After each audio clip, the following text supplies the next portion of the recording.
Jack Morgan. One,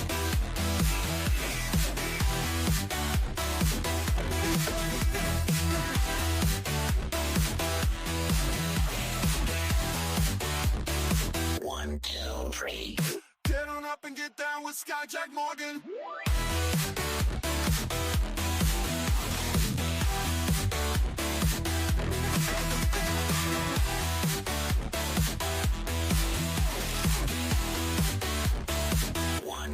three.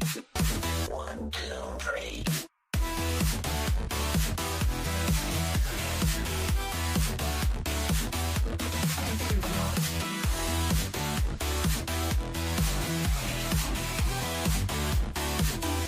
And get down with Sky Jack Morgan.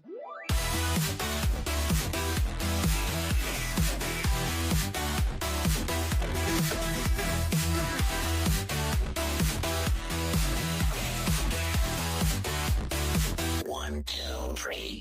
Get on up and get down with Sky Jack Morgan.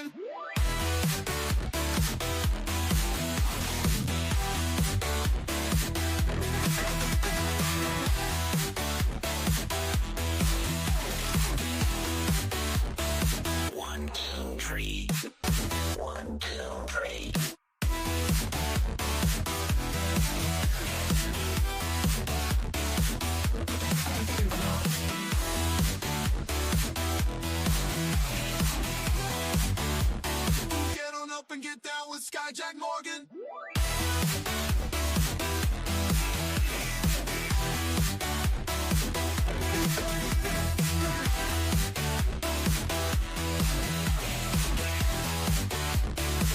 One, two, three. Get on up and get down with Sky Jack Morgan.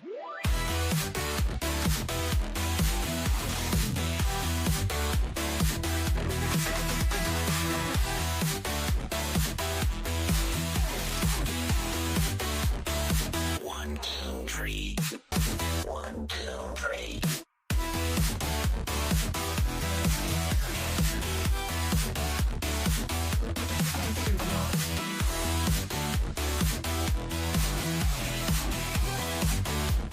Get on up and get down with Sky Jack Morgan.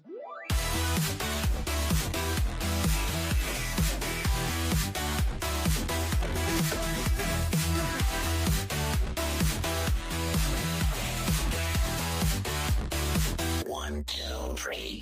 Get on up and get down with Sky Jack Morgan.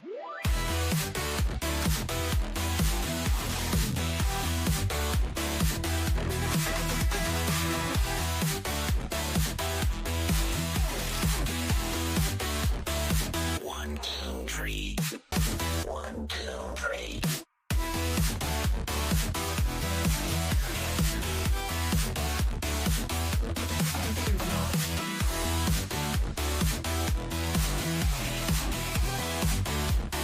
Get on up and get down with Sky Jack Morgan.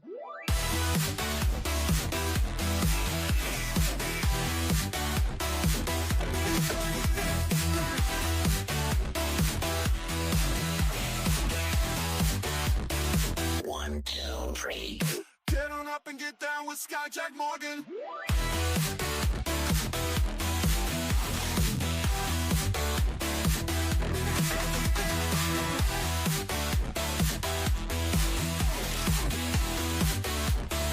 One, two, three. One, two, three.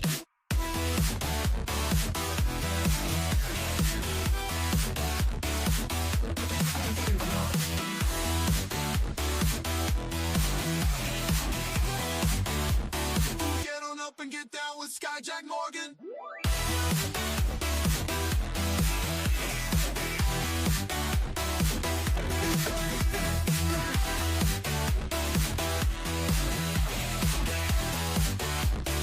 One, two, three. Get on up and get down with Sky Jack Morgan.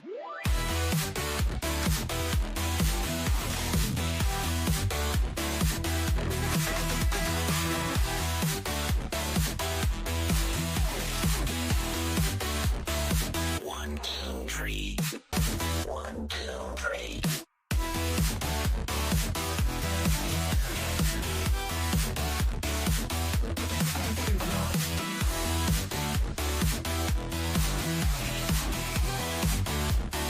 Get on up and get down with Skyjack Morgan.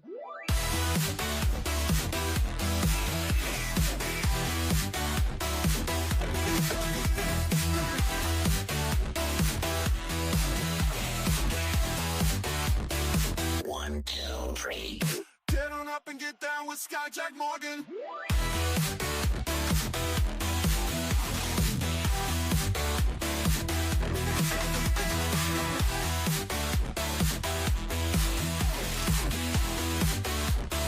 One, two, three. 1, 2, 3.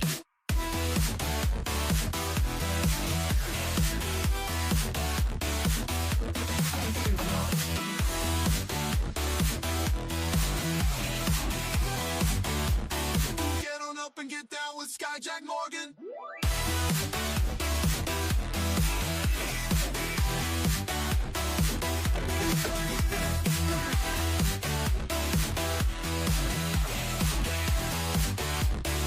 One, two, three.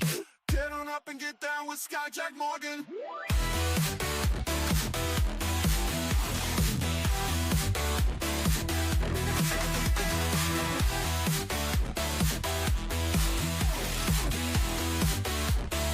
One, two, three.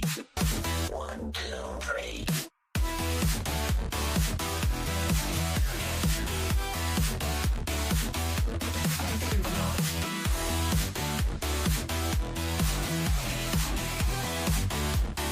Get on up and get down with Skyjack Morgan.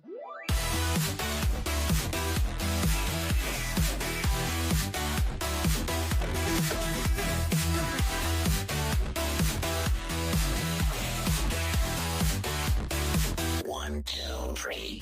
Get on up and get down with Skyjack Morgan.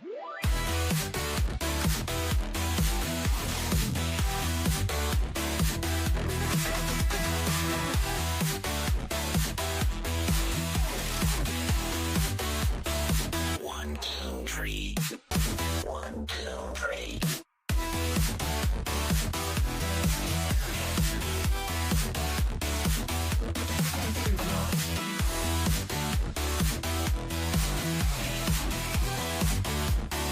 Get on up and get down with Skyjack Morgan.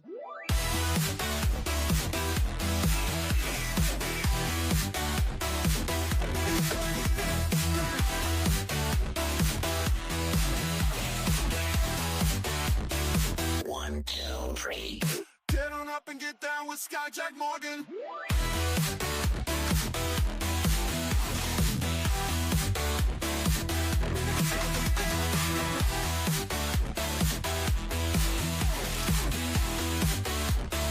One, two, three. 1, 2, 3.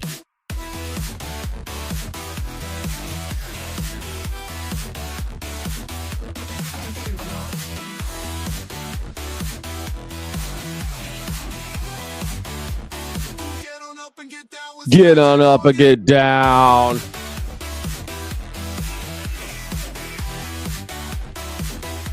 Get on up and get down.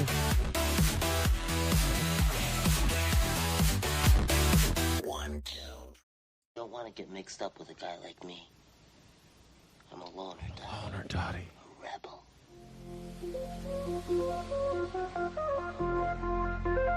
Oh my gosh.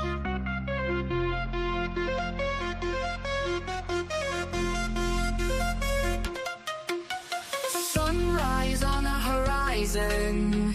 Sky is blue, no denying. News with Skyjack Morgan. Bright and early new dawn. Every headline, every story. Gives your morning some glory. Stay informed, stay tuned as the day. You know he never wear the he never wore a monocle. Can you believe it? Good morning. Good morning. Headline. Skyjack Morgan. Start your day just fine. Information for you, darling. With coffee in your cup, used to fill you right up. Cleansing weather on the show. Morning show you need to know. Join us on this daily ride with your morning side by side. Catch the latest, feel the vibe. Sky will keep you well supplied. Good morning headlines with Skyjack Morgan. Start your day just fine. Information for you, darling.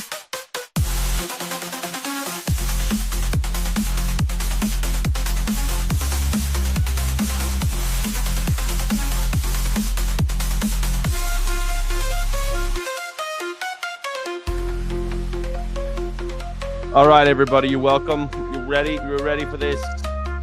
You ready for this shiz?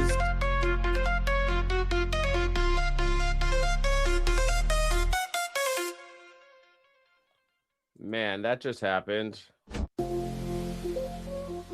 Thank you so much for being here, everybody. I love you. I think you're beautiful. I think you're wonderful. It's Feral Friday. We're going to get a little weird today. Let me turn this off. We don't need all this light, all this goddamn light, all this goddamn light, all this goddamn light all the time. How the heck are you, everybody? You welcome? You ready? You welcome? I don't know why I can't speak today already. It's a early morning, having a good time. It's Friday, which means that I am going to spend all weekend trying to sell a house. That's my plan this weekend. Let me tell you, it's I don't know if you've ever done it before, but it ain't fun. I don't know why people do it. Honestly, I kind of like wish that I was just I always thought it'd be an eternal renter. I always thought I'd just rent for my whole life. And I should have. In fact, all I ever wanted to do was just rent. I didn't want to do all this extra shit. All this extra shit that everyone else is telling me what I should do. All these people coming out for a hand up, you know what I mean? Repeal the Hart-Celler Act of 1965. I'm with you. The Hart-Celler Act. I don't know what the Hart-Celler Act is. Should I look it up? Should I look up what the Hart-Celler Act is? What is the Hart-Celler Act?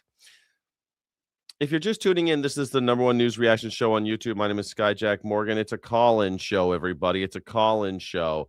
It's a call-in show. I'm going to put a call-in link right in the chat right now. If you want, it's a call-in show. I sold. I got $100. You got it, Real McGoy. It's a great price for a house. What is this? 1905? Yeah, 1905. The Hart-Celler Act was a landmark federal law signed by President LBJ, 1965. Sorry, that abolished the national origins quota system. By doing so, it dismantled decades of discriminatory immigration policies favoring Northern and Western Europe, replacing them with a preference system based on family reunification and skilled labor. It's an immigration thing. Quotas established in the 1920s barred Eastern Europeans and immigrants from Asia. The reforms spurred by civil rights movements. Congress sought to end immigration discrimination through the Hart-Celler Act. Cool. And you want to get rid of that for some reason? Why do you want to get rid of that? Immigration by eugenics. Yeah, sounds like it. The Hart-Celler Act. I vaguely remember talking about this ages ago. I don't have that type of memory where I can just like, oh yeah, the Hart-Celler Act of 1965. Sure. Skyjack looks like Clark Kent if he wasn't Superman. Well, Clark Kent's supposed to be like 25, so thank you. Thanks. Clark Kent's supposed to be like 26 or something. Well, you meet him when he's just a little boy, when he's a baby. You see Clark Kent when he's a little baby, but like when he's Superman, he's like 25 years old. So yeah, I guess thanks. I'm not 25 years old anymore. That's for sure. Right, wrong, voter ID didn't pass. How could it? The America Save America Act. Good morning, Brad Pitbull. Are you are you ready to talk? Are you ready to talk? It's going to be a good day today, I think. It's going to be a great weekend, actually. It's going to be good for everybody. America will be happy that all the things have happened. We're going to look at the news. I want to play some video games today, man, on the stream. Play that a little bit later. Maybe we'll get some call-ins. So you'd be like Trump. Yeah. You could do I could do the auctioneer voice for sure. Yeah. I used to go to Southern auctions, believe it or not. Like, okay, if I'm gonna get a 70, 70, 70. Whoop. I used to go to Southern because my ex's family owned a big farm and a ranch, and they had to like buy equipment, and they would go to these auctions to like buy random stuff. They just, and you know what, when they have that much land, they just start putting more and more shit on that land. So they had like a train and boats. I mean, they were in Virginia, but they never used all that stuff. It just sat on the land and rotted. But for some reason in America, that's what we want to do. We want to have shit sit and rot. Let me fix this. All right, that looks a little bit better. Sorry. Little things. Auctions are annoying. Yes. You got your cacao powder on? Nice. Get it on there. It looks like he makes up traditional folk songs on the fly. I do sometimes. Not traditional, obviously. Traditional folk songs you can't make up on the fly, but you can make up other stuff on the fly. I mean, sure you can. Anyway, so this is the vibe today. We're gonna have a good time. It's Friday. Friday's kind of a catch can over here at the Morning Sky Show, the #1 news reaction show on YouTube. I hope you enjoy it. Friday is the day that I kind of let my hair down. I kind of wish I had a ballroom. Right now, to be honest. All this thing at California. Can California convince teens to work in construction? I don't know. What are you doing next year? So I'm going to the University of Oregon, Colorado School of Mines, Syracuse University, CSU, LA. I wanted to be like a medical student. I realize now that I want to become an electrician. There used to be straightforward messaging about how to achieve success in America. Go to school, go to college, get a degree, make money. But times have changed. Student debt has skyrocketed. It really is like that. They get lawn ornaments. It's just like they get more and more lawn ornaments. It's true. It's like that these days. I don't know. Usually when you know people who have a lot of money or a lot of land, they just fill up that land with so much shit. It's almost unbearable. I don't know. I think this is interesting because like people are not wanting to go into debt, and I don't blame them. Why would you go into debt for student loan? It used to be they sold me this. This is how they told me. Hey, take on a lot of debt, go to a fancy university, and don't worry, because when you get out, you'll make $1 million more than everybody else who didn't go to university. So do it. And really, seriously, people will make fun of you if you don't. And so I went to university. I came back to America. I went to university and I took on some debt. I had a great time. I really think that university is wonderful if you can go to a place like UC Berkeley. I don't know why people go to other places. I don't know why you would ever go to any other school other than someplace like UC Berkeley. I know that sounds pompous, but it's not. I'm just saying that if you can't go to someplace that's really like special, what the hell why are you going anywhere? Why are you going to a university? Just for debt? Like all those schools they just said, like Cal State, Los Angeles and stuff. Why even bother anymore? If you're not going to get kind of the magic of being in a proper university, then why go to just like a regular Cal State? Why go to Cal State Fullerton? Nothing wrong with those schools. They're wonderful schools, but they're not worth the money, man. I don't think they're worth the money. Most of the time, you don't even get like the college experience anymore. You're not even getting like I said, all that magic of being on a proper university, hanging out with Nobel Prize winners and Pulitzer Prize winners. I mean, those were my professors, you know what I mean? And it was great being around those minds. Those like, I don't know. It's pretty exciting. But these days, I don't know why. Skyrocketed. Jobs are hard to find. And now AI is threatening to upend the economy. Like, you can barely find jobs nowadays. I've heard a lot about like coders, how AI just completely eliminated them. It feels as though the economy is like just continuously moving against us. I don't think there's like a perfect American dream anymore, I think, honestly. In California, the world's AI capital, the state is... But they don't even have those orgies like they used to. They don't even have those fraternity orgies and stuff. Those aren't like, it's not like they used to be. I promise you that. They don't even have those. And in places, those universities these kids just mentioned, they don't. Like the University of Mines in Colorado. No. Chico State. I mean, Chico State. I love Chico State. I spoke at Chico State. I did a on my tour. Chico State was one of the schools that we went to. It was a great school. Nothing against those schools. That's not what I'm saying. All I'm saying is that, why is it worth the money? Is it worth the money to get all that debt and you're not going to get the money back from it? It'll take you years to pay it off. Keenly aware that students are looking for new options. No one cares how much you know because ChatGPT knows more. It's part of a nationwide conversation happening in government, at schools, and increasingly on the internet. Why the hell would you go to college? Like, seriously. There's so many people with like multiple degrees that are broke. I became a millionaire from construction like a year and a half ago. I would see all these people saying, I dropped out of high school, I dropped out of college, and I'm a millionaire. And I was like, I need to learn how to do that. How do you learn how to drop out of high school and be a millionaire? Programs in public schools. There's a construction labor shortage in the state. And in 2021, the state doubled a grant for classes like this to help solve it. Yeah, hit it like it owes you money. So it started off steep so you can swing your hand. Yeah, but I think the doctor thing, I think that's going away too. I don't think people want to be doctors anymore either. I think that's what's going to happen there. We're going to import doctors, and we're already doing it. Americans don't want to be doctors anymore. Why would you want to be a doctor? ChatGPT is your doctor now, okay? Forget it. ChatGPT is now your doctor. You don't need to have I know it's crazy, but all of those jobs are gone. Don't think because you're a doctor that's going to somehow save you. We're going to import people to be physician's assistants, to be we're already doing it. Every time I go to, like, last year, my ex-girlfriend's father was in the hospital a lot. Every time I went in there, it wasn't a bunch of American-born citizens there. They were maybe they were citizens or not, I don't know, but they were not.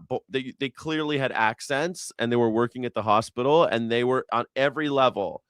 And then every once in a while, you'd see a doctor, but even the nurse wasn't even there. She remoted in. There was a screen on the wall, and the nurse had a camera that would, like, how you doing? Okay. And like, so then the RN is there. There isn't even an RN. All these other nurses are not RNs. They're like, I don't know what's under an RN. What's the under an RN? It doesn't matter. What I'm trying to say is the people at the hospital, they're not even doctors anymore. Most of them, they're physician's assistants. We're back. State of California educational system has seen that students are not going to go to a four-year college. They should have an option. I would say over 95% of my students, maybe even higher, have never used any tools before in their life. And I would say almost 100% have never used a power tool. Ta-da! You know how to do it. Did you think coming into high school that you would take a construction class? No, I had no idea this class existed. I didn't even really consider construction seriously until I took this class. I actually did consider, like, oh, maybe I should go to trade school, or maybe I should focus less on aero engineering as a degree. AI is not going to build a home. AI isn't going to weld anything either. We had somebody come and talk to our It will. AI will build homes. There's already an AI. There's already a robot that builds houses like a 3D printer that already exists. But I think it's great. I think people should learn, because if the when the apocalypse happens, we're going to need these kids to know how to swing hammers and nails.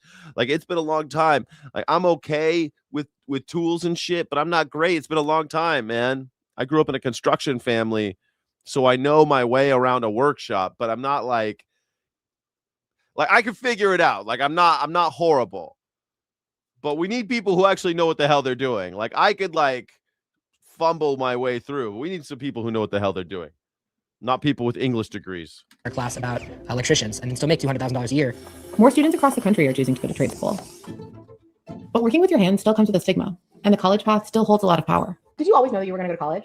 Yeah, almost 100%. Sorry, they're called Indians. We're India. Well, I was going to say, yes, India, the Philippines, but also a lot of Hispanic cultures also have free school. And so you get a lot of people from South America and Central America where they have free schools and they study real hard and they get to be some kind of medical professional, and then they can come to America on a visa. That's what you see when you go to hospitals in America, at least. And I'm in Southern California, right? So I'm probably a little bit skewed with what I'm seeing versus what you might see in your neck of the woods. But I watch TV. And it's just no, you don't need to go to college anymore is the point. I think college is so important, and I think it's sad because this is the death of the humanities. We are all going to just do this. The idea of arts and culture and having connections with people over long periods of time and setting a goal that's going to take 4 years to finish and becoming an intellectual, that will be far less accessible. You won't just be able to go be an intellectual anymore. Who cares? Who needs an intellectual, right? I think intellectualism is important. I think I have the masculine urge to learn more. Maybe it's just maybe it's just low testosterone. These kids got low testes. But I don't think so. I think it's extremely important to have people who could do this. It used to be like this, by the way. Even when I was in junior high, we had wood shop. You could learn wood. We had auto shop. When I was in high school, I had consumer auto repair as a class. Loved it. And I also had art one semester. Like, we used to have more of that. This is great that they're doing it. I think we need to have free university. If you want to be an intellectual, you can, but you should have to learn some of this shit too. Kids should be able to figure out what they want to do.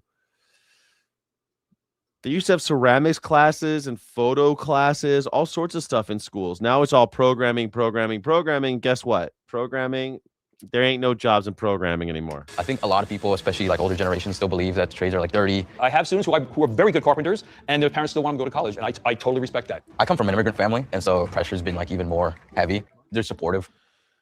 It will only be wealthy kids doing it. I don't know. I think as we move away from the industrial form of education and this capitalistic idea that only the rich go to school, really. It used to be everyone went to school for free in America. Don't forget, people are like, oh, in India, they go to school for free. We used to go to school for free. Americans used to go to school for free. My parents, if they wanted to, could have gone to UC Berkeley for free. I had to pay because they fucked everything up. Because the baby boomers were like, it was cool to have school. It was cool to have free university, but we think taxes are bad. So let's charge the future generations. Great idea. Let's charge future generations. They're just a little disappointed that I'm not going to college. They don't want their sons or daughters to go to the trades. They think it is less than. And I try to have this conversation with them and say, the trades are a good place to go to make a living. There you go. But for this generation of Bay Area kids who grew up in the pandemic and are seeing major changes in the tech industry, the overall feeling is that no path is safe. As you can see, we just built these little kitchen tiles, and to me, they look great. If you make a wrong decision, that could lead you into a debt spiral, and you're just kind of stuck. I don't have any friends that are really wanting to go into the tech industry at all because of AI. You're paying $400,000, and then what are you going to get from it? Like, am I going to be able to make all this back when I get a job? We have a storage cabinet in here. This generation especially, you really have to think about what you're going to do. Because if your plan is not future-proof, the world is going to eat you. Well, first of all, there's nothing future-proof. There's nothing. I mean, the only thing future-proof might be food and beverage, to be honest with you. People are always going to want to go out and eat and drink, and most of the time they'll pay extra to have a human do it. I don't know what that is. I think a lot of people don't want to work at the kiosk. They don't want to have a little electronic kiosk. They want to go and see a human. Hey, what do you have? What do you have? Beer, wine, whiskey. What kind of whiskey? Oh, you like this type of whiskey? Oh, yeah, that's really good type of whiskey. Yeah, I've had this one before. Yeah. They love that shit. People like that. They like, because you could just make coffee at home. You could just go to a machine. We've had coffee machines since the 1960s. I mean, there was they made a whole show about it called Taxi. It was called Taxi, but the show should have been called Coffee Machine because the whole show happened in the break room where the coffee machine was. But it's just taxi drivers drinking coffee. They were almost never in the taxi cabs. We've had this since the 1960s, but people don't like just going pushing a button for their coffee. They like going to a guy and saying, hey, yo, what kind of, although that's going away with the phones, right? People using their phones now and they're just ordering their phone and others go pick it up. I don't know. I feel like that needs to go away. We need to stop ordering shit with this, stop ordering shit on machines and just go up to people. And or maybe that's a whole different thing though. I hate the fact that people are ordering coffee on their phones. Like, just make your own fucking coffee. If you're gonna go to all the trouble, beep, beep, beep, beep, beep, beep, beep, and you're gonna drive the fuck over there, you literally could just do that at home for less time and far less money. So why even bother doing all that? It doesn't matter. I just don't get ordering food on the phone, man. I was with my friend, and we were drinking. and he said, we both had had a little wine. And he said, "Hey, let's order some food." I was like, "What? You use DoorDash or whatever?" He goes, "Yeah." So we used DoorDash, and he got like a vegan pizza, and it was kind of nice. So I got that, like, okay, well, you're drinking, and someone can come and bring you food. But that was the first time I've done that in years. I don't like that shit, man. I don't like getting food delivered. I don't like that. Recovery starts here. Recovery starts here. Gets it. You never done that in your life? You never done that? Ordered something from a... Don't forget to give the robot barista a tip. Oh, yeah, and then you got to give the robot barista a tip. Man, in airports, they got robot baristas. I don't get it. I don't like it. Maxwell House, man. No one orders coffee in Germany. What, they make their own coffee, you mean? I don't know. There's coffee shops in Germany. When I lived in Germany, they had coffee shops. They had like Starbucks and shit. I went to a Starbucks in Heidelberg. I've been to Starbucks over there. They got coffee shops and cafes. Drywall is fun, plus you learn Spanish, but concrete work in basements is the worst construction job, then roofing, then countertops. I mean, I guess like it depends what I guess it's kind of like doctoring, right? I'm guessing people say the same thing about urology. Urology is the worst, but proctology is great. Dentistry sucks, but ear, nose, and throat, that's the shit. Like, I'm sure people, you're drawn to different parts of it, I'm guessing, right? That's what I'm thinking. I'm guessing that's probably what happens. But coming from a construction family, I knew people in the biz, and they all had their different gripes. Some people just love painting. They love painting. They just love painting. Some people only paint interior. Some people only paint exterior, and they just are able to be badass at that. I think that's fantastic. The trade, but then again, the trades aren't for everybody either. I have a friend I went to high school with. He's been in the trades for like 30 years, and he's a welder. And man, his body's broken, his lungs hurt. He doesn't want to do it anymore. He's thinking about getting into cabinetry, but he's almost 50, and he's like, get into cabinetry. I said, start a YouTube channel. Start a YouTube channel. Talk about Jesus. My friend's really into Jesus. Start a YouTube channel. Talk about Jesus. You seem to care a lot more about Jesus than cabinetry. Jesus was a carpenter. You could do cabinetry and do a YouTube channel about Jesus. You know, that's a whole thing. This is the #1 news reaction show on YouTube. Don't forget to hit the like and subscribe button, please. Hit the like and subscribe button. Don't take any wooden nickels while you're at it, please. I guess we should start a poll. What do you think is the worst? What should the poll be? What is the worst cabinetry job? What is the worst construction job? What's a future-proof job? I don't know. What's a future-proof job? I don't know. That's not really a poll because I don't have any ideas. I don't think there is such a thing as future-proof. Maybe we should say, what is the #1 news reaction show on YouTube? Hold on a second. We're going to do a poll. The poll is, what should kids learn in school?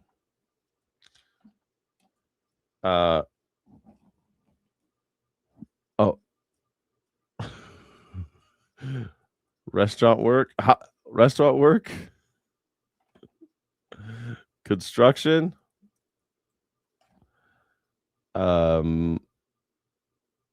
Programming? No. How about construction? What else should kids learn in school? Mathematics? No. Mathematics? No. What else should kids learn in school? How about critical thinking? Civics? Civics. I think kids should learn civics to know how the government works. How about manners? Manners? Kids should learn manners? Manners? Self-reliance? Home econ? I think they should. How do you just like cooking and shit? Like how to be an adult? Okay, how to be an adult. I don't know. There's my poll. Let's see what you guys think about the poll today. That's the first poll today. I hope you guys like it. I don't know if that's a good one, but we're gonna try politics. They should learn politics. Those politics and civics. There's a lot of overlap there. You can't learn civics without politics. So New information now on the interviews with the former Attorney General Pam Bondi and a prison guard who was on duty the night Jeffrey Epstein died as part of this House investigation into Jeffrey Epstein. No. Our teams, listen, this is like tons of pages of documents here. We've got teams reading in on all of this. Remember, this is when Pam Bondi came in. She testified, answered questions behind closed doors for the Oversight Committee. So far, here's what we know. That Bondi told lawmakers that Epstein's co-conspirator, Ghislaine Maxwell, is a... Yeah, people saying politics, home econ. Home econ was how to be an adult. That's what I was thinking, home econ. They should learn internet literacy. I kind of feel like that's civics too. I feel like that's civics. How to talk to other humans, civics. History at all, history, civics. Like it's all covered under civics. I think civics. Let me see. Let's get a definition of what civics is, because what is a definition of civics? The study of the rights, duties, and responsibilities of citizens in society. It covers how governments operate, how individuals can actively participate in the democratic process, how to shape communities. Yeah, okay. I think that covers history, internet. I think civics is the most important one. Kids can't even read. You want them to learn civics? Well, they got to learn, like, look, they got to learn how to read early on. I thought reading was a given, Matt. I'm sorry, Matt. I thought reading was a given. Civics, government's covered in civics. Yeah. Teach Dante back to the Enlightenment. We are done. We don't teach the Enlightenment. We are in an anti-Enlightenment. We are in an anti-Enlightenment era. I don't know what you're thinking. We are in a totally anti-Enlightenment era. I don't want to make too hard of a case for civics, but I think that it is the most important thing. It translates to civicus, which translates to relating to a citizen. The studying civics goes beyond memorizing facts and focuses on 3 core areas: civic knowledge, civic action, civic associations, duties and responsibilities, rights and liberties, and civic engagement and participation. I mean, I've always thought civics should be more intensely taught. I feel like if it were, we wouldn't be in a lot of the problems that we're having right now in America. Who should die in prison. As for who's to blame for the DOJ's much criticized handling of the Epstein files, Bondi told lawmakers she delegated oversight to all things Epstein to guess who? Her second in command at the time, Todd Blanche. I think it's great. She threw Todd Blanche under the bus. I love it. We are in an anti-truth era, a post-truth era, a post-meaning era. We're basically in a time where we're almost like the Dadaist idea that nothing means anything anymore. 6'7". That was inevitable that people would start doing shit like 6'7", 6'7", because it's all just absurd now. Nothing means anything. Nothing is tied to anything. It's completely untethered and meaningless. We just talked about him 10 minutes ago. He's the guy that President Trump wants now to serve as the permanent attorney general moving forward if he is confirmed by the Senate. Remember, Bondi is the one who took a ton of heat for how she handled the Epstein files before she was fired by the president. I want to bring in Mel Zanona, who's live for us on Capitol Hill. Okay, Mel, talk us through it. I know, listen, this stuff just dropped 45 minutes ago, not even. What's in this this transcript here, 100 plus pages?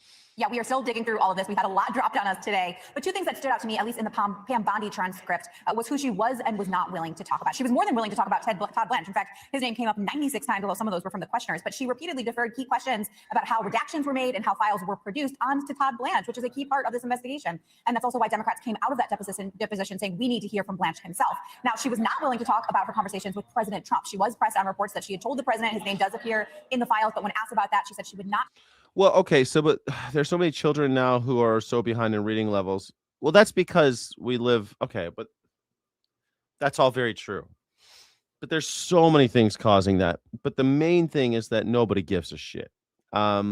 We've already known for a long time that nobody cares about reading, right? We care about reading, but we don't care for reading. We care for football. We care for Disney movies. We don't care about Disney movies and football. We care for them.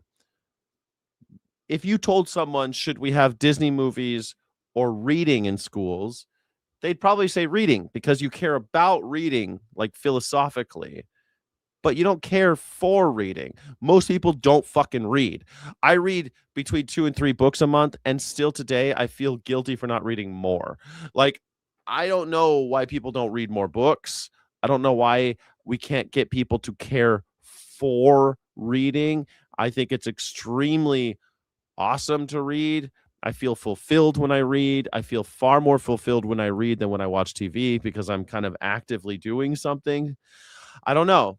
I like going to places where other people are reading. I like reading at bars and cafes. I like reading. I don't know why people don't like reading. If I could teach people how to like to read, I think that maybe we could have kids that are way ahead in reading levels. I don't think they incentivize reading anymore. Opening up a book. And the other problem is people read on these fucking things. Like this thing is not it sucks. And then you're reading, and then what happens? What happens when everyone's done this, you're reading on your fucking Kindle or whatever, and all of a sudden it's like bleep, bleep, bleep, bleep. You get notifications for social media. I have taken everything, all social media except for YouTube off this phone because I'm a YouTuber. But like I've taken all social media off my phone except for YouTube. YouTube's the only one also, by the way, as a user, because I'm also a YouTube watcher, right? It's the only one that isn't constantly reminding me that it exists. Like, have you noticed that? Has anybody else noticed that YouTube is the only social media that doesn't constantly remind you that it is a thing? Like I feel like I've turned everything off, but I still get emails from Instagram, texts from Instagram. Not text anymore, but notifications. I've deleted Instagram from my phone now. I've deleted TikTok from my phone now because it's just constant. Like, hello, do you remember us? Yeah, I do. Don't worry, I'll be back. Like, as soon as I need an extra dopamine hit, don't worry, I'll still log on. Like, I'm still going back to I have to go to Instagram. Like, I post shit on Instagram for my job, you know? So I'm like, I'm going to Instagram anyway, pal. I do not need the constant reminders that you exist. God damn. Does anyone else have that experience? You only use YouTube? You only have YouTube? Yeah. I feel like YouTube is the only one. You write more than you read? That's pretty cool. My kids learn to read from subtitles, jingles, Sesame Street, PBS show, and me reading aloud. Yeah, I feel like that's how I did too. I don't know. You do too. You know what I'm talking about. Okay. I'm glad I'm not the only one. I feel like these other social media companies are like, God damn it, bro. Get the fuck up off my Kool-Aid. Shit. God damn. And here's the other thing. You can go a little short rant about this is Feral Fridays. Just let me roll up my sleeves. Let me take off my earrings. Look, you know what I really hate about social media? What I really fucking hate about it? Okay, the number one thing I hate about it is like, I'm a man. Of course, I have seen the girls dancing with their bikinis or like cute outfits or whatever. But just because I've watched one video does not mean I want my entire explore page to be that. Like, it's offensive. Jesus Christ. Like, I do not want my entire Instagram to be girls in cute outfits. Like, I like girls in cute outfits. Don't get me wrong. But holy shit. It's like, would you like some crack cocaine? Would you like some crack cocaine? No, I do not want crack cocaine. I do not want airbrush. Like, I don't need that in my shit all the time. God damn. Like, I want to talk about socialism. I want to talk about tearing down capitalism. They're like, what about a cute girl? No, I want to talk about holding the bosses accountable. What about a cute girl? No, I want to talk about tearing down the oligarchs. Here's a cute girl. Jesus. Okay, show me the cute girls. It's like, that's how, I think this is why we don't have revolution right now. I think this is why we don't have men in the streets beating the shit out of cops because cops have beaten the shit out of women. Like, in other countries, if cops treated women like they do in this country, they go and kill those cops. Like, there's riots in other countries over that. You don't beat up our women. Here, it's like the second you start thinking about, hey, I think capitalism might not be such a good cute girl. It's like Zuckerberg has figured out. And I'm not as susceptible, I think, maybe because I'm older, maybe just because I'm pretty radical. But it's an embarrassment. It's an embarrassment. I think that if you looked at my, I showed it once to Chip on Ethical Underground, and it was like, I want to say 25% girls.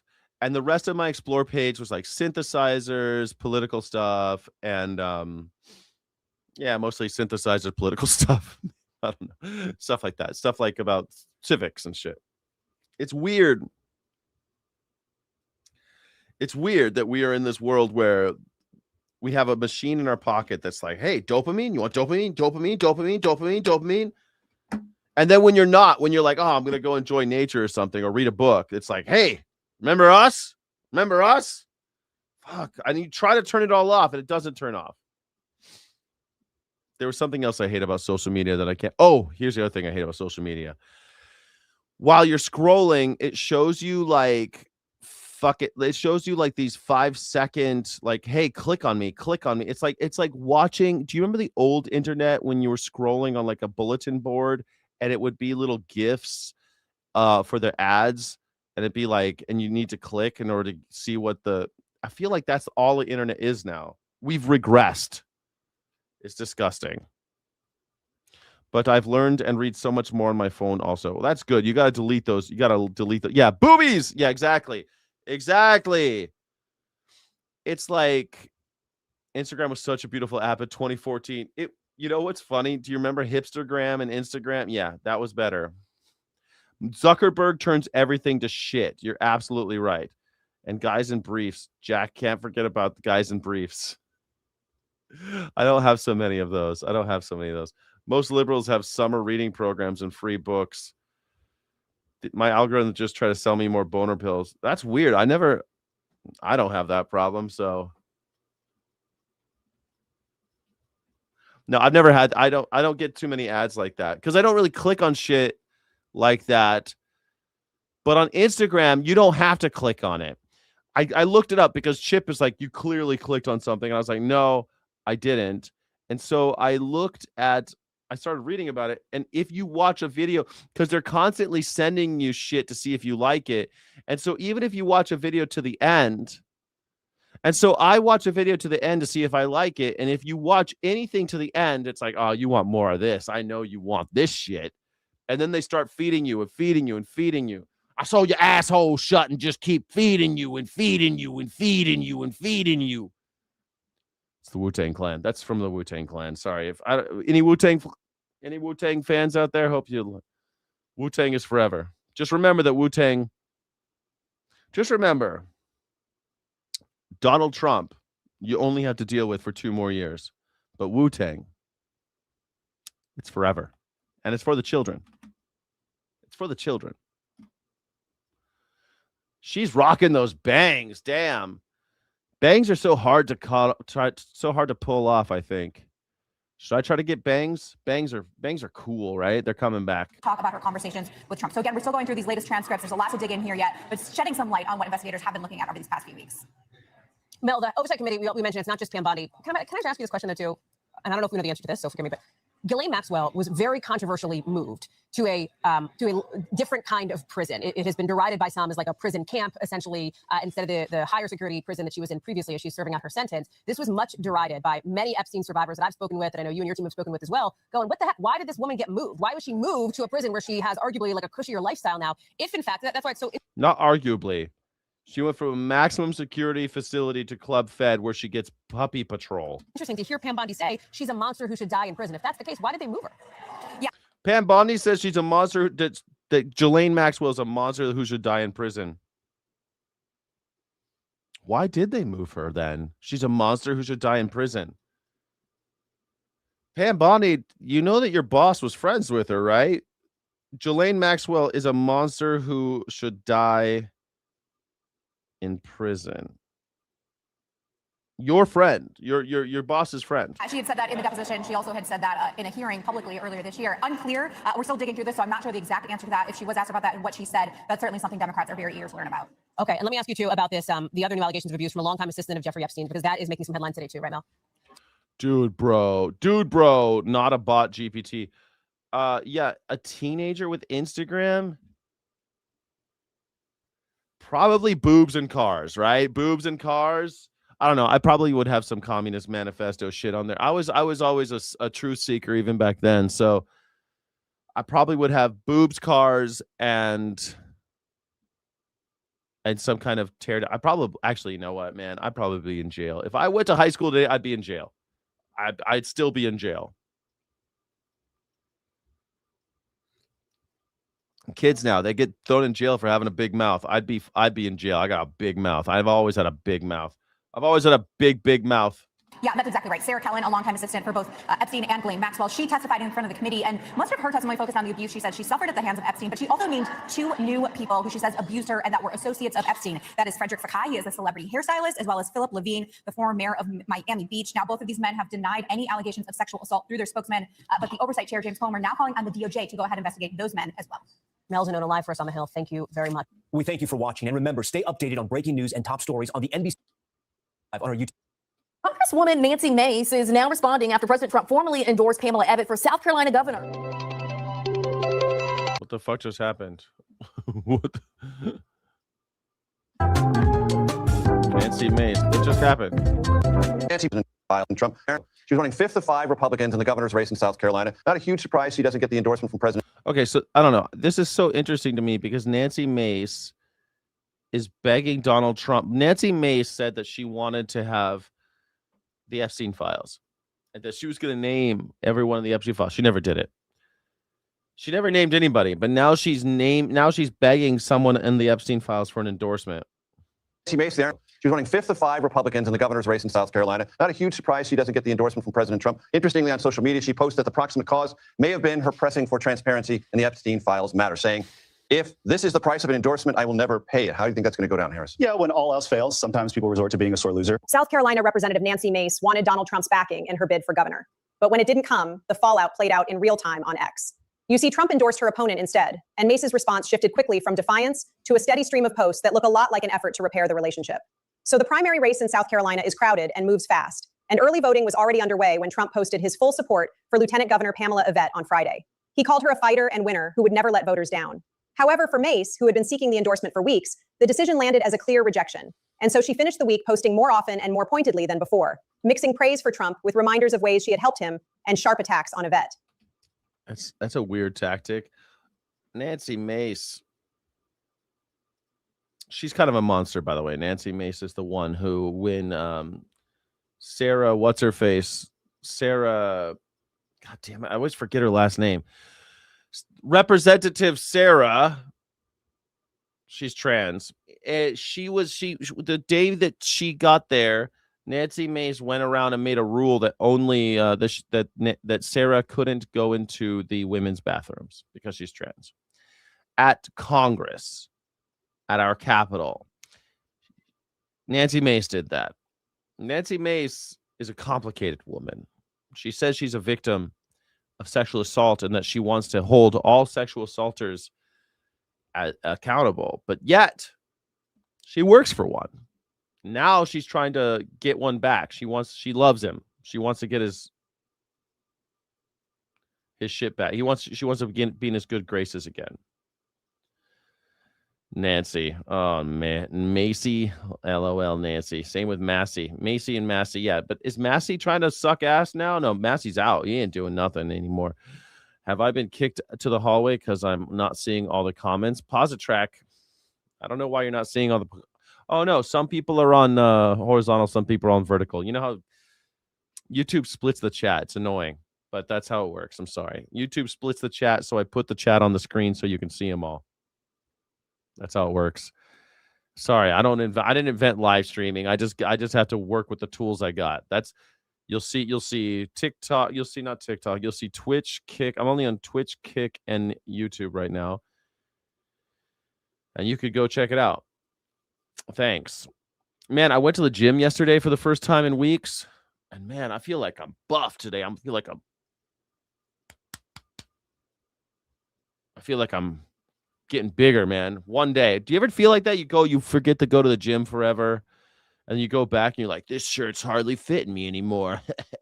I'm fucking giant. At first, Mace pointed to her push for full transparency on the Jeffrey Epstein files as the likely reason for the snub, and she framed it as a matter of principle. As someone who has spoken publicly about her own experience as a survivor of sexual abuse, she said she would not trade accountability for political support. In her post on X, she wrote, "I know I put the likelihood of an endorsement on the line when I demanded transparency on the Epstein files. I demanded it because you deserve the truth, all of it. And as a survivor of a corrupt and broken court system, I will always pursue justice for those who deserve it. If sacrificing my values is the price of an endorsement, I will never pay it." Now that explanation gave her a way to save face while signaling she still respected Trump and his record. But then how are you saying you respect the implication here is that Donald Trump doesn't want the Epstein files getting out. That's the implication. Don't tell me that this isn't, come on, man. I knew I wasn't going to get an endorsement because I was saying I want these Epstein files because I'm a victim. the tone changed over the weekend. On Saturday, she shared a photo with Trump and talked about his leadership in making America respected on the world stage. By Sunday, she went further, posting a clip from a 2024 ABC News interview she did with George Stephanopoulos. In it, she defended Trump and criticized the host. She captioned the post by linking the interview to the $15 million settlement Trump received from the network in a defamation. It's so funny. All these Trumpsters, man, all these MAGAs, especially the women, they're getting screwed. I'm surprised you're surprised. Like, you went to bat, you held water for this asshole, and you knew he had a long trail of bodies behind him. This is what I don't get. You ever had one of those friends in your life, usually a woman, sometimes a man, but it's usually a woman, and you're like, I know this guy. He's hurt all these women. He's hurt all these women. Maybe he's abused all these women. Maybe he's whatever. This guy's a lying, cheating bastard. I know this guy. And she's like, I love him. He's not going to do it to me because I'm going to be extra loving. I'm going to be so good. I'm going to be the best girlfriend ever. And he just never met me. That's what I think Nancy Mace and Pam Bondi, that's how I view them. Because it's like, Donald Trump's got a long trail of people who went to jail for him. You know that he throws people under the bus. Look at we're going to talk about John Bolton today. Like, it's really bad how he treats his people. And you think that you're going to be the one who gets away? I don't get this. Don't follow people. Like, man, if you go for a job interview, always ask what happened to the last guy. Always ask what happened to the last guy. In fact, ask who that guy was and can you contact him? Because they can contact your former employers. You should be able to contact their former employees. Go to Glassdoor. Go look at what people are saying about that company. It's not good. It's never good. It's never good. I mean, you're going to have to slave. You're going to have to slave so you can make enough money to buy a car or whatever the hell you're saving up for. But, like, you should interview ex-girlfriends and shit when you get together with a guy. Women are so smart because they'll go through all of, like, a guy's social media. They'll dig, like, 15 years back and shit. It's fine by me. But I think it's weird that these women will follow Donald Trump. But I love him. That's exactly what it's. But I love him. I love him. He won't make me lick his taint. He won't throw me away like a used condom. No way. If I'm just extra hardcore like Pam Bondi, I'll just be extra. I'll just be so fucking extra. That did not work. How'd that work out for Pam Bondi? Lawsuit. And the message seemed designed to remind Trump and his supporters of her past value to him. And it's a shame that you will never feel, George. And I'm not going to sit here on your show and be asked a question meant to shame me about another potential. I'm not going to do that. It's actually not about shaming you. It's a question about no, Donald you Trump. are shaming You've me. endorsed Donald Trump for president. Right. Donald Trump has been found liable by a jury. Donald Trump has been found liable for defaming the victim of that by a jury. It's been affirmed by a judge. It was not a criminal court case, number one. Number two, I live with shame. And you're asking me a question about my political choices, trying to shame me as a and I find it disgusting. And quite frankly, E. Jean Carroll's comments when she did get the judgment, joking about what she was going to buy, it makes it harder for women to come forward when they make a mockery out of I'm asking you very guilty of doing. He defended himself over that and denies that it ever happened, but he was not found guilty in a criminal court of law. It was a So civil is that the judgment. distinction you're making? A civil judgment is okay, but a criminal judgment This is is not? different, and they didn't even input all of the evidence into the civil case either. This whole like working so hard to say, well, Donald Trump's not a rapist because it wasn't a criminal case. It was a civil case. And the only reason it wasn't a criminal case was because there's a statute of limitations. So that he couldn't go to jail for it, but he's still civilly liable. So it was a civil case. That's all. That's all. Because some of the information she provided wasn't even accurate or correct. She followed that with another image of Some of the information she's provided wasn't accurate, which much means that the victim is to blame. She claims to be a victim. I guarantee you some of the information that she has provided has not been accurate or correct. Should her assailant be okay? Should he get off without just get scot-free? I want to know, what was the nature, what were the circumstances of Nancy Mace's assault? She says she's a survivor. I did not say that. That's the first thing that comes up. Assuming you are referring to U.S. Representative Nancy Mace, often mistakenly referred as Nancy Mason. No, Mace. She shared publicly she was raped at the age of 14 while growing up in South Carolina. The nature of it. She stated that from trauma led to her to drop out of high school at age 17. For 25 years, she only told her mother and best friend about the incident. She didn't want to talk to the police for fear of shame.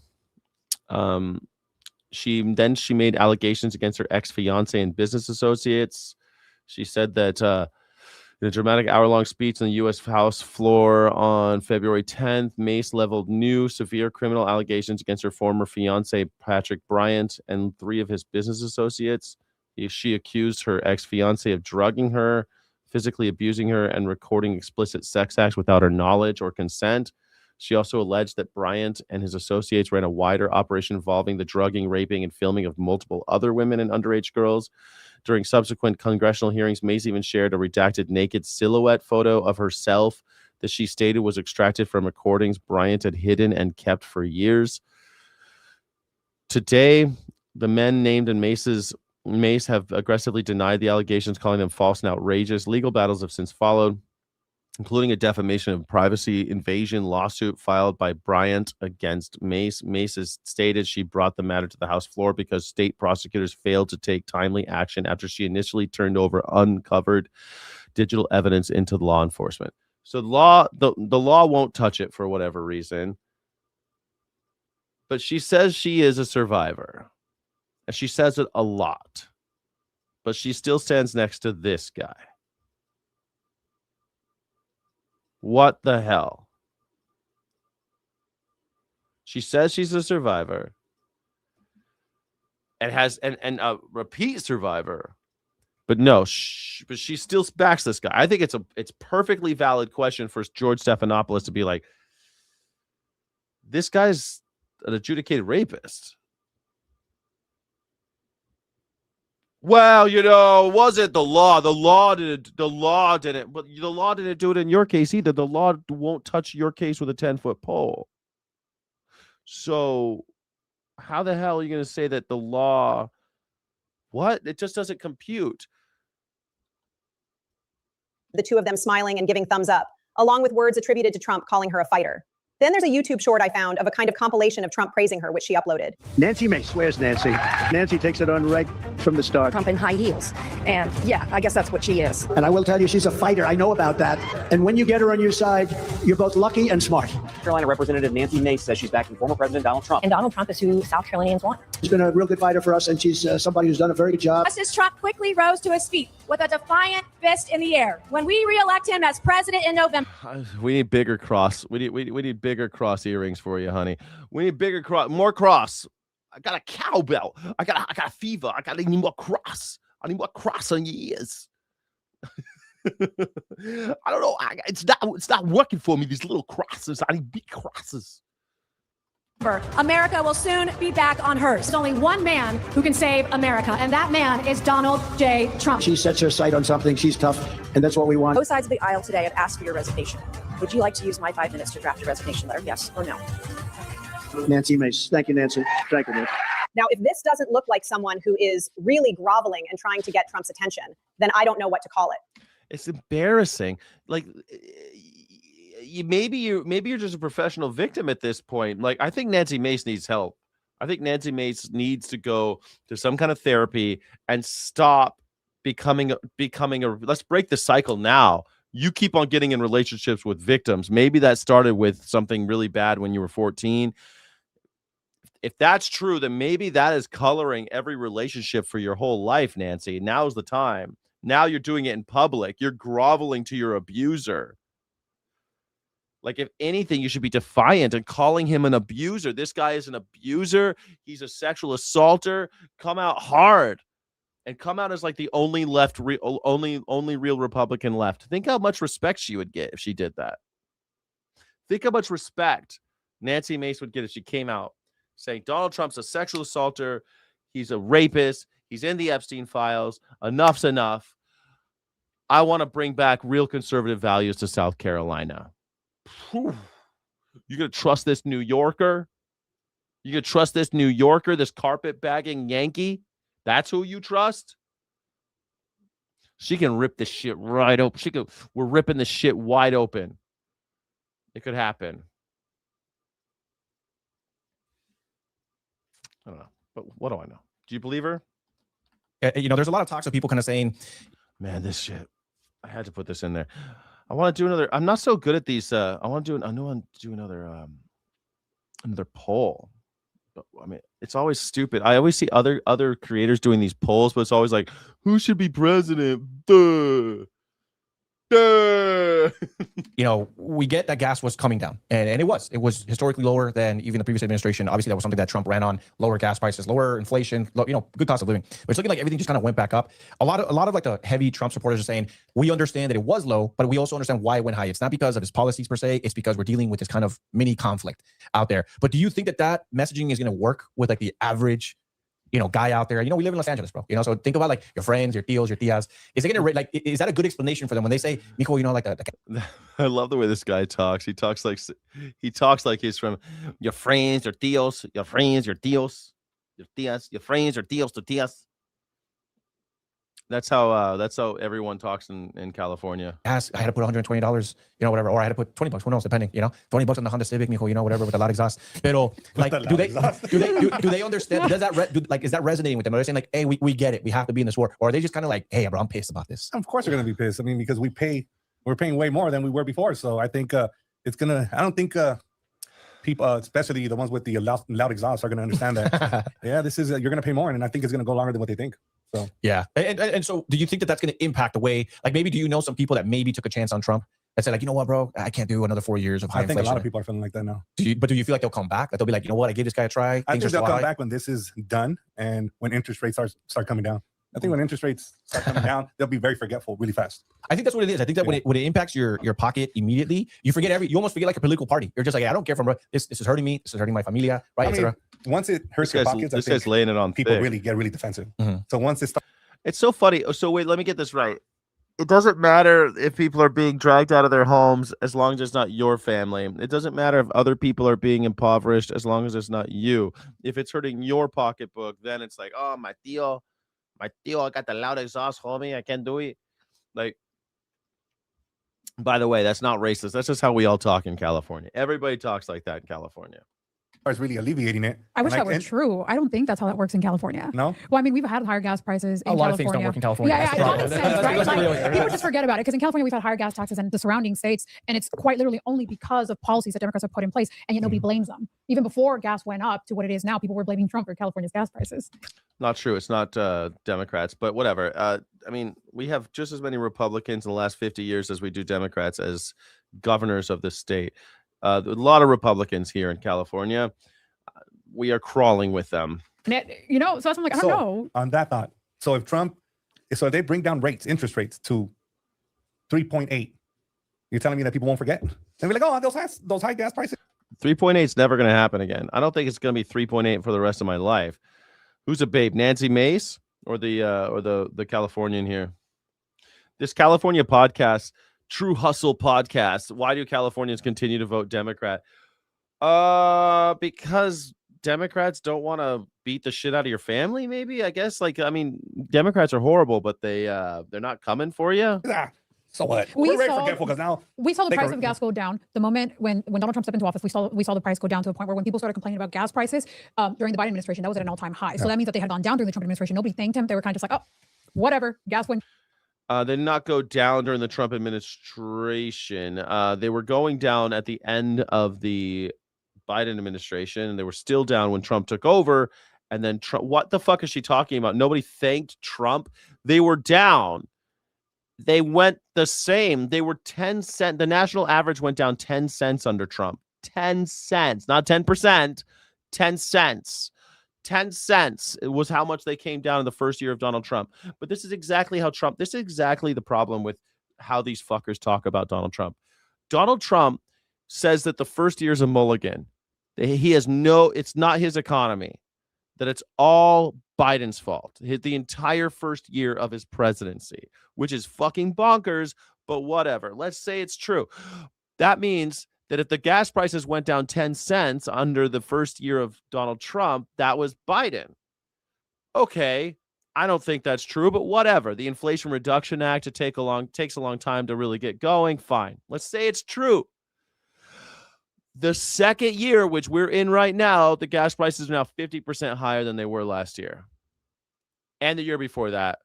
And the year before that. Because by 2022, the gas prices were already starting to come down.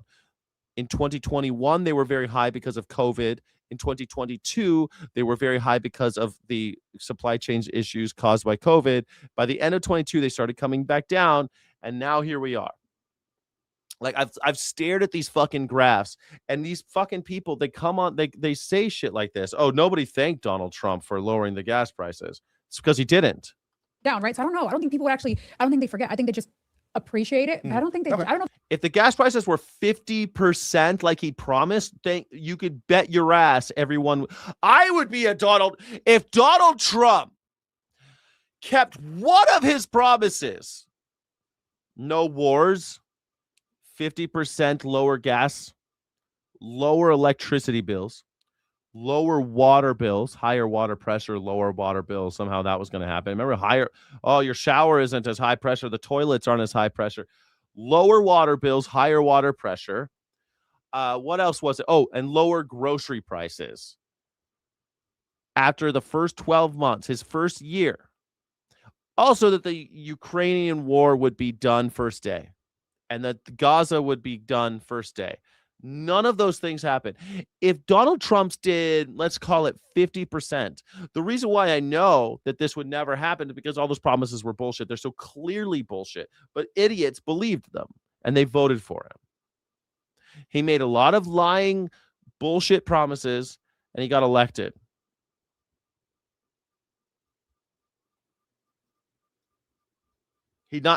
I would support Trump at this point if he had kept, let's call it 50% of his promises.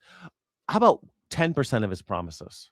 He's kept none of his campaign promises. He's not doing the job you hired him to do. They changed their political stance, at least not in California. So, Araceli, when I reposted something on Twitter today, now I guess known as X, which I hate the name change, bro. I'd pay double my X premium just to name it Twitter again with the old Twitter logo. But anyways, that's the point. What I posted was somebody had posted. It was kind of someone that showed up on my algorithm. Yeah, it's funny. Okay, the gas prices. I forgot to mention the gas prices were high under Biden in the first year of Biden's presidency. Now, again, if the first year of your presidency, if the economics of the first year of your presidency belongs to the previous president, the high gas prices belong to whom? Donald Trump. And they do, actually, because the supply chain issues of COVID were caused by Donald Trump. He knew the virus was coming. America was in such a primo. We are actually really lucky in America because when other countries have viruses, it takes a while for them to get here so we can plan. But did Donald Trump plan? No, he defunded in his first administration. And Okay, then the virus is here. Did he plan so that our economy wouldn't collapse? No. So our economy collapsed. Did he plan so that we wouldn't have our gas prices go up? No, he did not. Did he plan by making by shoring up our supply chains? No. He could have, but he didn't. People act like COVID was just unpredictable and we couldn't have done anything. No, we were all talking about what we should do at the time, and he blamed China. We were all laughing at how he was doing nothing, That the gas tax, hoping that this was not going to be as big as it was. All of us were there to see it.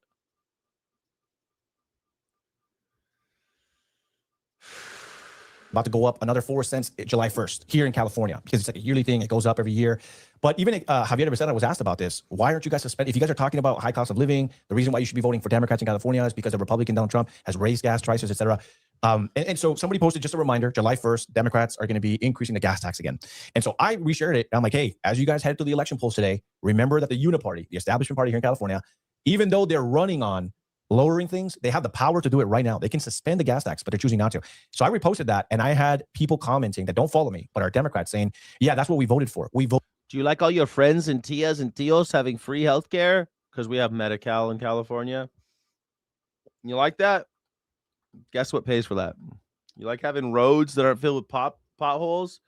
I love how it's like California should lower the gas prices. The gas prices are taxed in California. Part of what you pay in California is tax. That's true. But why should California be the one who has to take it in the ass because Donald Trump is bombing children in Iran? Why should California have to change anything because of Donald? If that's true, then California should make its own deal with Iran. California should make its own deal with China, its own deal with Bahrain, its own deal with all of OPEC. California should make its own deal with Venezuela and stop fucking with the rest of America. Voted for higher taxes. This is the will of the people. And then there was another guy that said, like, only brokies can't afford a 4 cents a gallon gas tax. And then they put like laughing emoji. And I'm like, bro, is this really how like the cult is? Yes. Like they're just coping. They'll agree with whatever it is. This is what happens when you treat politics like a sports team, where you're just blindly loyal regardless of the consequences. And we're seeing that in California. Who wants more taxes? Quite literally no one. The only people who are okay with it are the people who don't have money. Nobody who's. I would actually argue that it's the exact opposite. The more broke you are, the less taxes you're paying in California. Those are the people who are okay with a tax increase. Anybody who's working more isn't going to sit there and say, yeah, it's okay. You can. Except when it comes to gas, which is why rich people like the gas tax. Rich people think the gas tax is fine because poor people actually pay more gas tax because they have to commute to work more frequently than rich people. More poor people have to commute. You see, there's more poor people going to work every day than there are rich people because there's more poor people than rich people. So the gas tax is mostly paid on the middle and lower classes. You understand that?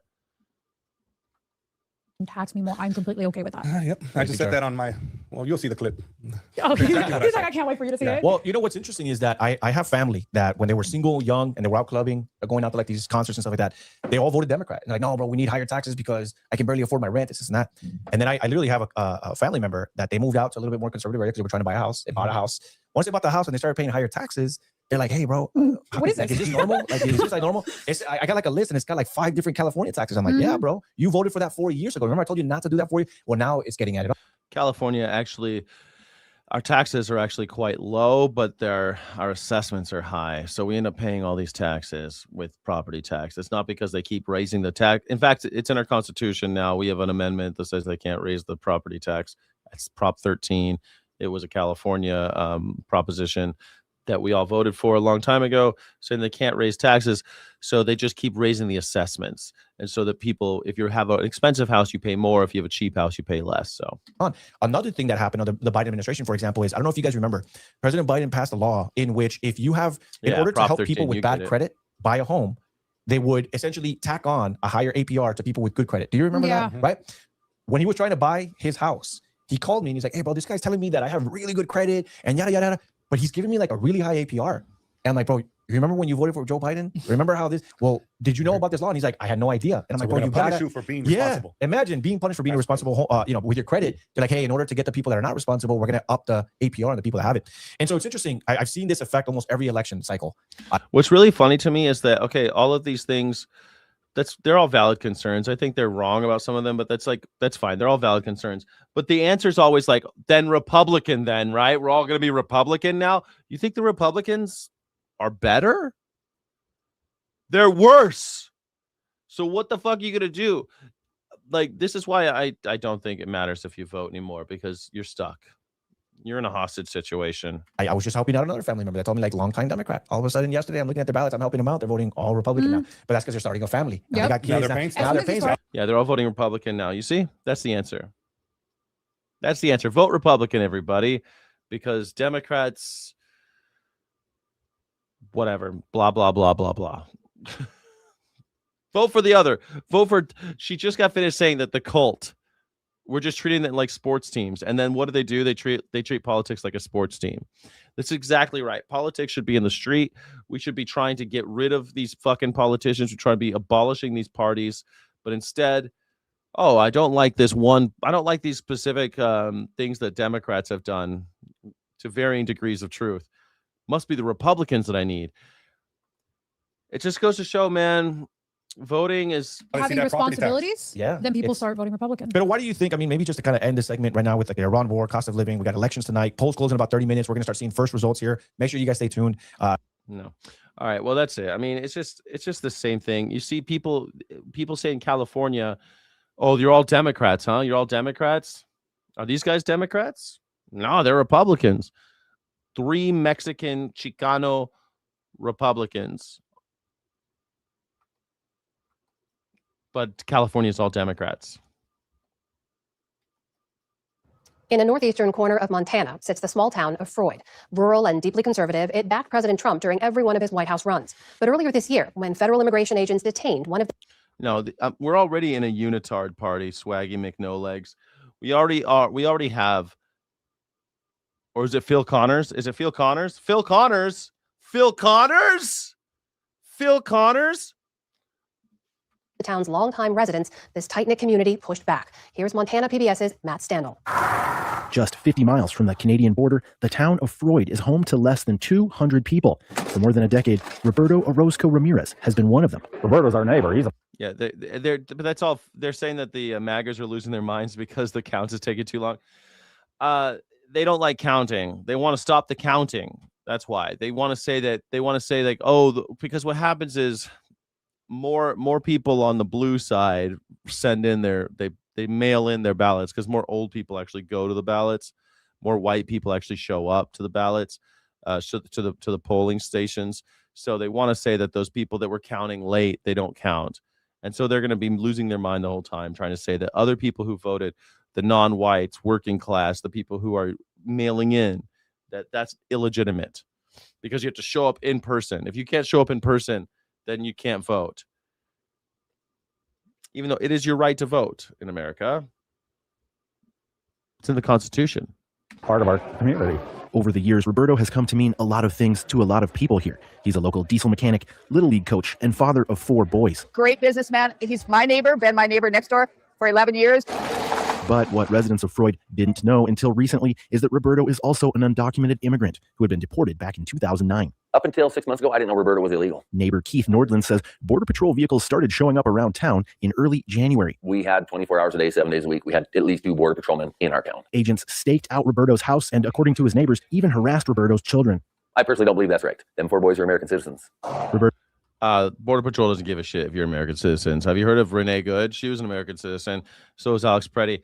People flee California while population of California is increasing for years. Yeah, for 30 years, they've been telling me that people are fleeing California.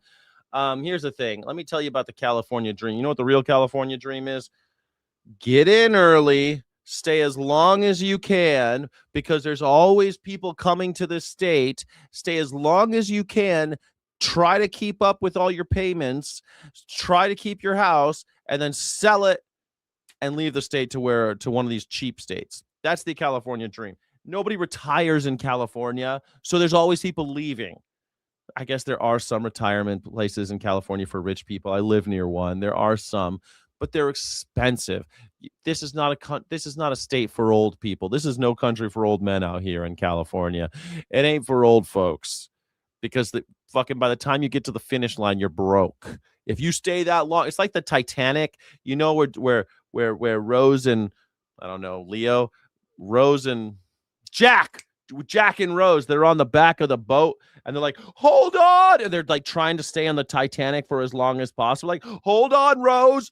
Hold on, Rose. Hold on. And they're trying to go down and they're like, oh no. And they got to jump off at just the right moment. That's California. California's not Titanic though, but it always is sinking. It's always getting more expensive, not less. People are fleeing California. Yeah, all right. Sure they are. Sure. Seems like people still want to live here. California chews you up and spits you out. Yeah. I mean, I'm from here. And I've always had a foot in California. Even though I've lived all over the world, I'm from California and it feels really weird to be leaving. I'm leaving California. And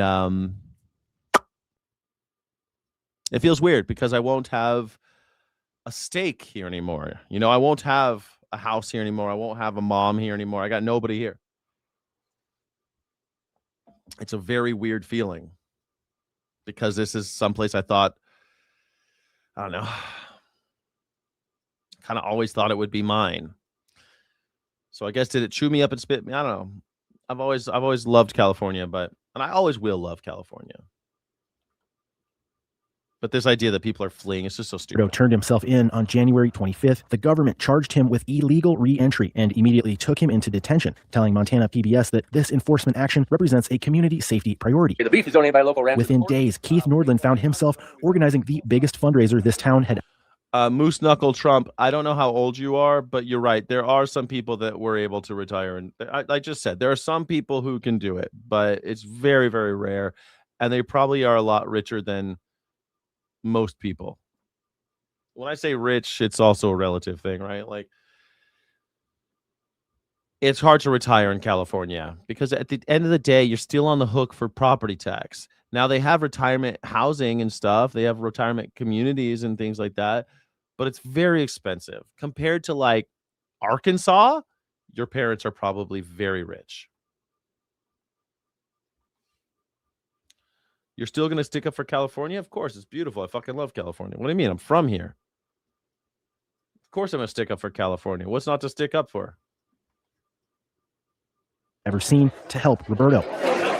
More people showed up to the Freud Community Center than the town has residents. They shared a meal, they bid on hay and gravel and tools, raising thousands of dollars for Roberto's family. A separate legal fund raised thousands more. It's really hard seeing that now he's in jail.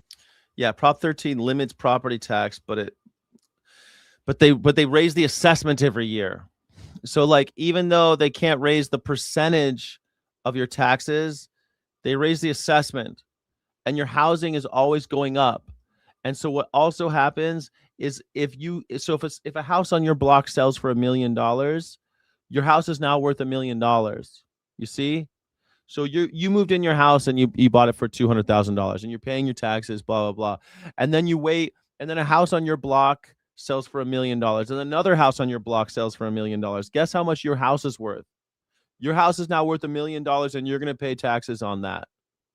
That's how it works. That's how you see people like this is why it's so dangerous to have BlackRock and Zillow and them buying houses, because they come in and Zillow will be like, oh, there's 3 houses for sale. I'll buy all 3 and I'll get a deal. I'll get them each for $1 million.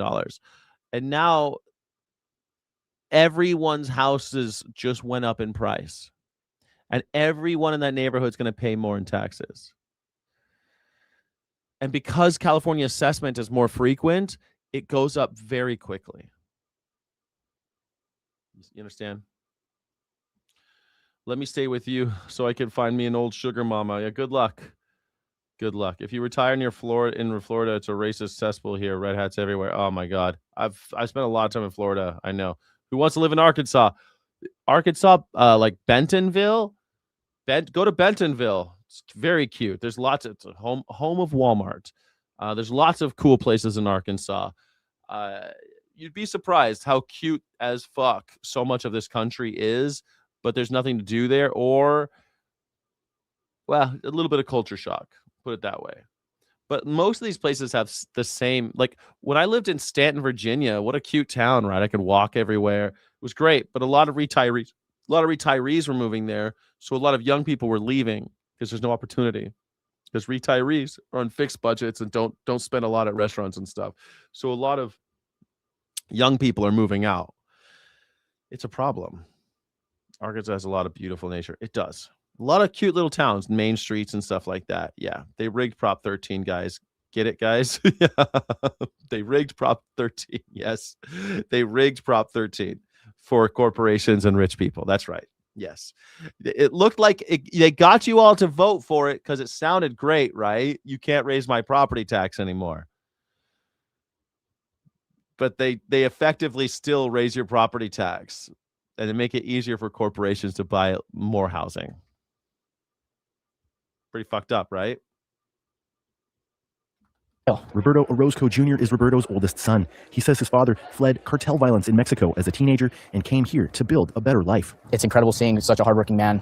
I mean, my dad be in a situation like this. I just don't find it very fair. When Montana...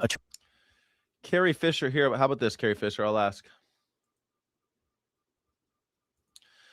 Somehow my property tax keeps going up in California for my house, but Prop 13 was supposed to prevent that. What's the deal? Prop 13 limits your base property tax to 1% of your assessed value and caps assessment increases at a maximum of 2% per year. However, your overall property taxes can increase above this 2% cap due to voter-approved bonds for local schools, assessments, city assessments, and Melrose taxes. Man, Melrose. I just learned that word. I did not want to know. If you asked me if you asked me 3 weeks ago what a Melrose was, I would not know. Voter-approved bonds, while the base tax is fixed at 1%, local governments can place measures on the ballot fund, specific projects like school improvements, library expansions, and additional overrides are added to your tax bill. Melrose is a special assessment. If you live in a planned community or a newer development, you are likely paying special taxes for infrastructure, parks, or emergency services. These flat or adjustable fees are not subject to Prop 13's 2% cap and typically increase annually by a set percentage. Previous Prop 8 reductions, if your property's market value temporarily dropped significantly below your Prop 13 assessed value in the past, like in the 2008 financial crisis, you received a temporary reduction and the county can raise your assessment. Direct charges. County or city services fees like sewer maintenance, vector control, or fire suppression are often billed directly on your property tax statement and typically increase each year to match inflation.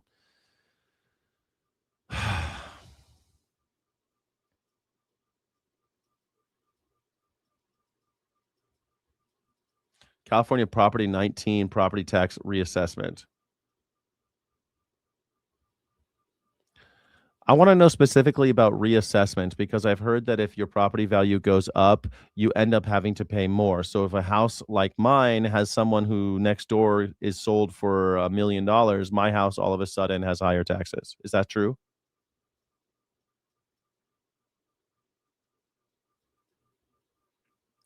Your house cannot be reassessed to market value just because your neighbor's house sold. There is an annual cap. And that's still going to be 2%, regardless of how fast market values skyrocket because of Prop 13. Okay, so I was mistaken about that part. But Prop 19 rules to apply to inheriting a family home. Prop 19, a major home remodel might affect it, or if you are inheriting a family home, that is more money. So maybe that's also what affects me. New construction, change of ownership. If you sell, transfer, or inherit the property, then you also then you will also be it will be reassessed. So every time it sells or transfers, it reassesses at the market value. So my tax is going to be far lower than the person who buys my real estate agent told me that too, that the people coming in to my house, once I sell it, will pay a much higher tax than what I have paid. So I guess like you're right, Carrie Fisher, but there's lots of loopholes, and it looks like it is reassessed fairly frequently because of Prop 19 and because of transfer of property. If you sell transfer, you will undergo a major reassessment. Cool. I guess I also went through major reassessment through probate, right? Because they reassessed the house when it went through probate. Fuck me, man. Anyway, they also have a bunch of other shit tacked on because every time my county taxes go up because of shit they're building or whatever the fuck they're doing, they're remodeling the library or whatever. So it goes on top of that 2%, which still every year it goes up.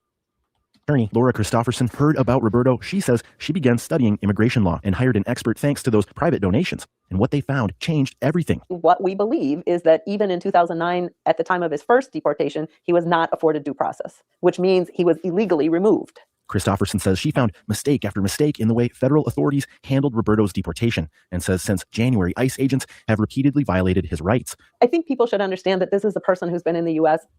more than... Well, Mark Lewis, you should only watch on Fridays. Only watch on Fridays from now on, because this is the Friday vibe.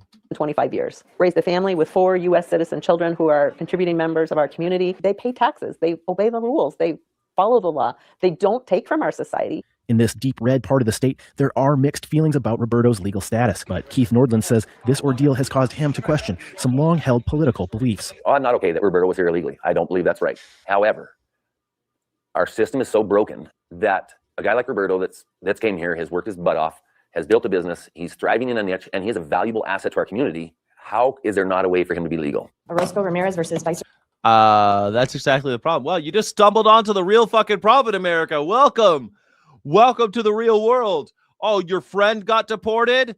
Your friend is in a concentration camp, and now you realize that there's no legal path to citizenship in America other than selling your soul, selling your wife, selling your kids, or doing it on the sly. You could do it on the sly for 20 years, and then you get one of your kids. If you come to this country and have a baby, in 20 years, you could have them sponsor you. But other than that, there's really no way to come to this country legally. You could sell yourself to Jeffrey Epstein, who will sell you to Donald Trump, like in Melania's case, and then you can get married to a monster. Then you can get a passport. Cool. Totally cool. Last month, Roberto's legal team made their case in a Montana courtroom, arguing the Trump administration denied Roberto his constitutional right to due process. Roberto's neighbors drove 6 hours across the state to attend the hearing. There's probably 25 from the Freud community. I think it's kind of crazy to me how much this has affected the community. He is so important to us as a community. Because this isn't just about the letter of the law, this is about humans. Good neighbors, you know. What do you mean, humans? Letter of the law? I thought it was all about the law. Law and order! It's all about law and order. Fuck all the people. Oh, there's humans involved? I guarantee you all these Missourians voted for Donald Trump. Why did you want? Roberto's 4 children sat in the front row while lawyers argued for and against his release. The federal judge ultimately sided with Roberto and against the Trump administration. So after more than 100 days behind bars, Roberto was released from jail. And as he walked out of the Cascade County Detention Center, his oldest son... 100 days in the concentration camp. What does that do to a family? What does that do to a family when you take the patriarch and you throw him in a concentration camp for 100 days? Was there to surprise him. And when he finally made it back to Freud, Roberto's neighbors lined the streets, cheering him on as he made his way back to home. See, this is real America. This is what I think when I think about Missouri, is this type of shit. But the problem is Missourians are falling for people like Donald Trump because they're suckers and rubes who fall for New York con man games. Because they're not used to New York con man playing on their fears and the propaganda machine just digging into them and showing them AI images, and they're not used to this. And so these good people in Missouri are getting fucked. They're like, yep, broke the law. I was always taught that if you don't break the law, then you're fine. That's how these people were raised. And then it turns out that their neighbor that they didn't know was illegal is now in a concentration camp, and they all got together and got him out. Like that's the America that I am proud of. You know, it kind of makes me tear up a little bit to think about it. Roberto says this tight-knit community is what got him through ICE detention and helped him to keep one important thing in mind the whole time. Well, I think knowing that I wasn't alone or my family wasn't alone, you just keep me pushing. And I mean, former detainee, victim of the Trump administration. Going through whatever, just to get to this day.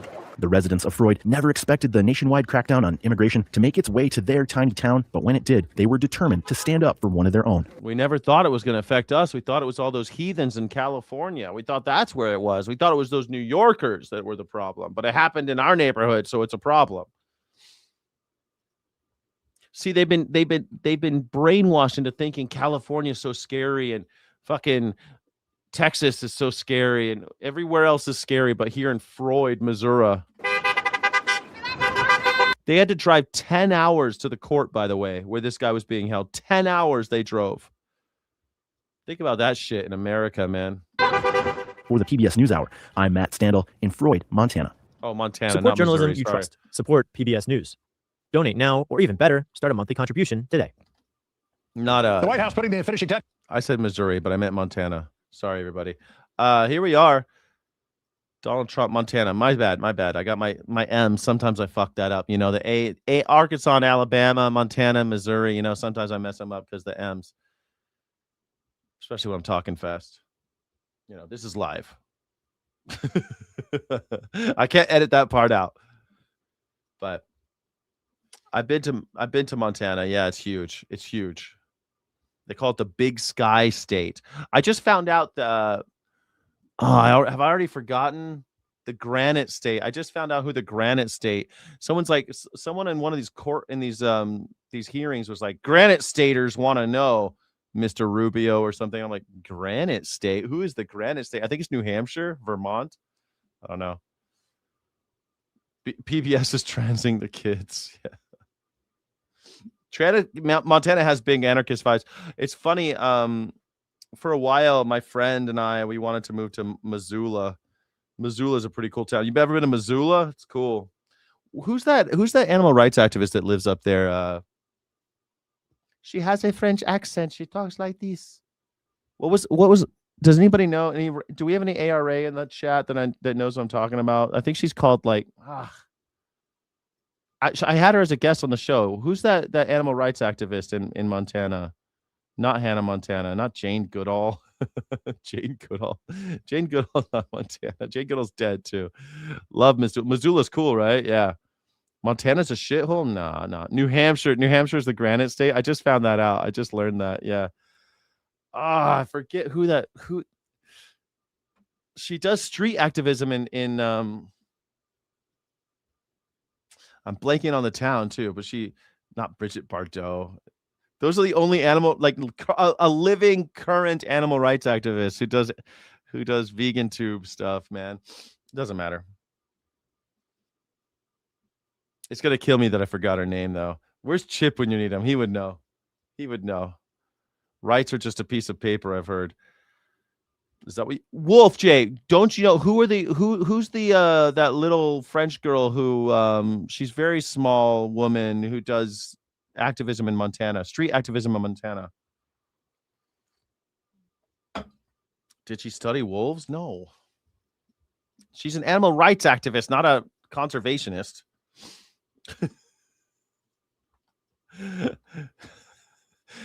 In the old days when I had more ARA, when I had more vegan support, people knew what I meant.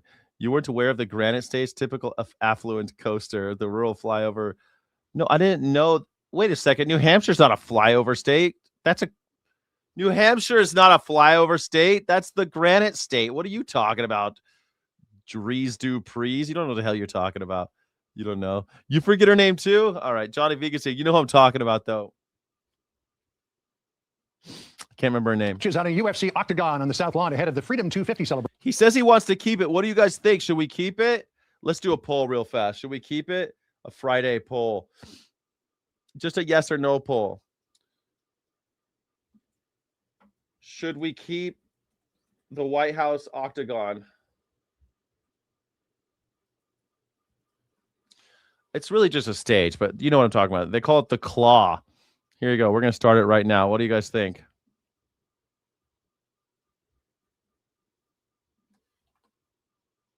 There's a poll in the chat. There's a poll in the chat now for you. Just 10 days away. But some people in the legacy media are already melting down about it, trying to compare the event to authoritarian shows of power from the past. I've never been to Bozeman, but I've always wanted to go because in Star Trek, Bozeman is an extremely important city in the Star Trek universe. And I love Star Trek, but lately I'm thinking maybe I need to give up loving Star Trek because it's owned by the Ellisons and they're going to turn it into shit now. It's kind of unfortunate. We had a little renaissance for a little while of new Star Trek shit, and now it's going to be garbage again because Paramount owns them. Listen to this. If you go back in history, you see sports has in times been used by authoritarian governments like Mussolini to show power, to show strength, to show control. Do you worry about the confluence of this sport in particular and the Trump administration sort of being intertwined? I don't think like that. Fox News contributor, former professional wrestler Tyrus joins us now. Tyrus, what's your take on the degree to which Democrats apparently are losing their mind about this? Yeah, I'm laughing because listening to her try to spit that out, at least there was one part of her brain that was like, this is not a good move. This ape man likes to talk about other people's brains, but it makes perfect sense. Like, okay, we have Hitler's 1936 Olympics, and he tried to use sport as a way to demonstrate supremacy and power. And it's a way that authoritarians have done so in the past. They try to get really into the national pride stuff. They like to get to that animalistic stuff. The Romans did it. They figured it out. The whole, like, you've seen the, you know, that type of shit. The Romans figured that out with the Colosseum and stuff. They try to get really into the sport so they can get people when they got their hearts pumping. Donald Trump goes to football events and like swears people in or something. I state your name, the United States of America. Remember that when he did that? It's a thing that authoritarians do, and they all do it, by the way. Like all these presidents, they go and they throw out the first pitch and shit like that. They try to get involved in sports. Try to get involved so that when you like, oh, you like baseball? Barack Obama's up there throwing the first pitch, huh? He likes baseball, huh? He's just like you, huh? They all do it. It's disgusting. The Olympics basically are tools by the government now. The Olympics were supposed to be this idea that we put the weapons down and we go and we celebrate human achievement and sport and, you know, Nike, the not the shoe company, but the goddess of victory. You know, we have all sorts of gods that are supposed to, you know, bless the sportler and all that stuff. Sportler, sorry, that's German. Athlete, Sportler, an athlete. So, but you know, we fucked with the Olympics a lot, right? Like the USSR was banned from our Olympics. They banned us from their Olympics, which was stupid. It just ruined it for the athletes and it didn't help anybody. And then, you know, hostages were taken at Munich Olympics by Palestinians.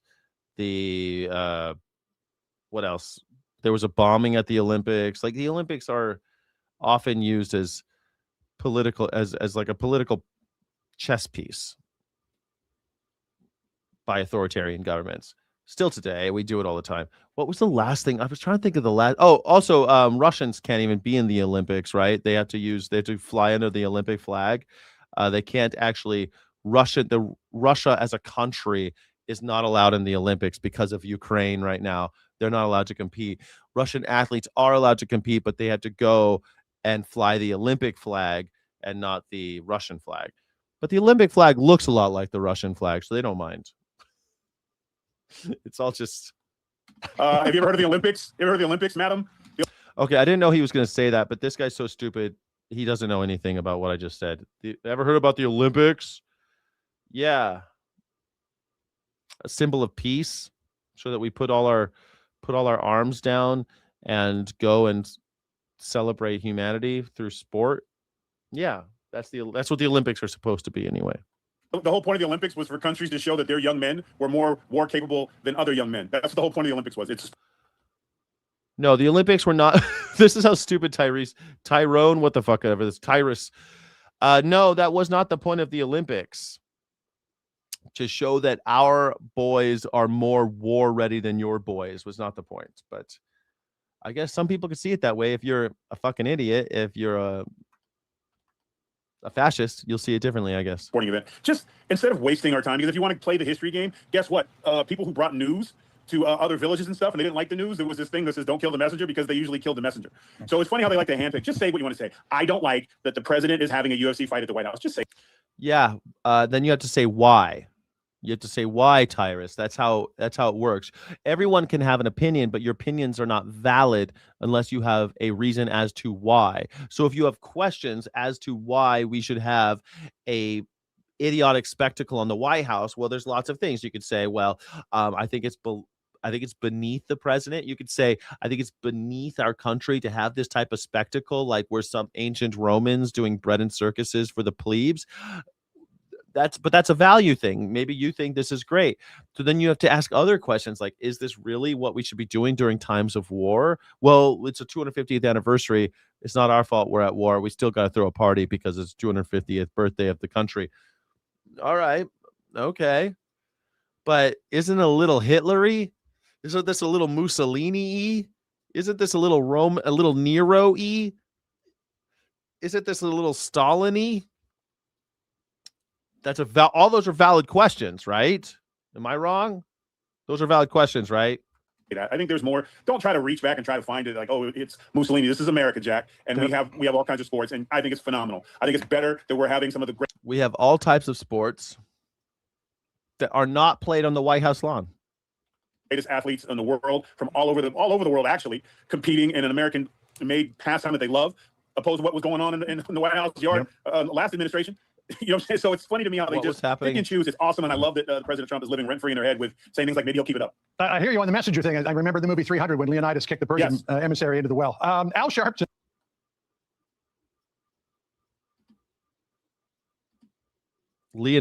King Leonidas, the movie 300, which again is a fascist retelling of the 300 Spartans who died during the expansion of the Persian Empire.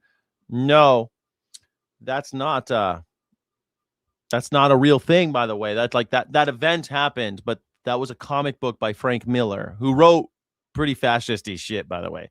But Frank Miller made that as an entertainment thing. King Leonidas was not in the Olympics. The fuck are you talking about? Did the Spartans even compete in the Olympics? Did Sparta compete in the ancient Olympics? Sparta competed extensively in the ancient Olympic Games. It was the second most successful Greek city-state in terms of known victories, just behind the host city of Elis. In the ancient, between 720 and 468 BCE, Spartan athletes won 51 Olympic championships in 51 in 300 years. Okay, whatever. And pentathlon notable highlights include dominant wrestlers, sprinters, and equestrian success. Cool. A Spartan princess named Siniska became the first female Olympic champion in history. Interesting. Sparta. This is Sparta. Okay, but the movie 300 has nothing to do with the fucking Olympics.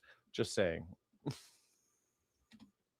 I don't know why we brought up the fucking Sparta, the Olympics. They always want to go back to 2,800 years ago. 2,800 years ago. Went a degree further. Listen to what he said. There is a connection of why they're having these fights on the White House lawn, the UFO and all, whatever they call it, UFC. Yeah, of course. And all that, because they're trying to go back to that when they'd watch people have these fights.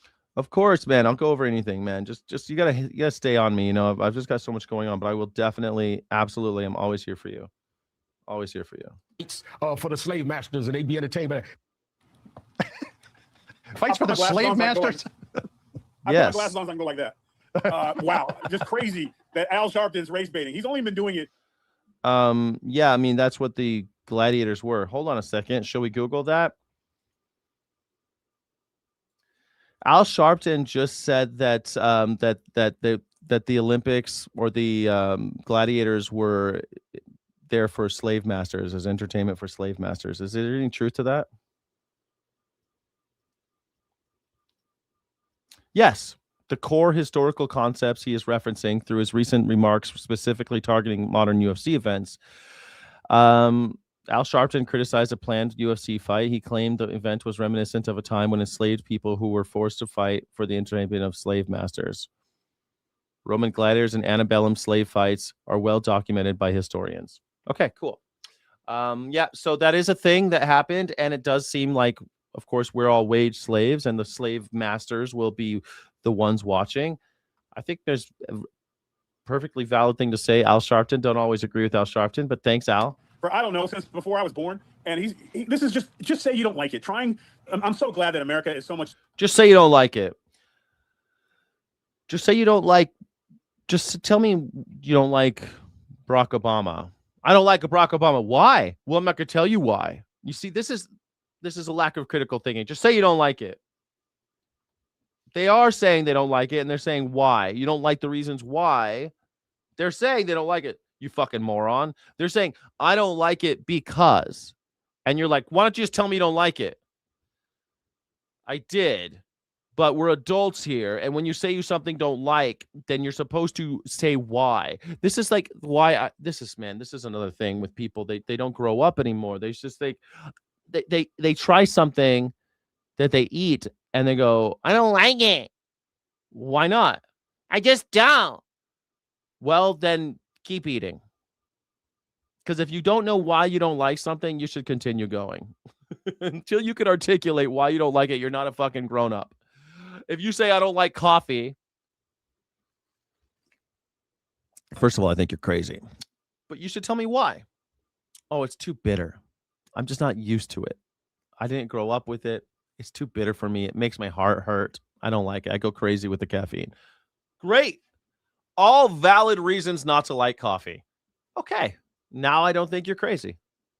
When you just say, I don't like coffee, I think you're fucking crazy. But when you say, I don't like coffee because it gives me heart palpitations, or it's bitter and I just like sweeter stuff. I don't know. I grew up with sweets. I got a sweet tooth. I grew up with sweet shit. I didn't grow up with bitter stuff. I'm like, all right, well, I like bitter things. So I don't get it, but I get it. You know, I don't like sweet shit too often. I couldn't drink a sweet drink every morning. I couldn't do it. Just say you don't like it.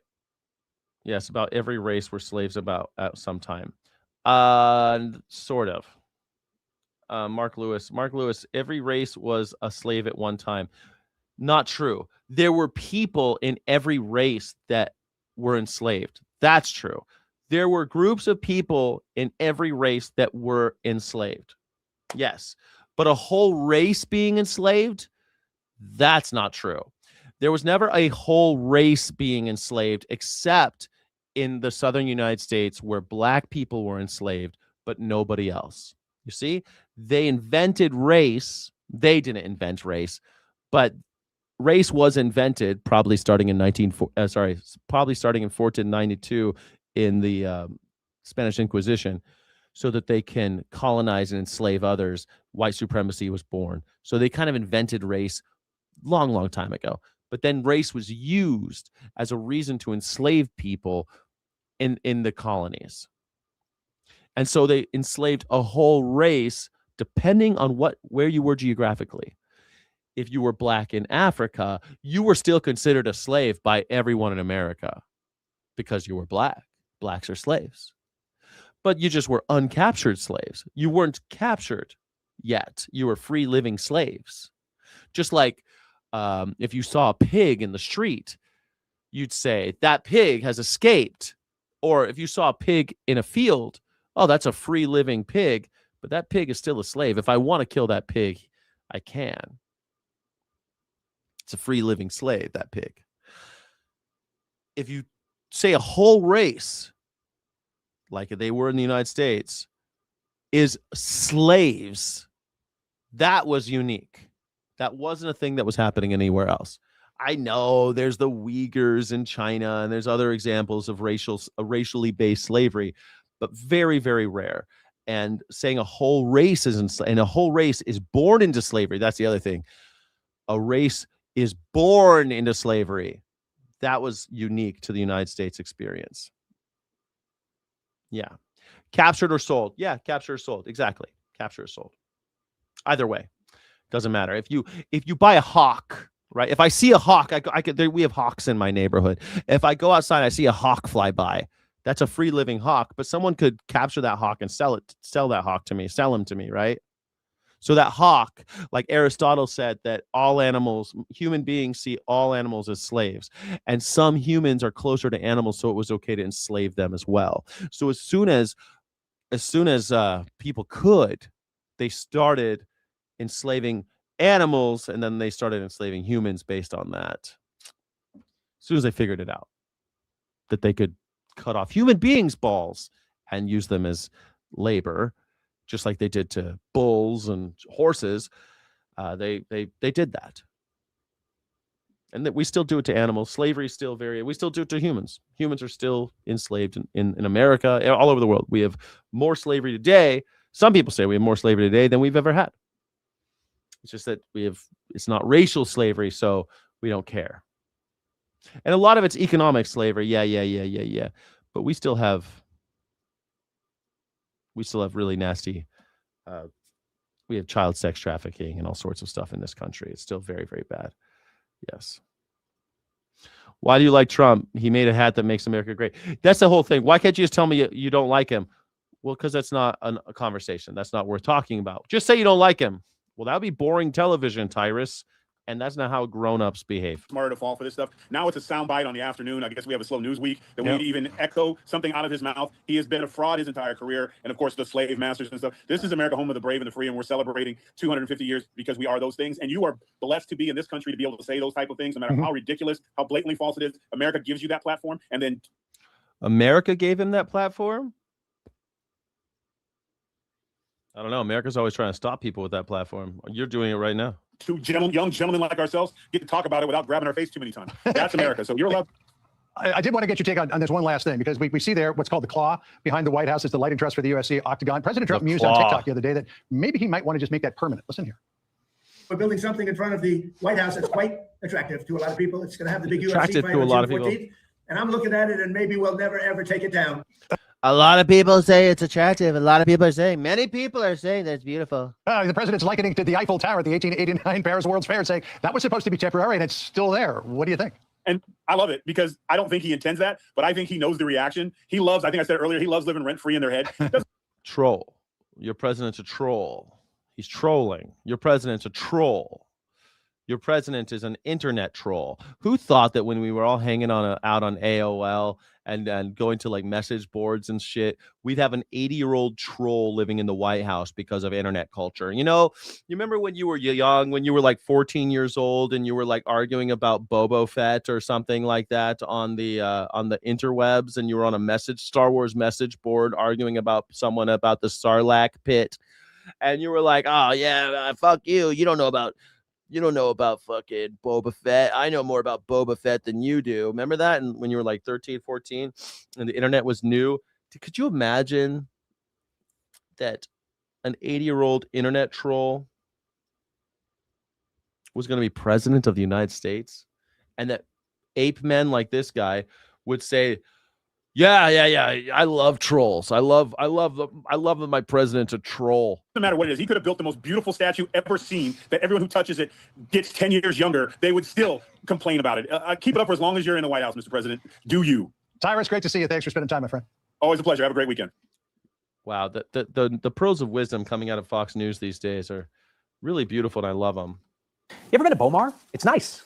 Now stop doing that. That fancy little town in the metro area doesn't want us peasants driving through anymore. They want to put... Holy shit, those peasants! God damn! Local news has got to wake you up in the morning. God damn! You like Bomar? Fuck you! All right, here we go. Entry gates on public streets. Our Spencer Swisher got inside to bring you this report. Sure, you've heard of gated communities. But what about gated towns? So I heard from one of our residents that our neighbor to the town of Bomar was wanting to put up some gates to restrict access to their streets. Littleton Mayor Kyle Schlachter says his city had no idea about Bomar's decision to gate off their town. The small town with big homes sandwiched between Littleton and Denver has approved plans to install... Okay. There's Littleton, there's Denver. In order to get to one to the other, some people are they need to go through Bomar. But these rich people here don't want people traveling through their city. Now, this is a common problem, actually. When I was living in South Orange County, San Juan Capistrano had all these people going down Capistrano Avenue, and they didn't like it because like the city had to, one city had to pay for the road and the other city had to pay for the road, and they couldn't agree on who was going to pay for this road. And so they just shut the road. They just shut it. And it was shut for like 10 years. And so this type of thing happens fairly frequently, where if all of your residents, if all the Littleton residents are the ones using my roads, then why the fuck should my residents pay for your residents to use my roads? Well, that's what being an incorporated city is all about, right? You'd think, but they can never get along. So now I love this. I love it when this happens because this is like anarchy, man. I love these two cities just can't get along, and so they're gonna start doing crazy shit. Watch this. New gates that will keep everyone else off the public roads. They want to put gates up. Neighbors would get a tag on their car to automatically lift the gate and a code for their visitors. Literally, you need to have a special gate pass to get through. We can't fake that. Commuters will just fake that. I don't know why, but anyway. Locked out of the conversation and the access in the right away. Schlachter and Denver Mayor Mike Johnston wrote a letter to Bomar this week saying, "Stop the gates, or we'll place barriers outside them, blocking the neighbors' most convenient ways in and out." Stop the gates, or we're going to place barriers so that you can't escape your own city. If you put a gate on your fucking city, we are going to put a barrier so that no one in your city will be allowed to leave. I love this shit, man. I love it. Can't we all just get along, you rich bastards? We don't want people going through our city. It's too much, too noisy. We don't like paying for the roads. Fine. Enjoy them. Because we're going to block your road. You're not going to be allowed to even leave your stupid city. I love this shit. We have residents in Littleton that use those streets, and I know residents of Bomar use Littleton streets. This is not the first "You're not welcome in our town" move by Bomar. In 2021, the town put up a sign saying a street does not cut through. Look at no access. That's bullshit. They put fakes. The city put fake signs on the roads to fool people who don't live in their city. This is like some cowboy shit, man. Denver, you gotta love Colorado, man. You gotta love Colorado. Through to Sheridan, but it definitely does. Not quite the same as actually restricting access. Perhaps not everyone in Bomar wants to keep outsiders outside, like the people who put up this sign with a QR code to keep the entry points open. Oh, someone spray painted over it. Bomar's decision is legally questionable. 9 News legal. They put a QR code on it and some other person spray painted the QR code. Why don't you just take down the sign? Analyst Scott Robinson says state statute gives cities and towns 36 different powers over traffic coming through their towns. Complete closure, except for the local residents and those they want to invite. Not in the statute. Is it legal? TBD. But why shouldn't people from Littleton or Denver be able to drive on a public road? That is. Look at, because they have cute signs. Look at, they got cute little road signs. That's why we don't want all you pories coming in here. All you pores coming into the town. Look at what we did with our cute street signs. We don't want you poor people coming through here. The question I asked them as well. I reached out to the Bomar mayor and every single one of their trustees today. The town couldn't provide comment in time for our deadline. Bomar receives state tax dollars for roads, which includes vehicle registration fees, but also money from gas taxes at the pump. Since last summer, the state's given them $27,000. So the state gives you $27,000. You think you could close these fucking roads? You see what I mean? Don't take the money. That's what Beverly Hills does. Beverly Hills, they have parts that you can't get into. Like, you could drive on parts of Beverly Hills, but there's parts of Beverly Hills you can't get to because they don't take public money. They made their own little city inside Los Angeles. Most people don't know that Beverly Hills is its own city in Los Angeles. They just made their own city because they don't want to be with all you pores. And they made some cool laws, like you can't use leaf blowers there. Why do you have to be rich to escape leaf blowers? You've never been, go drive through while you still can. It's real nice. Spencer, thank you. It's real nice drive through. One of the most I love stuff like that that's still happening, man. I love it. I love it. Thank God. Maggers, this is what closed borders look like. That's exactly right. This is what closed borders look like. That's it. Why not just close let's make it so we have to have special papers everywhere. We could do it. I think we should do it in California. Shut the border and not let anybody in. or out. You're not allowed to leave either. You're not allowed to leave California anymore. Sorry, everybody. You have to stay here. You're hostages. No one from outside's allowed to come in anymore in California. That's the new rule. Yeah, got to keep the normies out. Yep. Sky looks like he still has Andy written on his foot. There's a snake in my boots. Reach for the sky. Consequential stories really of our time. And before I tell you all the new details, just consider a situation like this. A new groundbreaking tool allows a company to use. Yeah, okay, keep those commies away. But here's the thing, Craze BT. You can't take any more money from California. Sorry, no more. You can't take any more. So I don't know what red state you live in, but you're probably no longer going to have schools, interstate highways, no more libraries, no more Medicare, Medicaid, no more Social Security. If you're cool with that, awesome. Let's close it. Let's make sure California, we all stop paying income tax to the rest of this stupid country that only milks us. You're constantly milking us. We're going broke, paying for all you stupid red states. All you stupid red states keep taking our money. We pay for everything.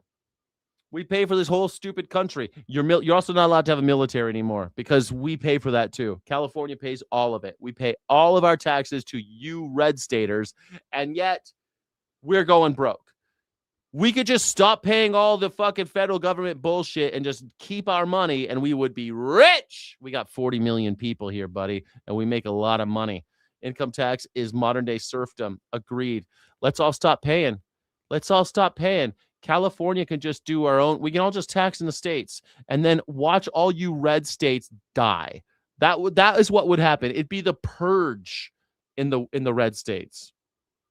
It'd be just chaos because you guys would just be shooting each other, killing each other. In California, we would be fine. Eliminate income tax. Let's do it. Let's eliminate income tax.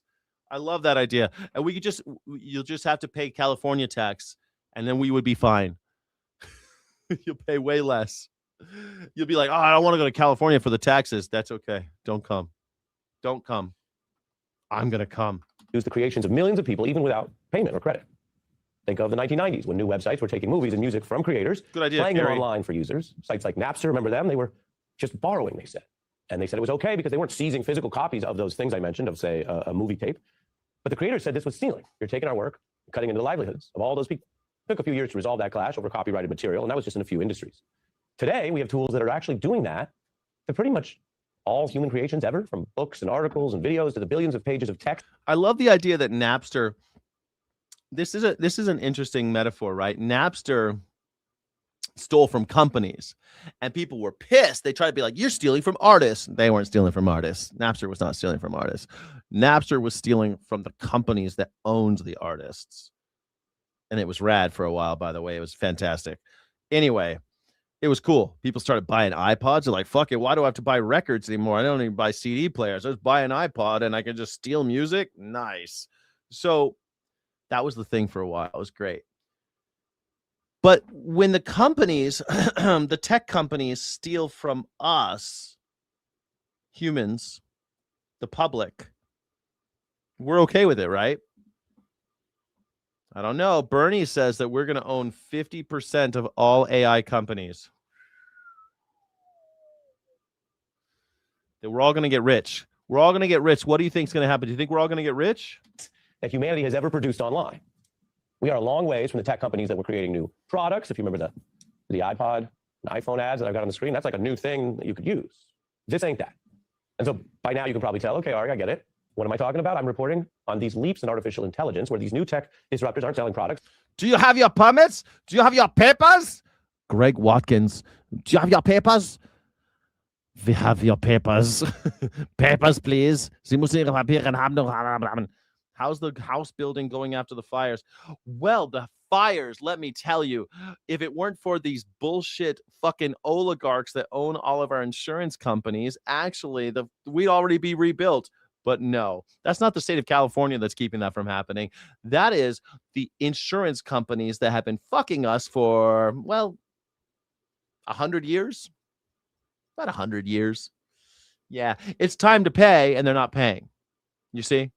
Because the federal government protects them. California is actually trying to get it so State Farm can't even do business in California anymore because of it. So that's pretty bold. I think California is actually standing up to these assholes because of it. I'm excited. I hope that it happens. I hope they get all these stupid insurance companies out of here. And if you aren't going to pay, if your business practices don't allow you to pay out when it's time, I'm talking about United Health, then you should get Luigi'd or get the fuck out of California. Get the fuck out. These insurance companies have been fucking us. Talk to people in Maui. Remember the Maui fire? Remember that? They're taking everything humans have ever created that they can get. Anything they can scrape and pick up. They don't ask, they just do it. And now, having spent some years developing their models, they spit it back out through these AI systems. You may have heard of some of the examples, like ChatGPT or Claude. If you don't happen to use those, think of that as like when Google launched. You had Google and Yahoo and Ask Jeeves. These are just different modules of that. Yeah. These companies reaping billions. Some of them are preparing what we are told will be the largest stock offerings ever in the coming months. And they have deregulatory allies in the Trump administration, tech leaders who can operate now largely without much. This guy, he's always having this guy makes so much money. He's trying to look like me all the time. This fucking Elon Musk. Okay, Elon, we get it. You love me. We got it, Elon. Government or legal oversight, even as their core products take, swipe, pilfer at a level that makes Napster look modest. Now, when you ask these AI models a question, they don't usually create a new answer. I'm simplifying. I'm not a prompt engineer, but if we just think about it simply, even if you've never tried one, and I'm about to show you some video of people talking about them, what they do if you type in a question is at very, very tiny levels, down to the word or even the letter, what they're basically doing is quoting, sampling, remixing, and plagiarizing from other prior human creations. And they usually do it without credit, let alone payment. Right now, many AI companies train on creative work they haven't paid for or even asked permission to use. The models. Yeah, I mean, it is the biggest act of piracy in the history. It's funny because for fucking years, these companies, these same guys, they've been telling you and me that we are not allowed to pirate. Remember all the ads before the VHS or the DVD? Don't you fucking pirate this shit, you silly worm people. If you decide to watch this movie, you better not pirate this, you silly little worm. And it turns out they can pirate all they want. How incredible. What do you know? So piracy is okay now. Awesome. I am going to delete all of my I'm going to delete. Plus, I could buy this thing right here. This has like 2 terabytes. Do you know how many episodes of Star Trek I can put on this thing? I can have all my Star Trek on here all the time. I don't need a Paramount subscription, motherfucker. I'll just download it all. It exists out there. I'll put it all on here. I can even pay someone else to do it. Hey, give me all the Star. Someone probably already has done it. And I can just get it all on and I can watch all the Star Trek I want whenever I want. Why the fuck am I paying Paramount? They'll gladly steal from me. I watch these guys. They always steal my jokes. That make this art don't just do it out of thin air. They've learned to mimic styles, even specific artists. The models ingest millions, sometimes billions of images, scraped from websites all around the web. The AI community had taken most of my novels without permission. I truly felt like someone had backed up a truck of my imagination and stolen everything I'd ever created. When we talk about art heists, typically we're talking. Okay, all right. Every once in a while, I get someone like this. You think communism killed Cuba? Are you stupid? Are you stupid? First of all, you must be stupid because communism didn't kill Cuba. America killed Cuba. America put an embargo on Cuba and made sure that no one can trade with Cuba.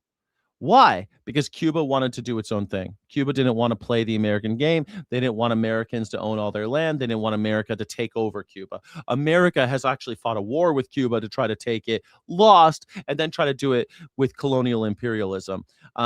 Or really just cultural imperialism, I should say. And when Cuba decided they wanted to go communist, well, we didn't like that because our boy is the one that got kicked out. It's the same old story, kind of like the Shah in Iran. But anyway, Cuba wanted to do their own thing. Cuba decided they wanted everyone to learn how to read and have everyone to get health care and have everyone to own a piece of the action.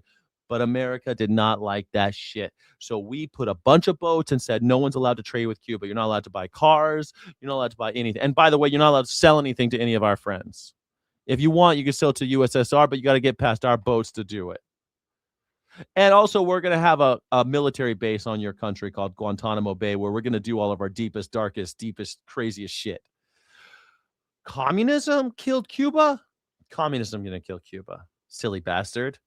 And because you had Viva la Revolucion, Castro's idea of a perpetual revolution, you never got to any kind of capital. You never got into any type of capitalist communist conflict. You never actually had a real communism. You had authoritarianism that was necessary because they were always at war. They always had their little generalissimo outfits on because they were always at war with America, because America was always fucking with Cuba. Always strangling Cuba, constantly strangling them. And you want to say communism, the idea of a classless, stateless society, the idea of a classless, stateless society killed Cuba, then you don't know what communism is. You don't know what communism is. You've never read the manifesto. You don't know you've never read any kind of theory. You're an uneducated wretch who heard some propaganda that Castro's bad, so therefore communism's bad, and it's got nothing to do with America. We're the good guys. It had nothing to do with us. Bay of what? Bay of Pigs? Never heard of it. Bay of Pigs? What's a Bay of Pigs? I never heard of that. Cuban Missile Crisis. What is a Cuban Missile Crisis? I don't know anything about that. Guantanamo Bay. What's a Guantanamo Bay? I don't know what a Guantanamo Bay is. It never led to capitalism? No. Communism and capitalism never squared off in Cuba. Thank you. Thank you very much. Fucking morons. Fucking morons. You know what the dumbest people in the world to talk to about communism is? Cubans. They're so fucking stupid, it's painful, because they washed up on the shores of America and they said, communism's bad. I escaped an oppressive regime in order to go to another oppressive regime. Communism's bad. Totally. No understanding of what communism is. No understanding of what the history of Cuba is. No understanding about America's involvement in Cuba. Nothing. Completely none. No understanding of basics, the basic tenets of communism. No understanding of why Cuban style of communism was different.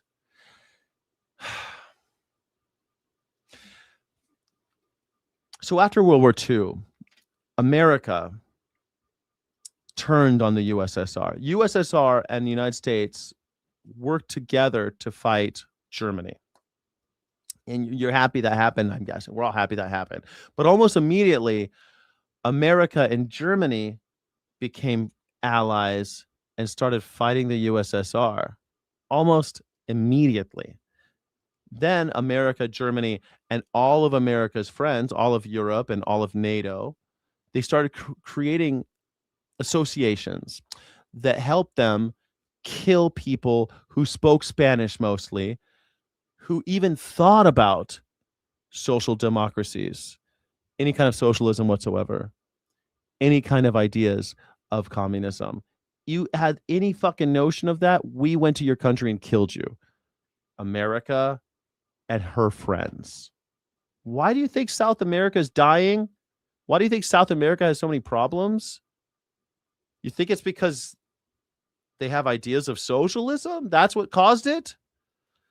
America and our Nazis and Germany and their Nazis got together, and Italy with their Nazis got together and fought their true enemy, which was social democracy. Social Democrats were the enemy of the Nazis. Social Democrats were the enemies of all of fascists. That's why the USSR became immediately a persona non grata. And we had a Cold War over it, where we tried to starve them. And eventually we did. We bankrupted them. We bankrupted them. And you'll say, oh, well, that's because communism failed. It's not because communism failed. Anyway. Talking about one painting being taken from a museum to 3. They stole billions and billions of images. How about that? Now, if you want to be technically legal, remember, stealing is about value. It's not about whether you physically broke into a museum. If you managed to use virtual tools to take money out of an account, right, to wire it out, you could still be in trouble for stealing. And I can give you all these tech examples. So of course you might say, all right, Ari, I get it. Is this even legal? Well, some of these top news outlets argue no. They've taken these AI companies to court for what they call stealing. And that's a court case issue. The judges will review it.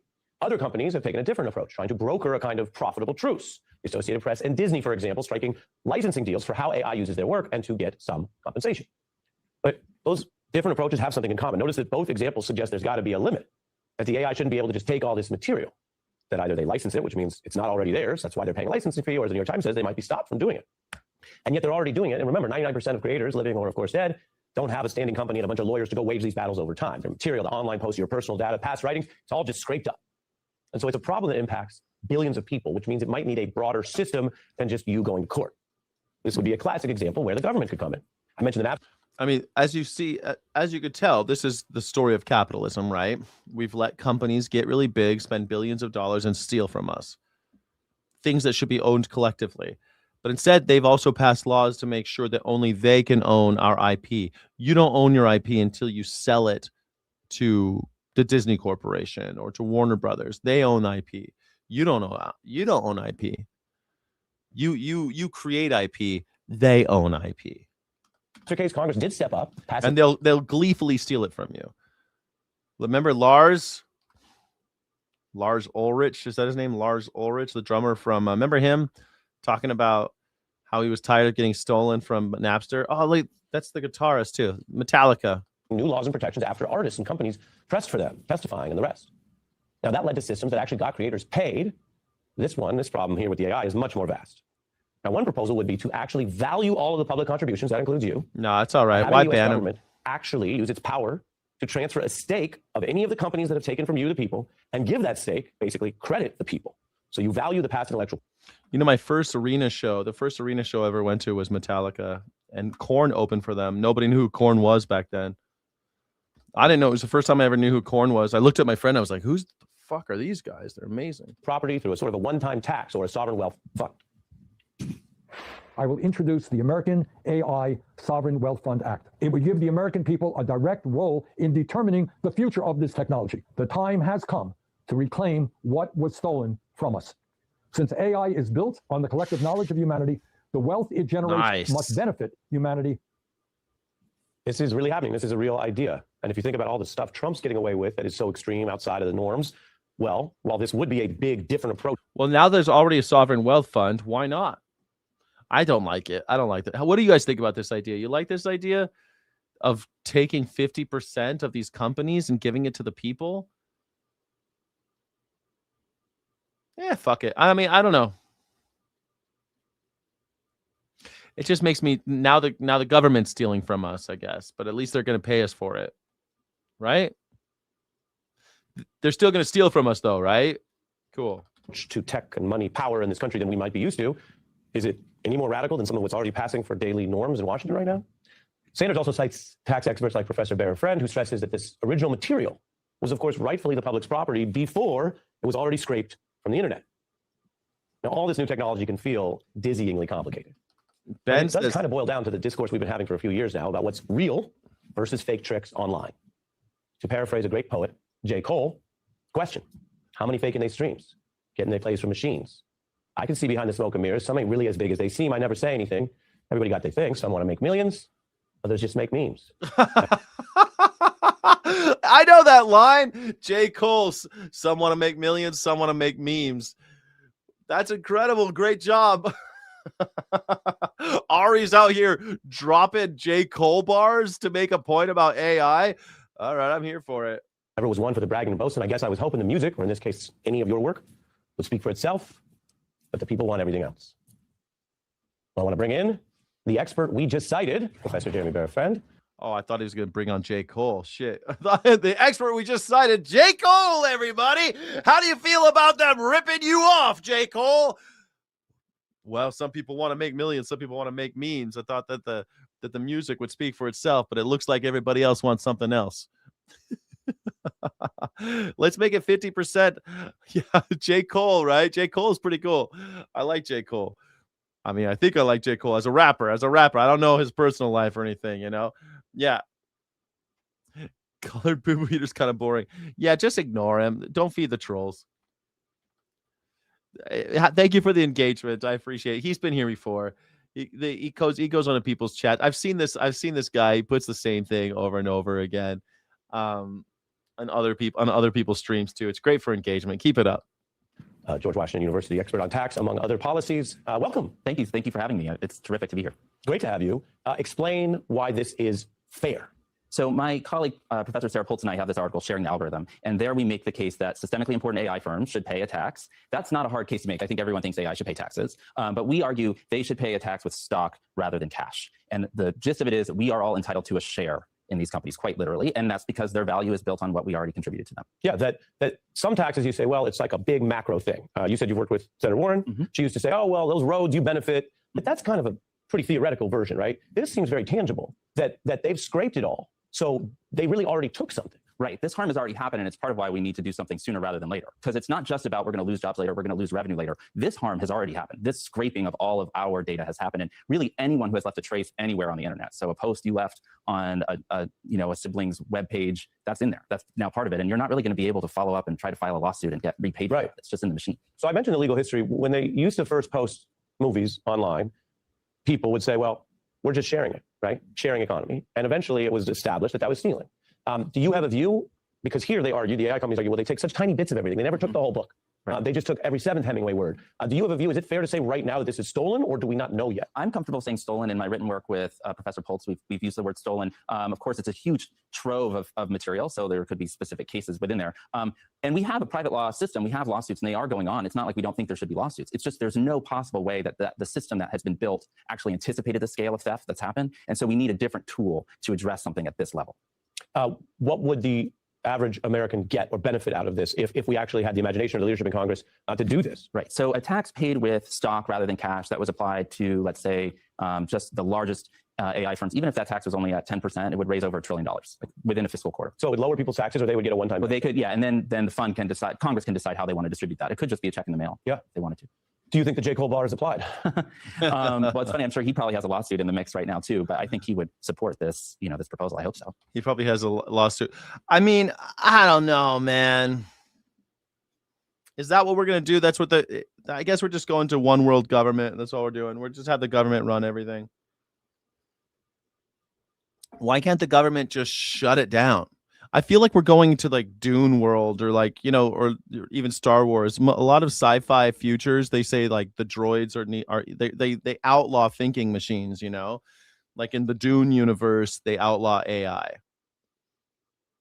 Well, maybe we just need to outlaw AI. Maybe it's just like, hey, this sucks. Because it does suck, right? It sucks. I don't know. I don't know how I feel about it. Government sponsored it to defeat Chinese AI. The government does sponsor it to defeat the Chinese AI. Are we going to win?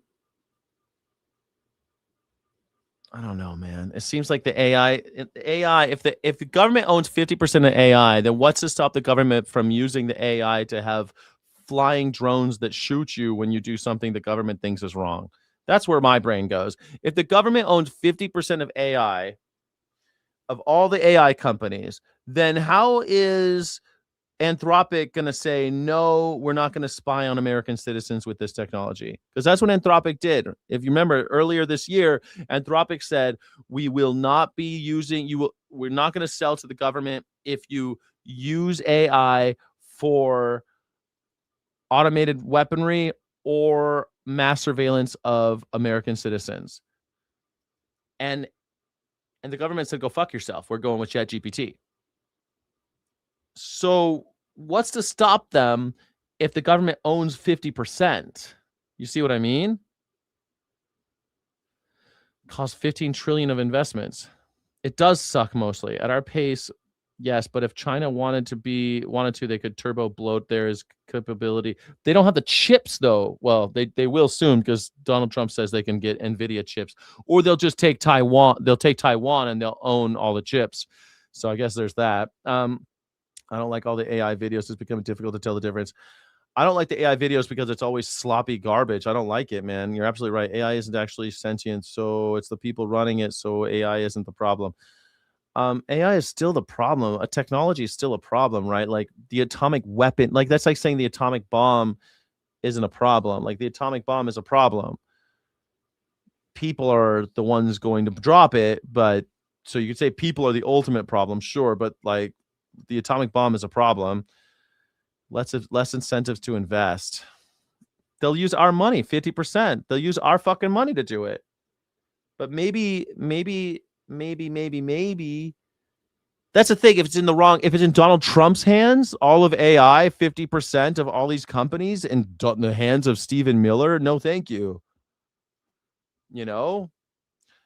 What happens when you say something bad about the government and AI says, well, you deserve to die now? Who's going to stop that? The tool is a problem, yeah. It's really dumb to contaminate the water and land so you can see what you'd look like as a giraffe pirate. Well,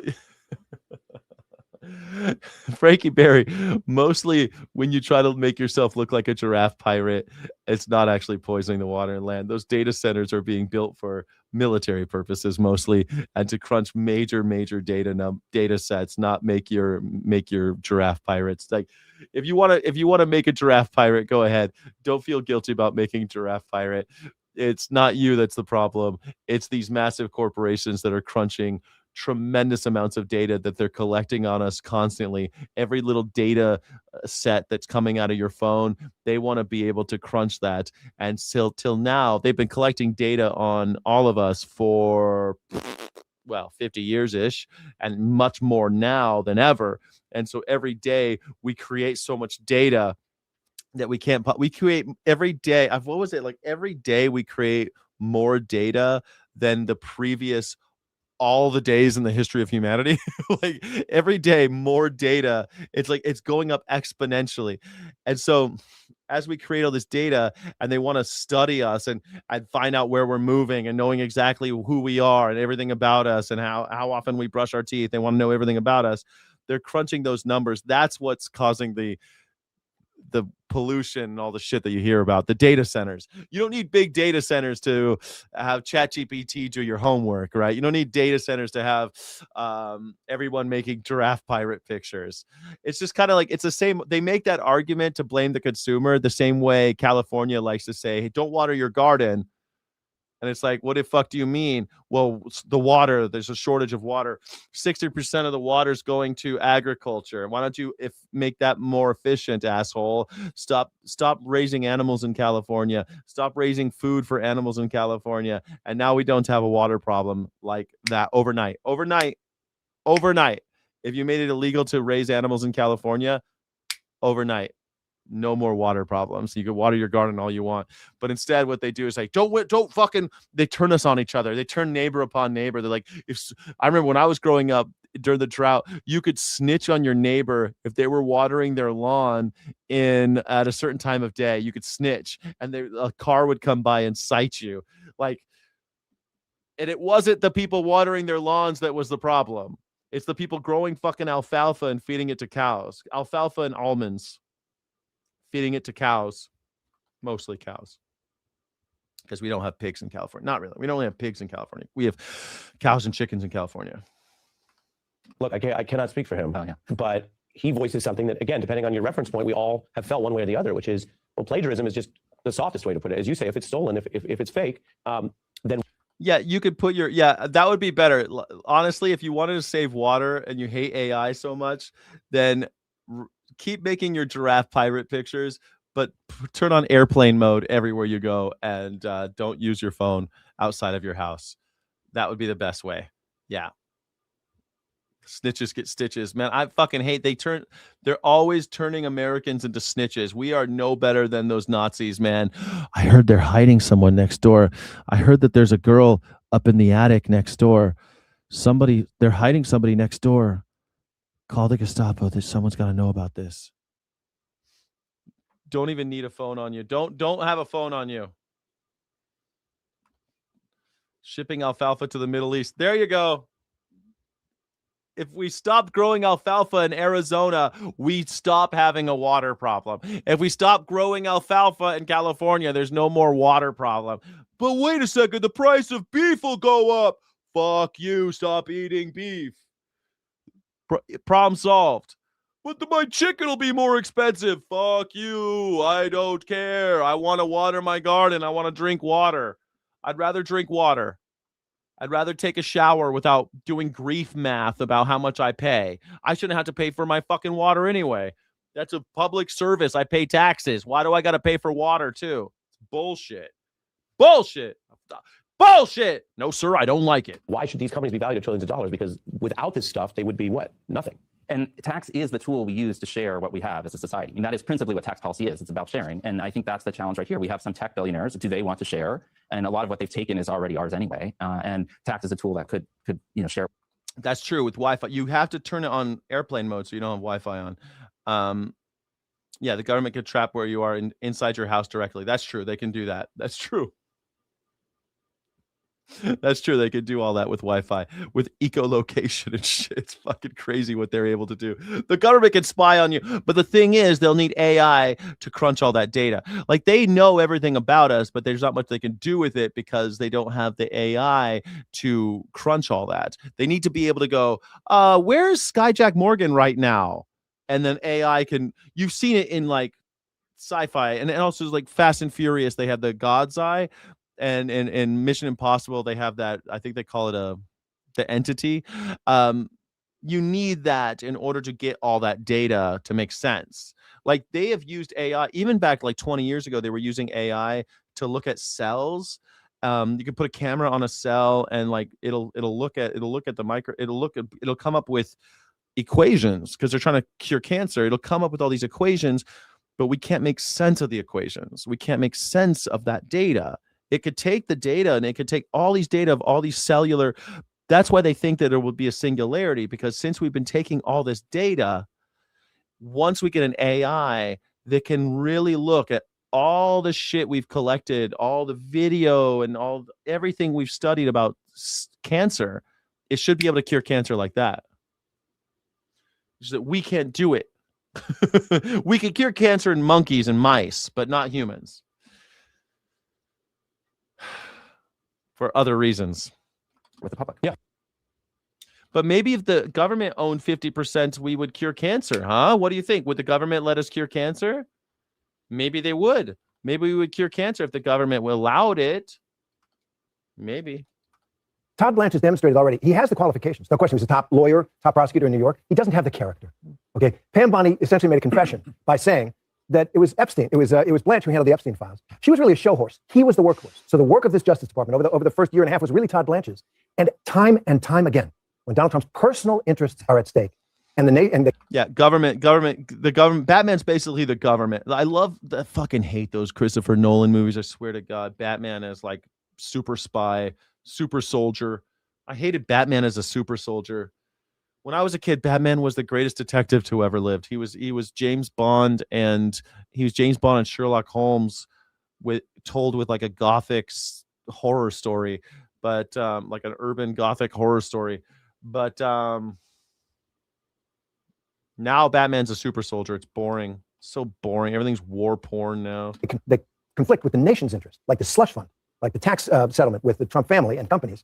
He goes with his client, Donald Trump, rather than with the country. Well, let's not also forget the prosecutions that he has attempted to launch just in the last few months. I mean, Jim Comey over the Seychelles and so many other things. He was talking to Sean Hannity, the Fox host, on his podcast earlier this week. And here's how he said he looks at the task ahead of him in his job at DOJ. Oh, I love Christopher Nolan. I just think the Batman movies, man. The first one was kind of cool, but like, because it was kind of a new, interesting take. But man, like, I think The Dark Knight is so overrated.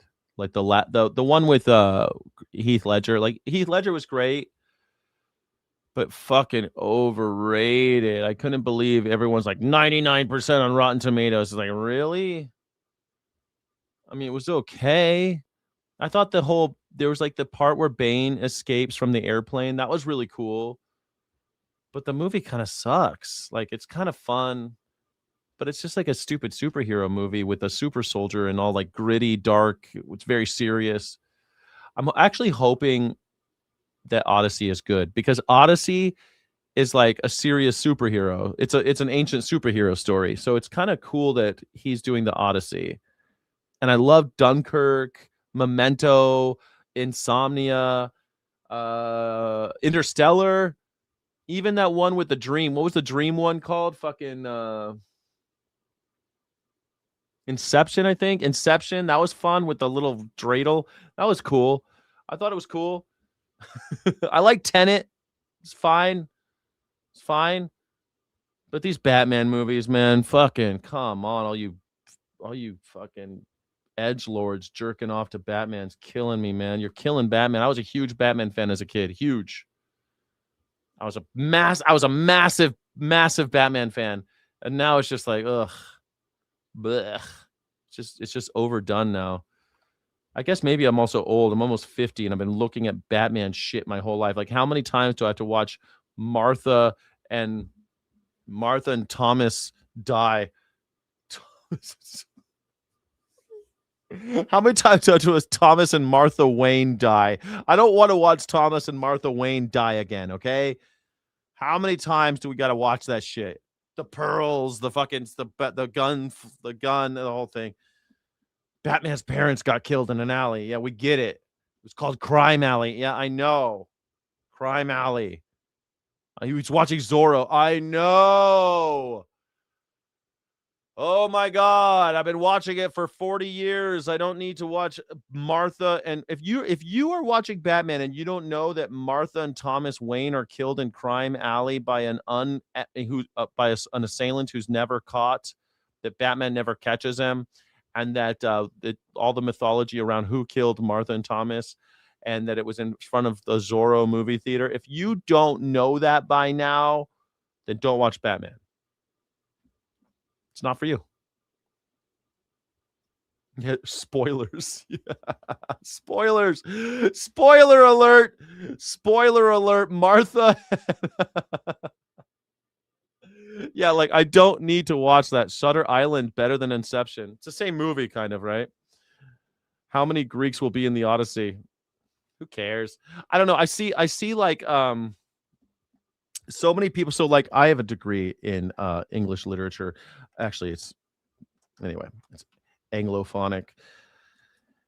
I had to study the classics, basically. Okay, I had to study the classics. I've read the Iliad and the Odyssey. I had a friend in college that was translating them from ancient Greek, and that was his whole thing. He made his whole life about translating the Iliad and the Odyssey, and I was like, why the fuck? Anyway, and other ancient Greek shit. He studied ancient Greek, and he was an English major, and his whole thing was translating ancient Greek. Interesting guy, fun to talk to, but goddamn. The Iliad is not the Odyssey. I keep on seeing Osmond Gold say all this stupid shit about Elliot Page. It's like, bro, you're fucking stupid. The Iliad is not the Odyssey. The Odyssey is a superhero movie, and it's supposed to be fun and crazy, and it's an old poem by an old blind guy, and it's great. I think it's great. Who's gonna be Troy? So cool. And Troy's sister's also played by the same actress. Elliot Page, fucking great. Playing Achilles, cool. Playing Achilles' ghost, by the way, not Achilles. Achilles is not in the Odyssey because famously Achilles gets fucking stabbed in his Achilles heel, gets shot with in his Achilles heel and dies at the end of the Iliad in the Trojan War. So Achilles is not in the Odyssey. The ghost of Achilles is in the Odyssey, and the ghost of Achilles will be played by Elliot Page. Is that so bad? Elliot Page is a skinny little dude playing the ghost of Achilles in Hades. Makes sense to me, but stupid people who are so anti-trans, like Osmond Gold, are going like, look at who played. Brad Pitt used to play Achilles in the last movie. Yeah, that was part 1. Elliot Page is playing his ghost. Anyway, I wanted to talk about the woman who's playing Troy, but I can never pronounce her name, and I don't want to embarrass myself. But she, Nyong'o, I think her name is, she's going to be great. You know how hard it is to cast Troy? It's impossible. You can't cast Troy. It's an uncastable part. But why would a 5-foot dude play the greatest warrior ever known? A 5-foot dude is not playing the greatest warrior ever known. A 5-foot dude is playing the ghost of the greatest warrior ever known. A ghost.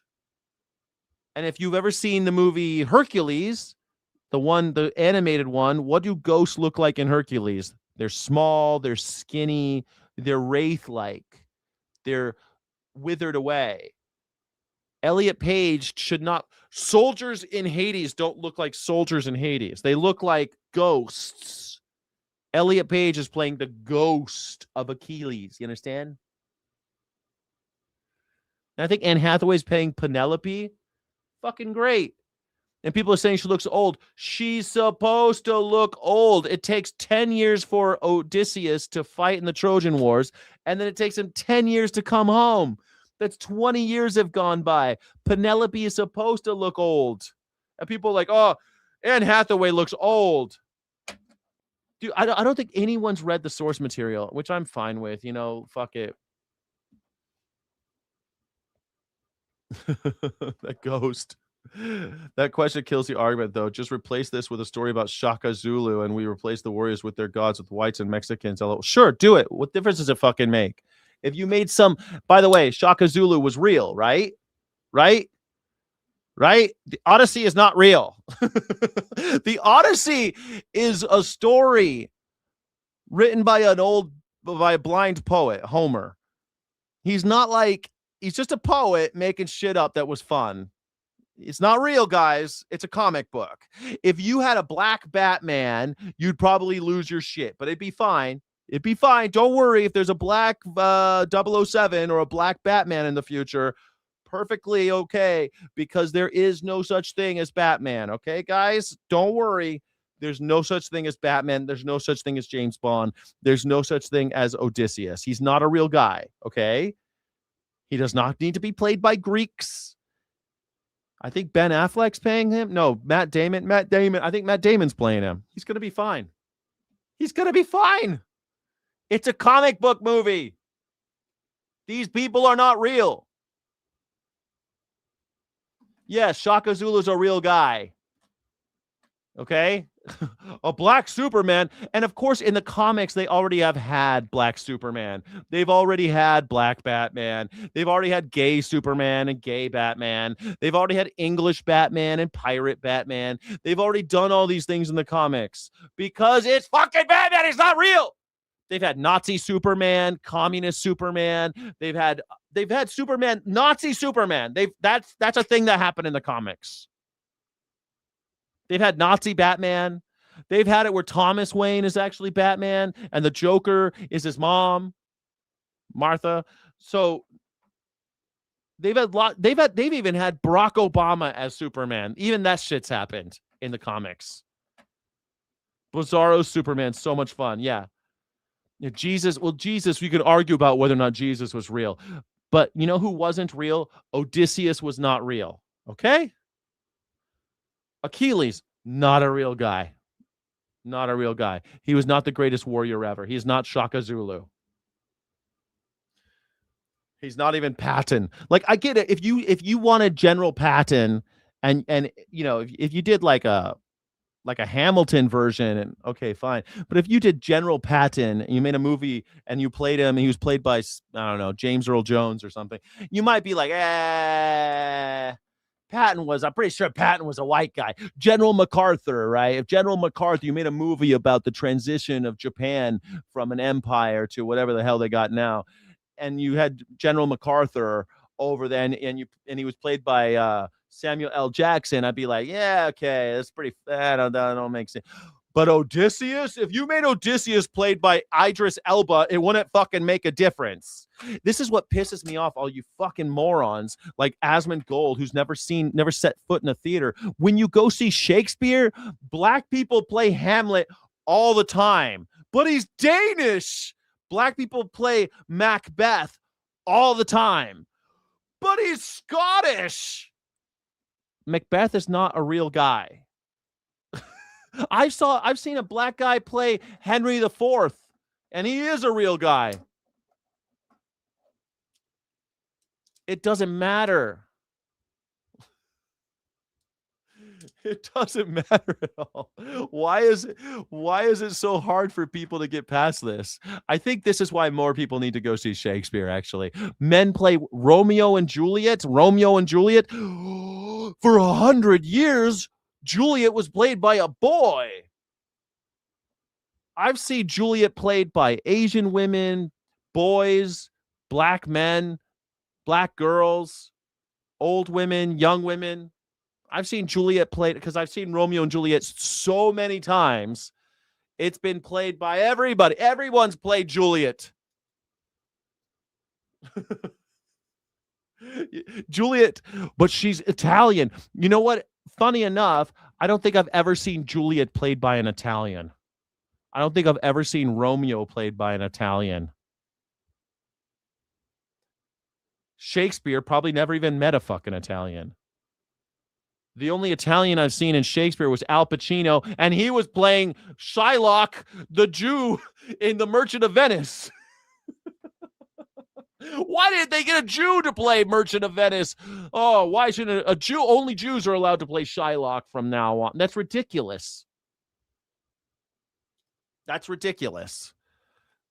Sir Laurence Olivier and Sir Anthony Hopkins have both played Othello in blackface. Now, today, that's not cool, but back then it was. And you know what? They did pretty well. They were both great performances. You can still watch them today. You can go watch them. Probably you could find them at the library.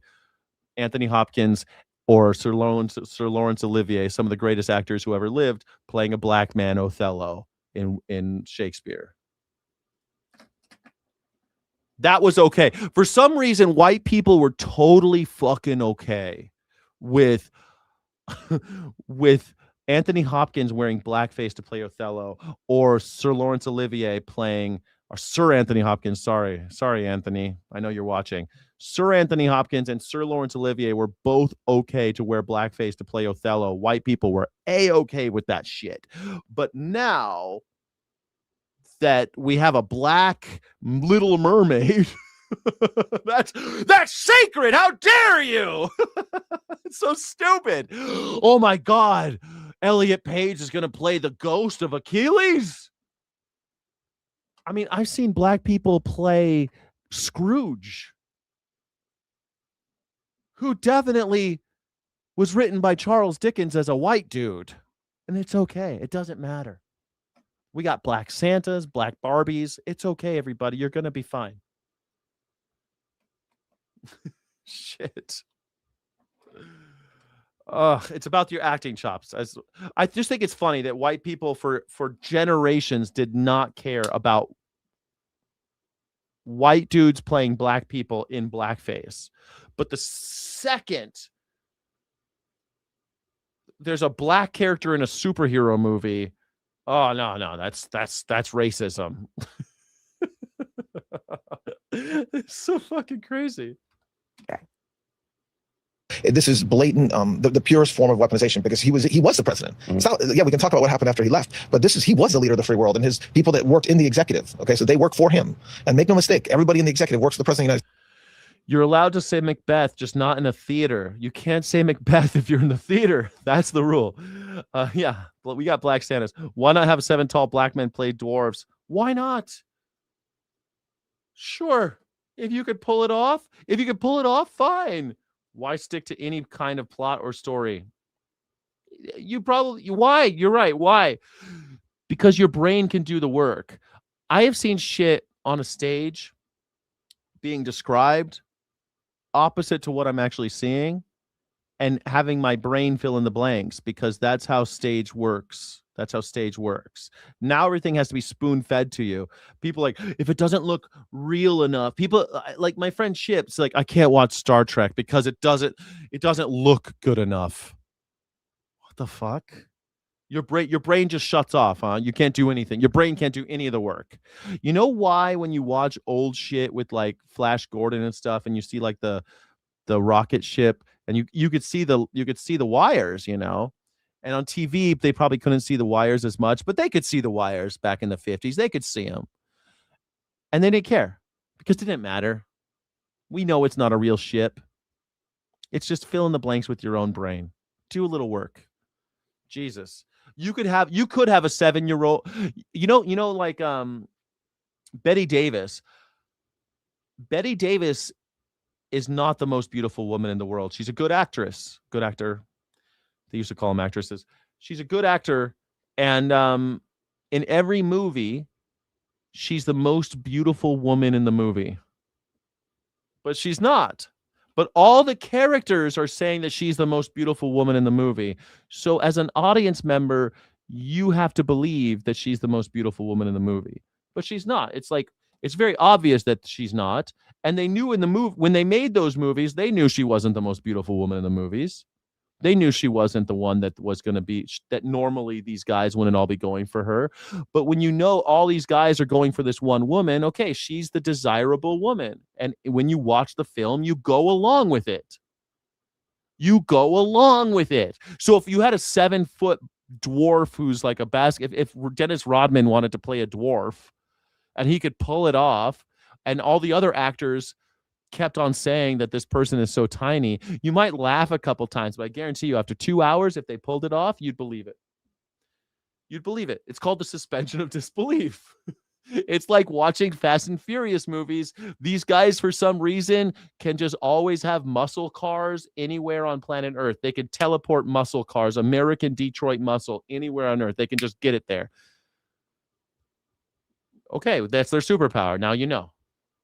Or in Mission Impossible, they just appear in any country in the world, and they just put a little place. They're in this country now, and you're just like, okay, fill in the blanks. They're super spies. Somehow they got there. How'd they get there? We don't know. They're just there. Did they go through an airport? Did they get parachuted in? We don't know. We don't care. Tom Cruise is now in Bahrain. We just believe it. We just believe it. Fuck, man, I thought those guys were flying. Jackie, leave out the insults here. What did I insult you? What do you mean? How did I insult you? She's got Betty Davis eyes. Did you tell you? Yeah, she got Betty Davis eyes. She did have those Betty Davis eyes, though. She pulled it off, right? She did the eye thing. She tried to make herself look real sexy, and she did kind of like she was kind of sexy. But in every movie she was ever in, every guy was head over heels saying, oh my God, she's the most beautiful woman I've ever seen. So you go along with it. States. And now we're sitting here saying, okay, so what are we doing? We're investigating. We have a bunch of guys investigating. Anybody, honestly, any prosecutor in this government that raises their hand and says, I want to find out what happened, I want to investigate, we have the tools in place to get them where they need to be to do it. And so the time is not our friend.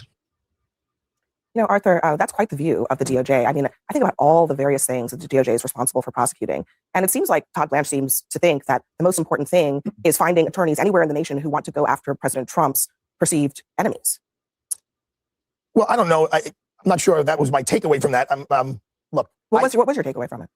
Well, let me just give you a little my basis of speaking here. You know, I work in the community where Todd was a U.S. attorney in the Southern District. I didn't know him personally then. I did have an encounter with him when he was representing the president in the courthouse. But he does enjoy amongst his colleagues an excellent reputation for his integrity, his knowledge of the law, and knowing, like, look, if you could look at the Trump administration, there are a lot of people who are in positions, and when we talk about one of them today, that really have no reason to be there.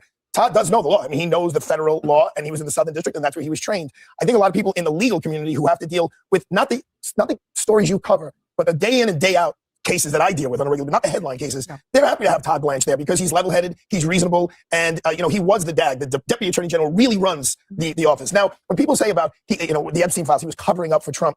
No one is. There's so much misconception. You had Ana Navarro on here who went off on Brett Ratner, the director, about the Epstein files, and he's all over them. That's just blatantly false. Brett Ratner, there's lots of pictures of him with Jeffrey Epstein and little girls, and Brett Ratner was hand-chosen by Donald Trump to direct the Melania movie. Also, Brett Ratner, he directed the worst X-Men movie, The Last Stand, but Brett Ratner also directed all of the Rush Hour movies. And if you remember, Donald Trump did such a big stink about how he wants a fourth installment of the Rush Hour movie. He wants Jackie Chan and Chris Tucker to come out of retirement and do another Rush Hour movie with Brett Ratner at the helm. Because, well, they know each other. They were both Epstein's buddies. Absolutely. Just to be clear, she was talking about the allegations about Brett Ratner that were actually not related to the Epstein files that caused him to be, I know she mentioned his something fall from about it. She grace, said so the to attorney speak, was from all over Hollywood. the Epstein. Yeah, he also got embroiled in all sorts of other shit, Brett Ratner. Brett Ratner's a dirty, dirty man, and he directed the Melania movie, which was the greatest movie ever made. Please buy Melania coin. It's going to the moon. Melania coin's going to the moon. If you donate to Skyjack Morgan on Cash App or Skyjack23 on Venmo, I'll buy the Melania coin for you. Thank you. It's going to the moon.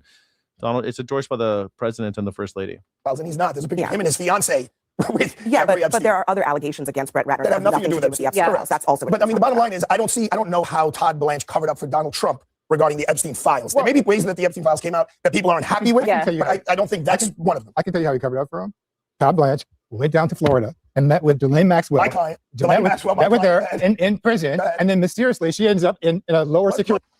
Pause the track. Don't be so sensitive, man. It's a live show. I don't even know who I'm responding to half the time. I don't know who I'm responding to half the time. I'm responding to ideas. I'm responding to arguments. There's no personal attack to you. I have no reason to attack you. I'm attacking ideas. But you said at the time, Arthur, that you thought that was basically a quid pro quo. Let me just be very clear. I don't know that for a fact. I want to make that blatantly clear. I've spoken to Ghislaine not that long ago. First of all, people get moved within the system all the time. They just moved Keith Raniere, who's doing 120 years. But you basically said, I mean, let's I believe you when you say maybe you don't know firsthand exactly what transpired in that conversation. But you basically said that no one would avail their client in a situation like that unless they were getting something out of it, and that the move from a high security prison to a low security prison would be. I'll use your words, a common sense outcome. Look, if I offended you, I'm sorry, but I don't even know what you're talking about anymore, man. I'm sorry. I'm a live streamer. I'm going fast. I'm reacting to things happening in real time. I'm managing 2 screens, multiple windows. I don't even know what offended you, but what's to be offended about? We're talking about Shakespeare? What the fuck? I don't know. I don't even know what you're talking about, man. I'm sorry if you were offended, but it certainly wasn't personal. Not represent Ghislaine on the conversations with Todd. We did her appeal, but yes, I'm not going to bring any client in to see any prosecutor unless I know there's some benefit for my client. Is that ethical? Of course it's ethical. The system It's ethical because that's the way the system works. Do you hear what he said? That's the fucking Nuremberg defense. We're going to hear more and more of the Nuremberg defense. You watch that shit. Low security prison would be. I'll use your words. Common. Okay, we're talking about Ghislaine Maxwell, right? Common sense outcome. I did not represent Ghislaine on the conversations with Todd. We did her appeal, but yes, I'm not going to bring any client in to see any prosecutor unless I know there's some benefit for my client. Is that ethical? Of course it's ethical.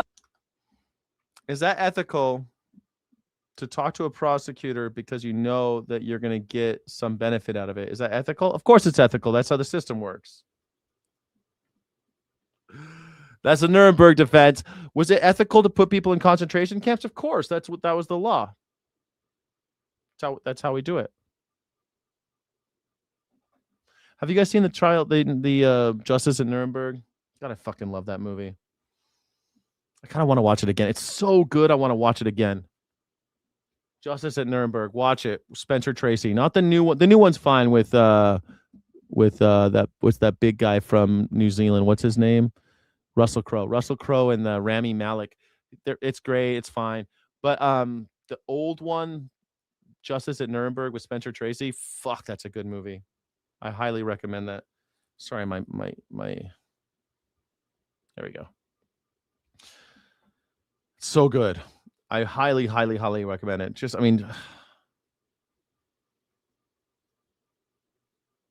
I wish I could force everyone to watch Justice at Nuremberg. Is that ethical in the context of the crimes that she was convicted and that's of? what I was going to say.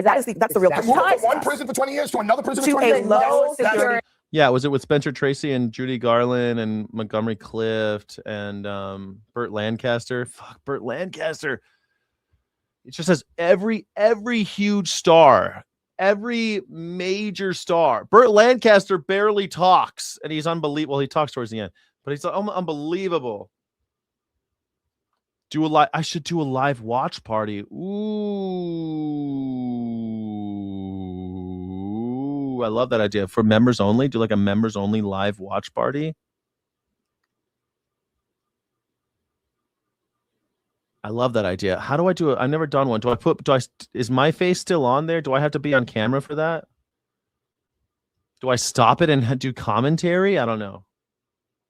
Just watch it and like type your reactions. What do you mean? How would that work? I need to look it up. That is actually not supposed to be in. Well, let me just say this. Yeah. Todd Blanche probably does know the. Yeah, there's always more people on the vertical for some reason. I think the horizontal looks better, so I still do horizontal.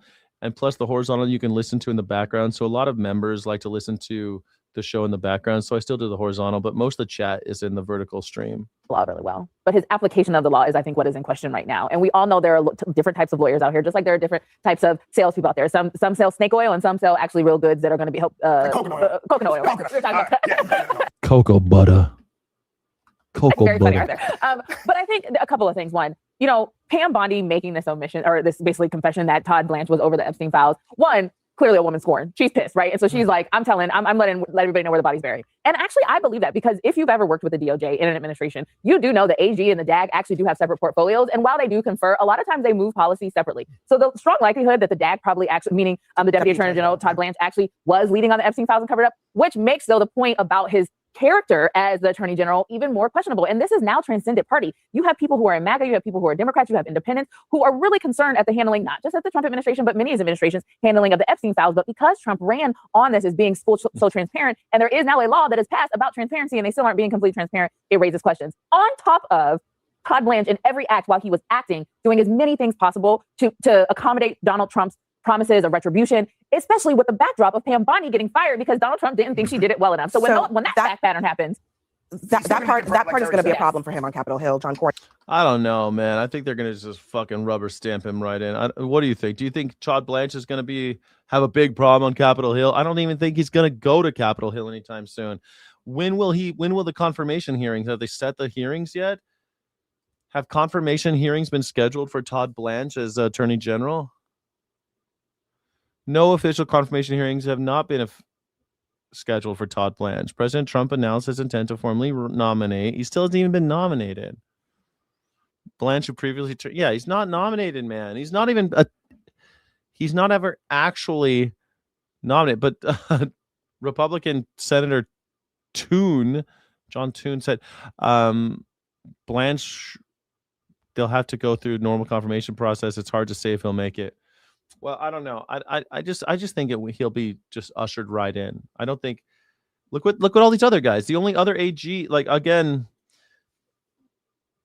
Matt Gaetz was his original choice, if you remember. And says being Attorney General is probably one of the hardest jobs in the cabinet because you're working for the president, but you're also supposed to tell the president no. Yes. As the lead lawyer for the country, I'm going to let the process work. And Tom Tillis also says he probably wants to see something on the actual dissolution of the slush fund before he would consider it. So yeah, Todd Blanche is probably going to have to answer. Is he willing to tell President Trump no, or does he just think that President Trump is still his client like he was in the private sector? Well, I think there's a couple things going on here. One, I think Pam Bondi has absolutely laid the groundwork for Todd Blanche to have a difficult confirmation. And I think she used her time in that closed door session where she was sworn under oath in front of Congress as the former Attorney General and as Todd Blanche's former boss to say, why didn't they tape it? He ran the whole process and he was in charge of the whole release and the They taped the fucking Clinton. Clinton doesn't work for the government. She does. Why wasn't it taped for her, but it was taped for Bill Clinton and Hillary Clinton? I was at 50,000, right? And so she's now laid the groundwork for that to be a confirmation where Democrats can essentially have a layup and say, there's no way I can vote for this guy. I can't. This is about women. This is about protecting, because like you said, other people have noticed this has been a politically toxic issue for the president. I'm sure there's a lot we're going to disagree on, but on the topic of the slush fund and answering to the president,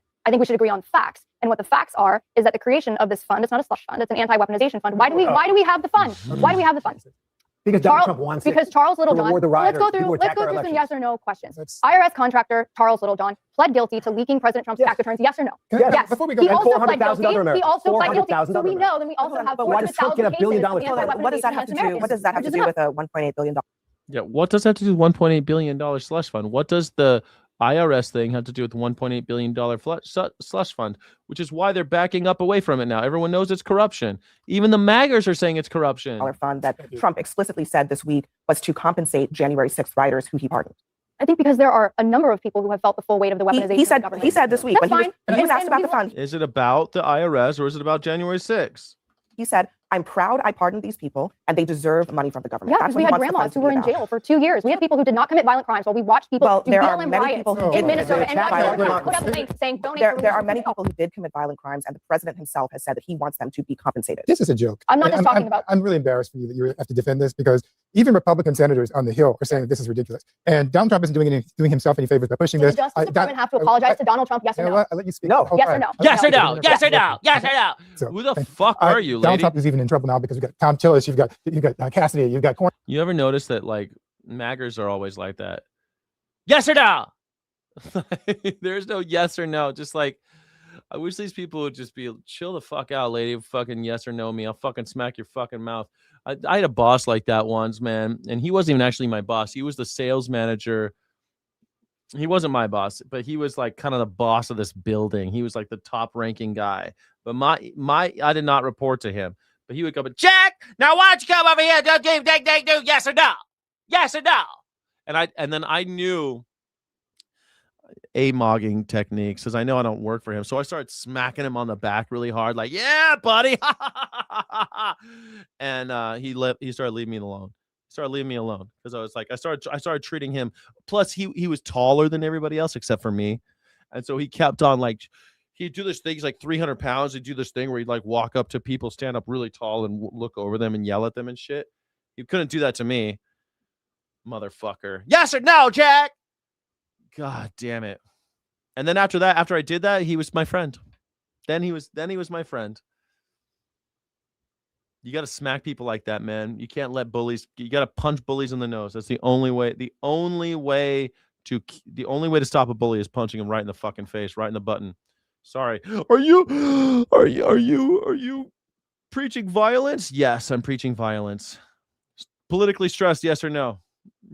Damon, I am politically stressed. Yes. YouTube pays bills. Hell yeah, it does. Thank you so much. Don't forget to like and subscribe. Yes. You douchebag meet with me. Are you a bully? I'll punch you in the nose. If you bring a gun, you bring a knife, I'll bring a gun. See how that works? You bring a knife, I'll bring a gun. You come talking to me like all bullshit like that, I'll fucking pump you right in the nose. I don't give a shit. I don't give a fuck. These bullies always want to talk about cage matches and shit, man. I never understand these people. Anybody talking so much like, oh, if we have any problems, I'm gonna punch you. It's like, fucking do it now, motherfucker. Let's go right now. What the fuck? Why wait? And all these people who are raising questions about Trump's decision making here. And I think the big problem is there used to be this principle in the Justice Department called avoiding the appearance of impropriety. It's common though. I hate when adults try to dominate and yell at other adults in occupational setting. It's incredibly common. It's super common. And you can't let it happen. You got to nip that shit in the bud right away. The second someone tries to like throw their weight around on you, you can't let it go. I know the first time it might like push you back, and it did with this guy. I was like, what the fuck? This guy, I don't even work for this motherfucker. My boss is in another building. My boss was actually in another city. But I don't know. He was a piece of shit. Yeah. Who is this illiterate guy? What are you, a bot? You bot? Stress reliever. Cannabis helps stress. 48-year daily smoker. Nice. 48-year daily smoker. Damn. You probably smoked a lot of seeds and stems back in the day, huh? Back in the day when you had to meet the guy in the parking lot at the gas station in order to get high. Remember those days?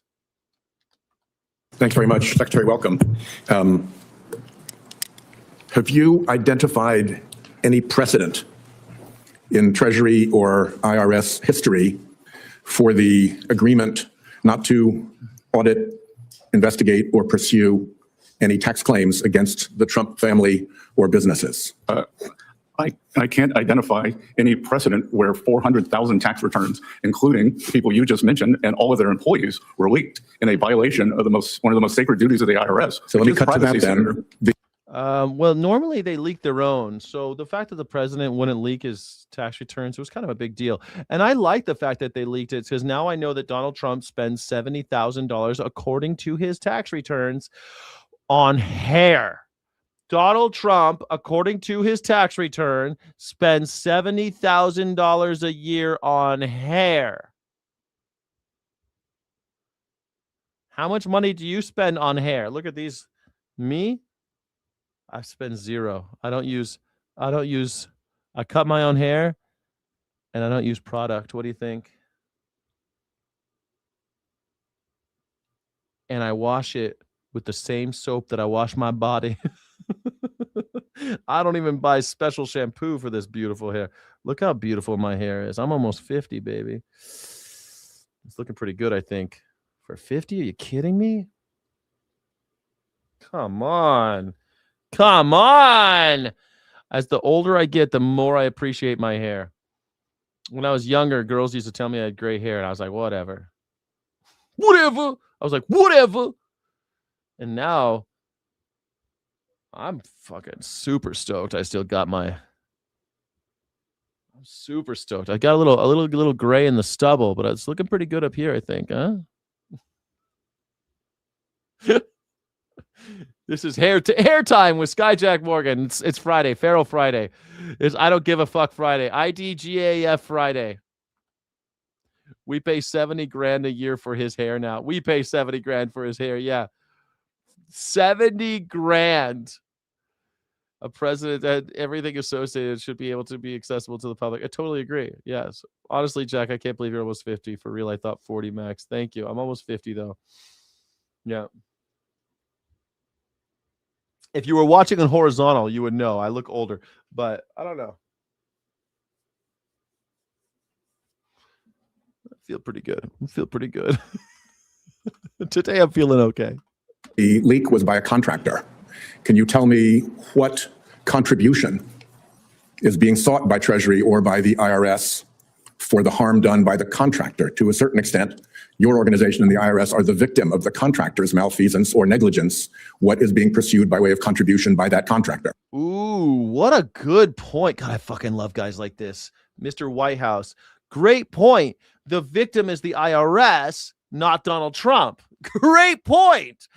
The IRS is the victim of the contractor. The contractor made the leak, but Donald Trump sued the IRS. Okay, but the contractor is the one who did the leak. So why should the American people pay you $1.8 billion again? $1.8 billion. What were the damages? Why were you, what damages did Donald Trump incur because of this sacred document that was leaked? Well, the ranking member chastised me for cutting the contractors' contracts off, and we have removed their contracts, their ability to do business with Treasury and the IRS. But there's no contribution into this particular case. Again, Senator, you weren't here earlier, but I'm unable to discuss most of this because of ongoing litigation. Yeah, I know everybody likes to say that, but the constitutional... we like to follow the law, Senator. And the law is that the Congress has constitutional oversight function. You like to follow the law? Since when? You like to follow the law? You couldn't even say that with a straight face. That do not disappear simply because there is litigation, however convenient it may be, by way of providing answers. So we have no precedent for it. No contribution is being sought from the contractor at fault. Was there any consideration to the government in return for the benefits of no audit, no investigation, no... What do you mean, Pat PBD? PBD got his wheels blown off and didn't have an answer? It was a Muslim or Middle Eastern fellow? What are you talking about? I only smoked a bowl of seeds because it was bankrupt. You were bankrupt? They explode to give you a headache. Bankrupt. Natural beauty. Thank you, Nurse Rod. What are you talking about? PBD had his wheels blown off. What do you mean? I'm taking myself to court today for my net worth, so my net worth should be doubled to 50 cents. I love that. I love that for you. I'm going to go take myself to small claims for Mehdi Hassan. Mehdi Hassan went on PBD. Challenge or pursuit of refunds or other penalties. Again, Senator, I'm unable to comment because of litigation. Treasury is represented by the Department of Justice in all matters. They act as our attorneys. So I would suggest that you direct your questions to Acting Attorney General Blanche. Yeah, well, I've had a lot of times people who are before us invite me to ask my questions of somebody who's not before us, but you're the one who is before us. And I think you ought to know if there was any consideration offered or paid in return for that settlement. It's a very simple fact question. Was there or was there not consideration? Again, there's ongoing litigation, and I suggest that you speak with the Treasury attorneys. if this kind of behavior is okay with the chairman, I'll just pursue other questions. But, what goes around comes around in terms of dodging questions. I believe it's very clear that witnesses of any kind cannot discuss ongoing litigation. They can certainly discuss a fact that they are aware of. The fact that there is some litigation out there doesn't mean that a witness can't say, yeah, there was no consideration, or yes, there was consideration. Was there? I mean, the fact that White House is saying that's pretty rad. I think it's great. What I don't get this. So this just came out. I guess it was just 20 hours ago. They did a 2-hour podcast. With Mamdani, he's got a little bit of that Obama-esque thing going for him. For sure. I mean, he won over your guy. Yeah. You talking about Cuomo or you talking about Sliwa? I'm talking about Donald Trump. Oh, he won him over. He went to the White. You saw him in the White. Tell me you don't love the fact that you're saying my guy. That my guy said. Just tell him how you feel. Tell me you don't respect that. That was an amazing move. Tell me you don't respect that. I respect Mamdani for pulling it off. But do you respect that Trump's like, just tell him you don't like me? It. I don't understand You it. can't say I that. swear to God, I don't. Dude, you know you respect the fact that you're. Respect what? That Donald Trump saw someone with power and wanted some of it. Donald Trump likes to be close with power. Doesn't care. He doesn't care at all. EU echo chambers. PBD was getting press on MAGA beliefs and didn't answer for his bullshit and was pathetic. PBD can only talk to people who have the same views. I mean, I met this guy. I actually met PBD. I never met Mehdi Hasan, but I met PBD at a function. And, he's just a blustering. I don't know. He's a blustering guy. I don't know what his function is.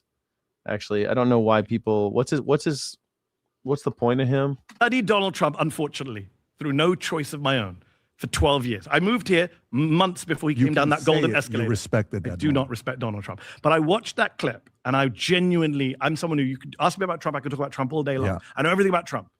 That moment still is, he looks at Mamdani the way I've never seen him look at anyone. I've never seen him look at Melania the way he looks at Zoran Mamdani. Right? In love. Just in awe. He goes on Sid Rosenberg's radio show. You see that? It's because he's power. Because Mamdani's popular. Donald Trump loves popular people. That's why he was friends with P. Diddy. That's why he's cozies up to anybody who's pop. That's why the whole thing with Elon Musk.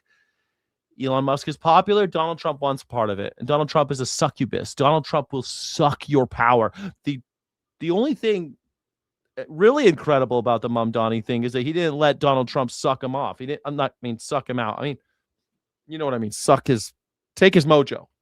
Because Donald Trump's a mojo thief. He's a mojo vampire. He's a jihadist. Mr. President, he hates you. Nah, he's a good guy. He's at the and that State of the still Union. doesn't get you to say you I don't respect understand Trump. why, but can you tell me why? Yeah, I think he respects talent. Honestly, game recognizes game. No, look, you're here. I like your talent. And I watch and I see what you do. Yeah. Listen, we may not agree. This fucking picture. Donald Trump likes people who are popular. He doesn't. That's why if you aren't nice to him, if you're popular, you're not nice to him, he fucking hates you, like Taylor Swift, right? Taylor Swift had the gall to speak up against him. But if Taylor Swift just kept her mouth shut, he'd be a huge Taylor Swift fan. He doesn't care. Never needs to hear her music. He doesn't give a shit about Zoran Mamdani or people of New York. He doesn't care. He only cares that Zoran Mamdani is popular and powerful. On 50% of it, most other people. But no, he is. He respects talent, and he's got it. Fawning over people. And he used to want to be mayor of New York. Donald Trump wishes that he were mayor. I bet you Donald Trump wishes he were mayor of New York now instead of president. It's a better job for him, to be honest. Trump doesn't fawn over To people. bring the guy over. He's done it with a few different people. Vladimir Putin, Kim Jong-un, Zoran Mamdani. Those are my What does that say about your Mamdani? You got to be careful with that. That's what I don't understand. That's what I don't understand. Be careful what you're. It's because they all have power and they're all popular. That's why I don't understand. Mehdi Hasan compares Mamdani to Putin and Kim Jong-un. Don't do that. Why Out of context. This is why no one likes right media. Out of context. Just say you like the fact that they got along with I do like the fact they got along. I do as well. Because Zoran Mamdani went, in his second time he went to New York. He's so smart. He knows how, Trump is very easily won over. He takes a front page of it. Oh, interesting. Who do you think is a liberal Democrat, real? When you say liberal Democrats, who are you talking about? Who are you talking about? Why the fuck would you say it on my stream? I'm not a Democrat and I'm not a liberal. But I'd love to know who you're talking about. And also, by the way, it is a call-in show. You can call in and tell me who you're talking about. It's a call-in show. Call in and tell me what you got to say. I'd love to hear what you want to say. Love to hear it. Majority of New York hates Trump. Well, yeah, we know that. Everybody hates Trump. Everybody hates Trump. The majority of the world hates Trump. That's okay. The majority of the world hated Hitler too. It doesn't matter. Now, how can liberals have abortions if they swallow? Yeah. They love swallowing. Yeah. Newspaper, right? He takes a fake newspaper front page. Why has people not thought of this before? With Trump saving New York, gives it to Trump, and then he goes, "Can you free this Palestinian student who ICE just picked up?" By that afternoon, Trump's freed that student. Right? That is a mayor who knows how to get results and win over Trump without giving up his own self-respect, without like fawning over him, like I think Wes Moore was in one clip where they used it against him, where he was very friendly. Will you give any credit for the fact that by the afternoon, the most powerful man in the world gave him what he asked for? No. I'll tell you why. Can I tell you when why? is your birthday? Where's the July 1079? You are this stubborn? Well, you've done your homework. I'll tell you why I don't respect it. Because I'm glad Zoran Mamdani did it. But what does it say about our leader, the president of the United States, the commander-in-chief, the self-proclaimed leader of the free world? Yeah. It's so easy to play this guy. World leaders have been doing it for years. This is the problem with him. It's so easy to manipulate him. He's so easy to be won over. And I'm glad when my guy's doing it for a good cause, but people do it for bad causes too. I'm sure we're going to talk about Israel. Benjamin Netanyahu did it to get him into a war with Iran. That's my problem. You know, when Trump first went to Saudi Arabia after he got elected in 2017, there was a story about how when he drove from the airport to the embassy or hotel, wherever he was staying, the Saudis, this is in 2017, remember his first trip as president was to Saudi Arabia. The Saudis put up on billboards his tweets. You know, actually, it's funny. We're actually gonna, anybody with an IQ over 3 hates Trump. That we're actually talking about that on Sunday on the Ethical Underground. We're going to be talking about why low IQ people are more likely to be conservative, fascist, Donald Trump supporter. Can you imagine that? How smart that is? That Trump is driving along and he's seeing his own quotes. Like, these people know how to play him. They know how to suck up to him. Kim Jong-un. Good quotes or his bad quotes? Oh, good. They're praising him, right? All right. Every foreign leader knows how you can suck up to Donald Trump. You praise him, and now in the second term, you give. I think it probably does get heated a couple times, but I know I just picked the first clip because I thought it would be the most popular posit track. It just happened, so there aren't that many clips available. But I just got the one that was at the top of the list because there's a 2.5. It was a 2.5 hour conversation, so I figured I thought this would be a good clip. Give him money. You can now bribe the president of the United States. So do you think there's an element? You've never been in sales before, but you're a businessman now, right? Yeah, I'm selling. I have to. You're now sales. Do that stuff. Yeah. And that's subscribe to the tape. Join to capitalism. Subscribe to so the happy. All the cameras. By the way, respectfully, you leave mainstream. You're at MSNBC. I think you're the number one guy for them with the eyeballs you guys are getting. I don't know. Young people online for sure. Yeah, for young people online, you're number one. So, and then I don't know what the story is. What happened there? Still your president. Listen, you fucking cultist. You must not be American. In America, we don't give a shit about who's the president. What the fuck does difference that make? You still your president. What the hell does that mean? It means you got to do what he says? Sorry, I'm American. I don't do what people tell me. I'm American. I'm a rebel. I was born of revolutionary spirit. I was born from, I'm a third generation killing fascist type, man. I hate fascists. I hate people who try to tell me what to do. I hate totalitarians. I hate authoritarians. I don't trust the state because I'm American. Still your president. And he's King Shitbird of the Shitbirds. Awesome. Still your president, though. You must not be American. You definitely are not an American if that's how you look at the world. Still your president. You got to do what he says. We fought a whole war with the English in order to not have that type of vibe. But a lot of different stories. They were giving you another job. You chose to leave. You do independent. And then independently, you have what, $3.5 million in reoccurring revenue 12 months later. Yeah. 12 months later. That's amazing to be able to do that. And then today being a business guy. So it's great to have. But I've never run anything in my life, so I was very worried. So maybe that people. Turns out it's not that hard to run shit, especially if you're already famous from TV. Now, he took his fame and he turned it into money. That does not make him a capitalist. If you are making your own money for yourself, that does not make you a capitalist. Does he own a factory and have people whose labor create wealth for himself? That would be a capitalist. You see, PBD thinks that because someone is selling their own value, slaving for themselves, that makes them a capitalist. No, they're still a slave. They're still slaving, but they're not slaving like the rest of us. They're actually just using their own value and deriving value from their own labor, their own intellectual labor, or probably much more than that, because Hassan, what's his name? Fucking Mehmed Hassan, Mehmed. What the hell's his name? Mehmed. I forget his first name. Mehmed Masad, something like that. He's working hard and making his own money for himself. That does not make you a capitalist. If you were a capitalist, you'd be owning a multifamily apartment complex and making money off of other people's necessities, or owning a restaurant and having other people's labor make you money. If you don't do anything with that, you don't do anything with that restaurant. You don't do anything but own it. That's capitalism. Owning a factory, owning a fleet of cars, and those cars go out and make you money. That would be owning an oil rig, and that oil rig is run by somebody else. That's capitalism. Being a YouTuber does not make me a capitalist. It makes me a beggar for money. Please buy a Melania coin. Please, Skyjack Morgan on Cash App, Skyjack23 on Venmo, or you can super chat right here, or become a Sky City Rebel, please. It's Friday. We need Sky City Rebels. It's been 3.5 hours, and I have not. Oh, I've made one. Wolf J gave me $2. Thank you so much. $2 I've made so far today. PE degree you got in economics, like capitalism was inside of you, and we brought it out. So that's great. Okay. Welcome to the Club of Capitalists. It's great to have you with us. I'm a socialist / capitalist. A multi-millionaire socialist, which is great. What's wrong with that? Bernie's a millionaire. Nothing wrong with that. When we set out to create a shoe that blends This guy made a shoe. comfort, function, and luxury, we had the choice to make it fast. We had the choice to make it cheap. We chose neither. Instead, we chose Tuscany. We chose true Italian craftsmanship. Each pair touched by I had no idea that he sold shoes. That's awesome. Good for him. Good for him. Well, I mean, I guess like the Mehmet Hassan, I didn't see any other one. Hassan and Patrick. Mehdi Hassan. I said Mehmed. Sorry. Mehdi Hassan. Mehdi Hassan clips. Mehdi Hassan forces PBD into shocking admission in epic one-on-one debate. Okay, here's an 8-minute one. Is this the one you were looking at? LGBTQ Factory. Which one are you talking about? Positrack. Thank you so much for supporting the channel. Thank you. Thank you, that chip guy. I'm begging for money. White labeled shoes. Yeah. Positrack. Which one did you look? I got here. I'll show you what I'm looking at. Mehdi Cooks Hassan. Is that the one? Mehdi Cooks Hassan. Muslim takeover fears. I'll watch one more of these, but I'm not really sure which one it is. Yeah, the white label shoes. Fucking guy.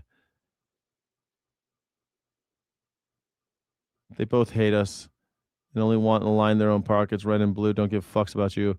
Yeah, fair enough. That's true. That's true anyway. Should I watch this one? Positrack, are you still here? All right. I like this idea of him getting cooked. I watched this one. This one's 2.5 hours, so I'm not going to watch that. But maybe this one, Mehdi cooks PBD. Dog walking PBD in his own studios. Johnny Vegan Seed, you did? I think I watched it yesterday. What was it? I think I saw it and I bookmarked it. All right, these guys got the Hunter S. Thompson. Last thing I had, Paul, we talked a little bit about PBD at the beginning of the show and how his audience is revolting against him. You guys should check that out, and if you missed it, we'll release a clip later. But I had to pull this moment from Mehdi Hassan's appearance on PBD this morning because he gets PBD to make a shocking admission that I'm really excited to unpack with everybody about what life would be like if little PBD had tried to come to Iran under Donald Trump. Under America, yeah, under Donald Trump. Yeah, let's take a look at this. I watched some of the appearance from Mehdi. I thought he was doing a great job from what I've seen, but I didn't get this far into the conversation, so I'm very excited to watch. You're part of the lucky 5,000 people I agree. in the Middle East. I feel like I'm the luckiest man alive living in America. Okay, and that was George Bush Sr. I'm not a man I'm fan of, but he did that. He understood the response, as did Reagan. You know, Donald Trump since October has allowed in 6,069 refugees. Not 122,000, only 6,069. And do you know that 6,066, 99.9% of them are from white South Africa? Only 3 are Afghan. Dude, that's the number. Are you serious? That's a fact. Okay, you're serious. Pull it up, Rob. 6,000 refugees. All of them are white South Africans fleeing from an American The previous guy brought more people than 4 presidents combined. Hold on, he brought in 125,000. He's trying to say, guys, time out. Let's get back to our people. We're talking about refugees. Refugees are different. It's not about jobs. Refugees. There you go. Refugees. Once again, PBD is a fucking stupid propagandist. Refugees are international obligation. Like you're talking H-1B, green card, refugees vetted by, you know, the vetted program. Sure. Where you're vetted abroad. You check you're not a terrorist, all of that stuff. That's What happened to you? Yes. Biden did it too. He allowed 125,000 people. He upped the cap. Okay. Trump dropped the cap with Stephen Miller to 7,500. Okay. And since October, he allowed in 6,069, according to the Washington Post. I want to know Post. where you're going with this. He allowed in only 3 Afghans and 6,066 white people from South Africa. There are 2 things I would say about that. Number one, that's racist. You let in 99.9% of your refugees are white people who are not refugees, and you don't allow people from Iran, Iraq, Syria. The second point is Donald Trump wouldn't allow you into this country, and yet you sit and support. You voted for him 3 times. Donald Trump would not have allowed little Patrick Bet David into this country. How do you feel about that? You're so funny. A genuine question. You are so funny. It's a genuine question. He wouldn't have let little Patrick. No Iranians were allowed in this year. So how would you have gotten? You know what would have happened? We would have waited 1 more year, 2 more years for a Democrat to come and let you in. Bush Senior let us in. He was a Republican. From a Republican. That's not racist. That's not the point. The part that is the point. He did not allow in Iranians, Iraqis. Donald Trump has blocked refugees like yourself. So he was a refugee from Iran. He would not be allowed to come in under Donald Trump. It's an important thing, man. Oh, my God. Oh, you're so ridiculous. You wouldn't be allowed in. You wait for a Democrat to let you in, you fuck.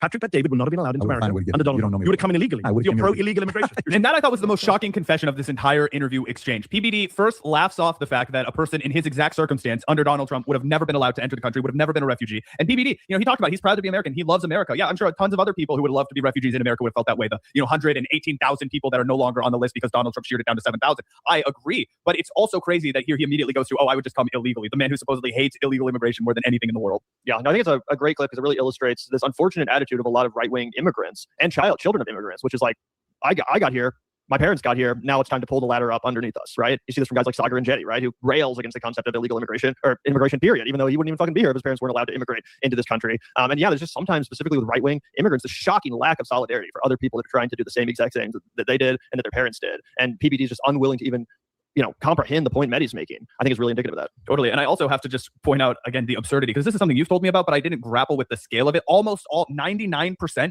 of the refugees that are being admitted into our country in 2026 are from a made-up, imagined genocide in South Africa against white people. White Afrikaners make up 99% of the refugees that we let into our country now. I mean, think about all of the global suffering. Think about what's happening in Sudan, in Congo, in obviously in Palestine, in Lebanon, and Yemen, as we've been mentioning, right? All over the world, Central America, where there's problems, direct result of United States global conquest. And I mean, that's the thing, right? The reason why we have all of these refugees is our own fucking problem. We did that. We created these problems through our global policies, through our international policies. That's what happened. And for some reason, we don't care about that. We don't care that we did it. This one was from user. Hey, why did you send this to me? Navia. You said it's to Navia? Reacting now. What the heck? This is referencing. What is this? Because the octopus won yesterday. Is that so much work went into this? But I don't know all of the am I supposed to know these characters? Are they popular characters from something? Is the comic of Pirates of the Caribbean? I don't think so. I don't know who it's supposed to be. Thorn, Positrek. I don't know. I don't understand the references. I mean, I know who the Kraken is, but I don't know like all this stuff. I don't know. What am I looking?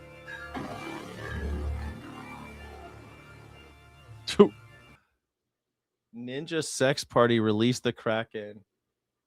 Okay, I don't know what any of that is. Not a clue. All right, that was fun to watch. Thank you so much for sharing that on my community page. That was pretty cool. Pretty cool. Nice. But let's go back to the community page, see what else I got there. People are saying on the community page there's stuff to react to. That's the one we just did. Okay. Maine might have something in the water because Shady. Oh, we already reacted to that one. Hey, y'all, just sharing a scholarship for the vegan community. Thank you, Pearl Z. We already saw this one. Okay, so the only one was that one that I haven't seen yet. Awesome. Thank you, everybody, for doing that. In the judge's decision in Florida, was there a defense analysis memo prepared by the IRS? And more specifically, did you see it? Again, I'm not going to be able to comment on these matters. Mr. Chairman, this just makes no sense at all. I've been a lawyer all my life. I have some idea of what is protected when you have a ongoing bit of litigation. Whether this individual has seen an official memo from within his own department is a very simple question to answer. And I think it's completely inappropriate to have this game of dodgem be pursued without any consequences. Well, last of all, here's another question. Was there any analysis of what harm befell President Trump from having his taxes released when every president since Nixon released their taxes and he had promised to? Did anybody analyze whether there was actually any harm at all to him in those circumstances?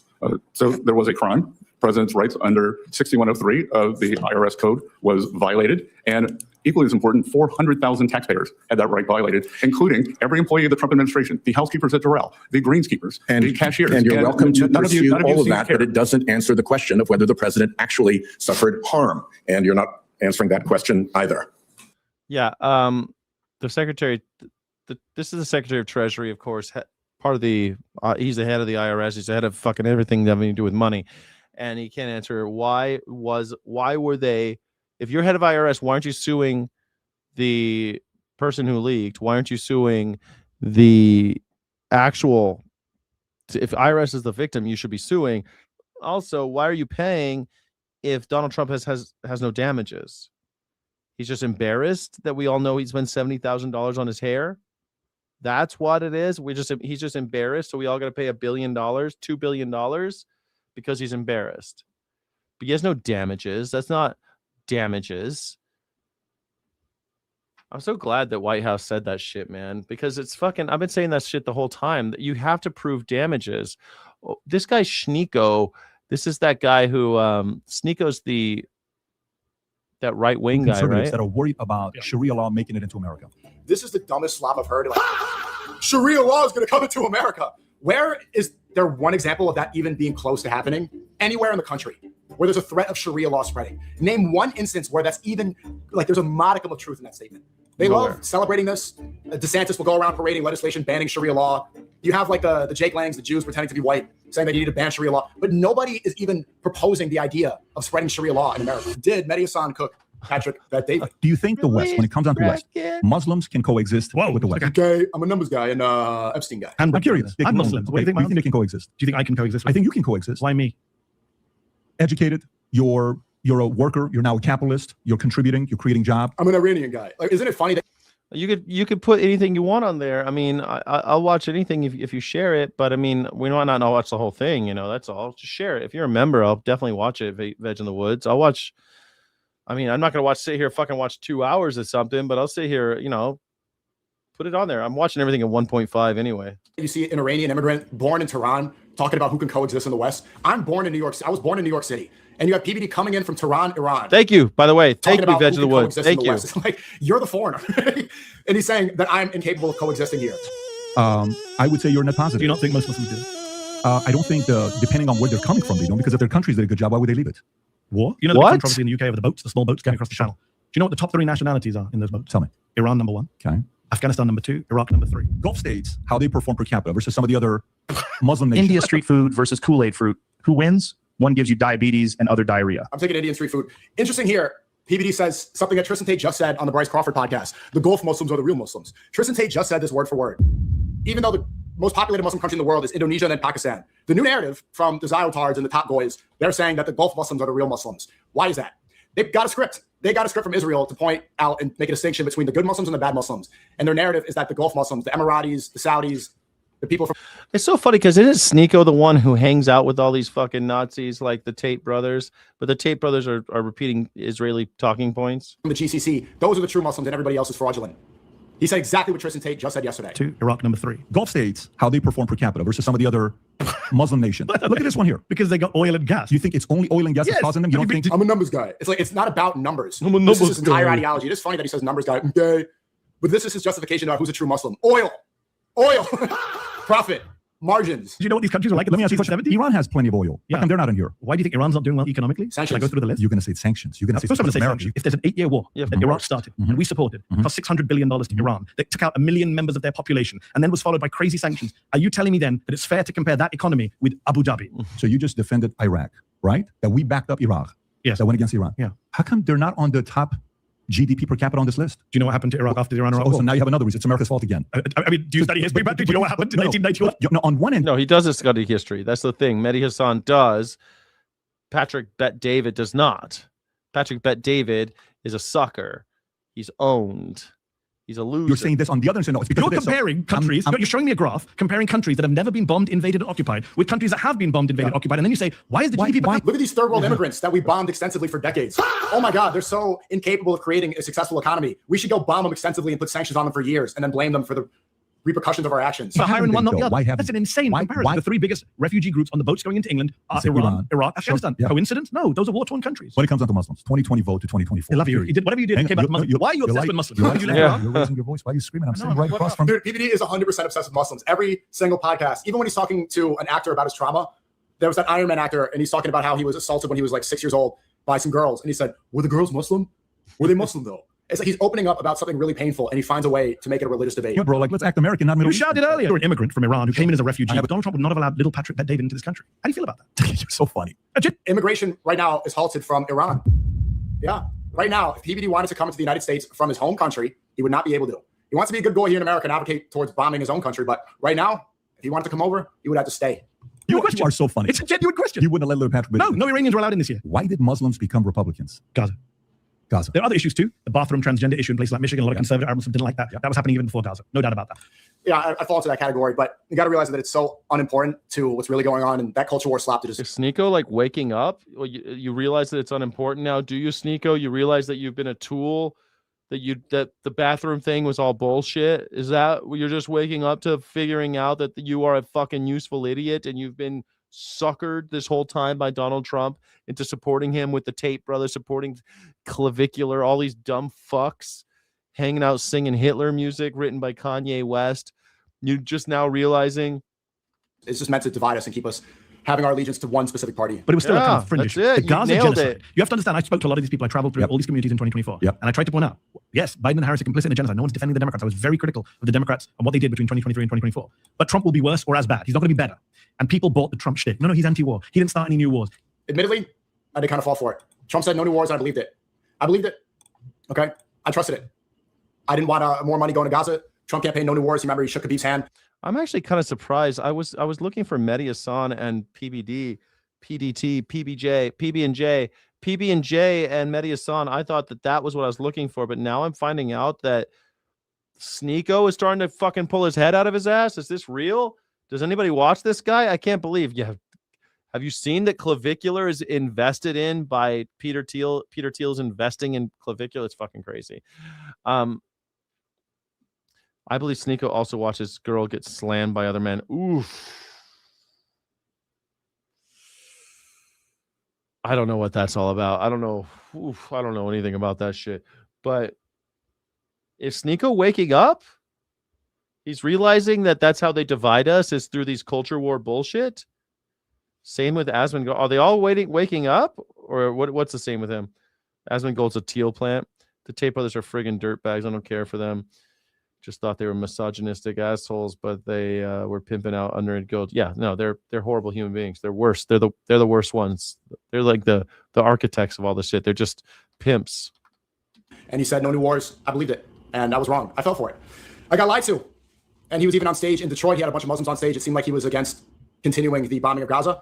He made that part of his campaign. Yeah, I fell for it. Wow. But speaking of the left and the right now, look at Hunter Biden. Hunter Biden is probably going to be the next president. I think Hunter Biden for president. Let's go. Hunter Biden. So let me get this straight. Jake Tapper is focused on attacking my mom. Jared and Ivanka are building a private island paradise in Albanian protected land. Don Jr. married the daughter of Epstein's banker and startup. And the startup is funds back out a record $620 million Pentagon loan. America's taking an Israeli drone company public for $1.5 billion in the middle of the war with Iran that nobody wanted. And I know. What about your payings, Hunter? Please. Hunter Biden exposing it all. Trump's family, all associated. Oh, but don't forget that also Jared Kushner's father was an embezzler. He was a horrible fucking thief, and Donald Trump pardoned him. Jared Kushner's dad, his brother-in-law, I guess, is his brother-in-law. I guess if your dad, I don't know, if your father-in-law, who is your father-in-law to your father? Just nobody's? I guess they're brothers-in-law, sort of uncles-in-law. Associated with the Epstein class, the Israeli class, billions of dollars going around. But you are mad at Hunter for smoking a little crack. Let that nigga party a little bit. The Trump family, they're on the Epstein files. Hunter Biden is so goated he created his own files. All right? The Bidens, yeah, of course, they got their files, but they have their own. The Trumps, they're on the Epstein files. Hunter Biden is so goated he made his own. He's not on the emails, though. He's not interested in the Middle East. He's friends with MBS. He's friends with Erdogan. It's going to be great. I met Palestinians who told me Trump will be better on Gaza. He's transactional president. They bought that shit. I seriously did not expect this. I'm actually totally surprised by this Sneeko's take on this. Look at him now. Look how many Arab countries have been bombed. They said legitimately to me, but we have to punish the Democrats. That was the line. We have to punish the Democrats. More examples of why left-right slap is all divisive. The only bipartisan issue is anti-Israel, pro-Israel. That's it. That's it. Stop falling. Never call yourself left, right again. Never call yourself Democrat, Republican again. It's done. They can't be seen to get away with a genocide. Out of curiosity, you have two people to choose as a candidate. One is a hardcore Republican. Send Sneeko some Kropotkin. Is Sneeko going to be on BreadTube now? Is he going to be conquest of the bread? What are we talking about here? Somebody send Sneeko Kropotkin right now. He's primed. He's ready. Kropotkin. Emma Goldman. Can we get this boy some Emma Goldman and some Kropotkin to read? I don't know if Sneeko's a big reader. But homeboy seems primed. Seems primed for this shit. Seems like it's primed for some Antifa Seems like he's primed for some anarchy. So some anarchist philosophy. Capitalist, pro-Trump guy who's a Muslim. Second one is a hardcore socialist, progressive, liberal who is a Christian. Which do you vote for? Obviously, I vote for the person whose values and policies I support. I don't vote based on religion. Muslims are not monoliths. I don't agree with all Muslims. You just mentioned some of them we vote for. Yeah. Do you think long term America will be at a point where we'll have a Muslim governor or a Muslim president? Yes, Muslim governor. I think hopefully very soon. Yeah. Inshallah. President. I don't think. Inshallah, Mamdani becomes the emperor of the entire country. Look how well he's doing in New York so far. I was very supportive of Mamdani. Didn't vote for him, but obviously people did associate me with that campaign. The news criticized me, and even you guys, a lot of pushback. Oh, he's a commie. He's a Democrat socialist. He's killing it in New York right now. Actually, there's a valid argument that you need to tax the billionaires more. And you know what they kept saying? Oh, all the billionaires are going to leave. The real estate in Palm Beach and Florida is going to go up. New York is going to be a disaster. It's going to be Gotham City. It's been about a year later. They always talk about how the billionaires are going to leave. Fuck the billionaires. Let them leave. The problem with New York and California is that poor and middle class people are leaving and they're going to your states. They're going to your red states. The billionaires aren't coming, assholes. Billionaires can weather the storm in California or New York. They're not coming. And you don't care about the fact that people are leaving California and New York and Florida, by the way, but those people are leaving. The people who leave home are usually people who don't have enough money to stay. That's why they leave. Billionaires are not going to leave over 2 or 3%. They don't give a shit. I would leave over 2 and 3% because I'm fucking poor. You see the difference? Billionaires are not moving around. They got a house here, a house there, a house there. They don't give a shit. They got multiple houses. The billionaires are going to leave if you tax them. No, they're not. And why are you worried about them anyway? Worry about the poor. You need poor people. You don't need billionaires. You do need poor people. You need them to go to work and clean your toilets and clean your fucking dishes because we live in a slave state. We live in a country where slavery is A-okay. Make anarchy great again. Yes, Chris Petsovis. Somebody sent some anarchy over to Schneeko. Schneeko, I can't believe I'm actually completely surprised. I thought this guy was all red pill fucking. I wonder what his deal is, man. I don't know this guy very well. I mean, I only see like the shit about him, you know. YouTube added an extra bar. What bar? Mamdani's killing it. Nixon 4, first off, maybe that's just part of the curse being destroyed, but he has destroyed that deficit without getting rid of any social services. New York, they have like a $12 billion deficit right now. It's been destroyed. Mamdani's absolutely killing it. And you're like, oh, socialism. These labels make people confused and prevent anything from really happening. Should the billionaires be taxed more? Absolutely. Absolutely. But that makes me a communist. Don't let that propaganda fool you. Absolutely, they need to be taxed more. Wow. Look, let's first get a woman president. This country's so behind the rest of the world. I don't Pakistan's trust had him a woman either. leader. Bangladesh has had a But woman maybe leader. he's Most prime, European maybe countries have had a woman leader. Who knows? Maybe he'll be a revolutionary here. Imagine someone like Schneeko finally starting to talk about class warfare. Start talking about, hey, man, we should cut off these fucking billionaires' heads. Like, imagine him talking. Young man like this. Read some Kropotkins. Read some Emma Goldman. Shit, maybe read some Karl Marx. Maybe you should read some Karl Marx. I don't think Schneeko's read Karl Marx. Maybe 3 books. America still needs to do that basic thing. By the way, the big reason the Republican Party will not win over Muslims or Arab Americans in numbers is because of the racism, Patrick. Fundamentally. That racism is BS. What? You don't think Randy Fine's a racist? Randy Fine's not my guy. But he's a Republican in Florida. No, he's to me. You don't think Donald Trump is a racist? Not at all. When he says to Rashida Tlaib, you should go back to where you came from. If you don't like America, go back. Trump is 100% racist. I don't even know why this is debated. He literally became popular off of racism. It's the perfect example of creating a populist movement off of racism, off of an us versus them. The Mexicans are rapists. The Islamic Republic, they're low IQ. They need to be eradicated. They're an inferior people that are insane. Yeah, 100%. I don't know why this is anybody being honest will admit, yeah, Trump is 100% racist. It's fine. Yeah, she's born and raised in Michigan. That's racist, Patrick. When I grew up, you tell someone to go back to where they came from, you thought a fight. Listen, we're both from the garbage. Dude, we're both racist. What do you say to some conservatives that are worried about Sharia law making it into America? This is the dumbest slop I've heard. Like, Sharia law is going to come into America. Where is there one example of that even being close to happening? Yes. Anywhere in the country where there's a threat of Sharia law spreading. Name one instance where that's even, like, there's a modicum of truth in that statement. They love celebrating this. DeSantis will go around parading legislation banning Sharia law. You have like the Jake Langs, the Jews pretending to be white, saying that you need to ban Sharia law. But nobody is even proposing the idea of spreading Sharia law in America.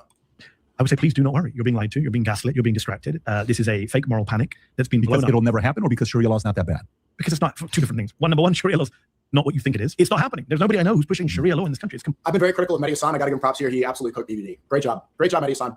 He went too hard on Jang for no reason, and that was stupid. And he does fall into a lot of left-right slot politics. But right here just absolutely dismantle PBD. Completely fake, and it's being pushed in ridiculous places, not just Texas, Oklahoma. I mean, I just found out that Cenk Uygur is Hassan Piker's uncle. I didn't know that until recently. I'm like,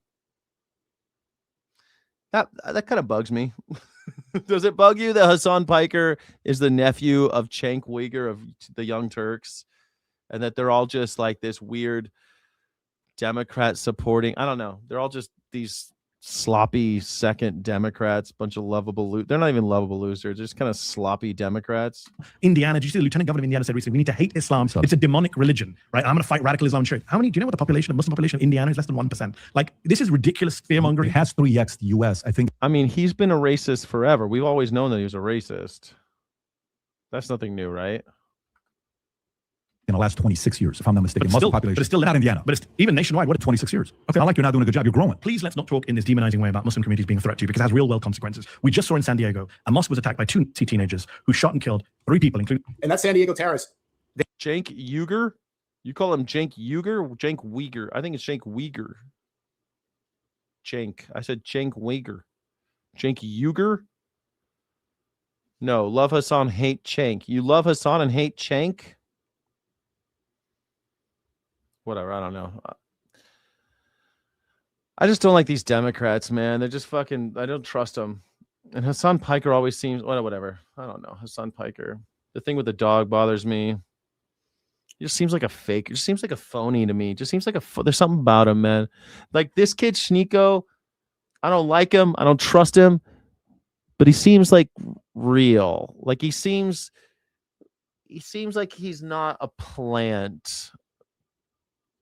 My bullshit meter, like I think he's probably misinformed on a lot of stuff, but he doesn't seem like he's like someone else is feeding him this, you know, like someone else is telling him what to say. And with Hassan Piker, man, it always seems like someone else is telling him what to say. They were Mexicans who worshipped whiteness, Mexican white supremacists who were gay anime nerds and were doing TikToks online. Gay Mexican white supremacists obsessed with anime ended up shooting up a mosque, and the hero, the security guard, Amin Abdullah, whose name the country still has not remembered, protected the children from being attacked by these Mexican white supremacist anime nerd terrorists. Hero. Where did they get this idea to hate Muslims? Where did these gay Mexican white supremacists get this idea to attack children at a mosque? From rhetoric from Laura Loomer, from Tommy Robinson, from Randy Fine, from people within the American government. The security guard. I think Cenk, also listen to Cenk when he talks about he's just such an idiot about the whole animal rights thing. It really bothers me that he's just so stupid about it. Like, I know not everyone's vegan, but bro, Cenk is such a moron about it, and it really bothers me. And he makes like these hit pieces about vegans. It's like, you're just another fucking shill for the industry, man. And also his union, Cenk was a union buster. You know, if you treated your people right, they wouldn't want to unionize, asshole. Now then you started to unionize and he crushed their union.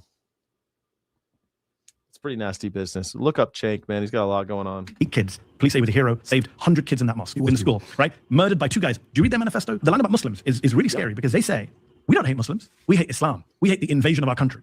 That is rhetoric that you hear on right-wing media. That is rhetoric that you hear in the House of Representatives. That is what you hear from Randy Fine. That is what you hear from Republicans. That is what you hear in America. So that is not just some Nazi shooter. That is mainstream rhetoric that has been mainstreamed on the right and has real-world consequences. I've seen some of your shows. You've talked about Muslims praying in Times Square, that being some kind of threat. I would say just have a sense of what the real-world consequences of our rhetoric can be. Mehdi Hassan, yes. People like PBD, chimped out. Chimped out. I was praying with 200 people in Times Square. Conservative America chimped out. Israeli Day Parade is there with actual genocide supporters, with people passing legislation to expand into Lebanon. Shutting down Fifth Avenue, waving a flag of a foreign rape state. None of them said a word. None of them had a problem. 200 people praying in Times Square becomes international news. Everybody loses their mind. Israeli Day Parade, where people can't even walk on the sidewalk. You know what's funny too? They're saying, oh, you're praying on the sidewalk. You can't pray in public. The Times Square area was not the sidewalk. This is an open area, and it was sanctioned by the police. Nobody was interrupted. And you are allowed to pray in public. What do you mean you're not allowed to pray in public? Of course you're allowed to pray in public. Everyone's allowed to pray in public. It's America. It's the First Amendment right. The Fifth Avenue Parade for the Israelis quite literally shuts off traffic.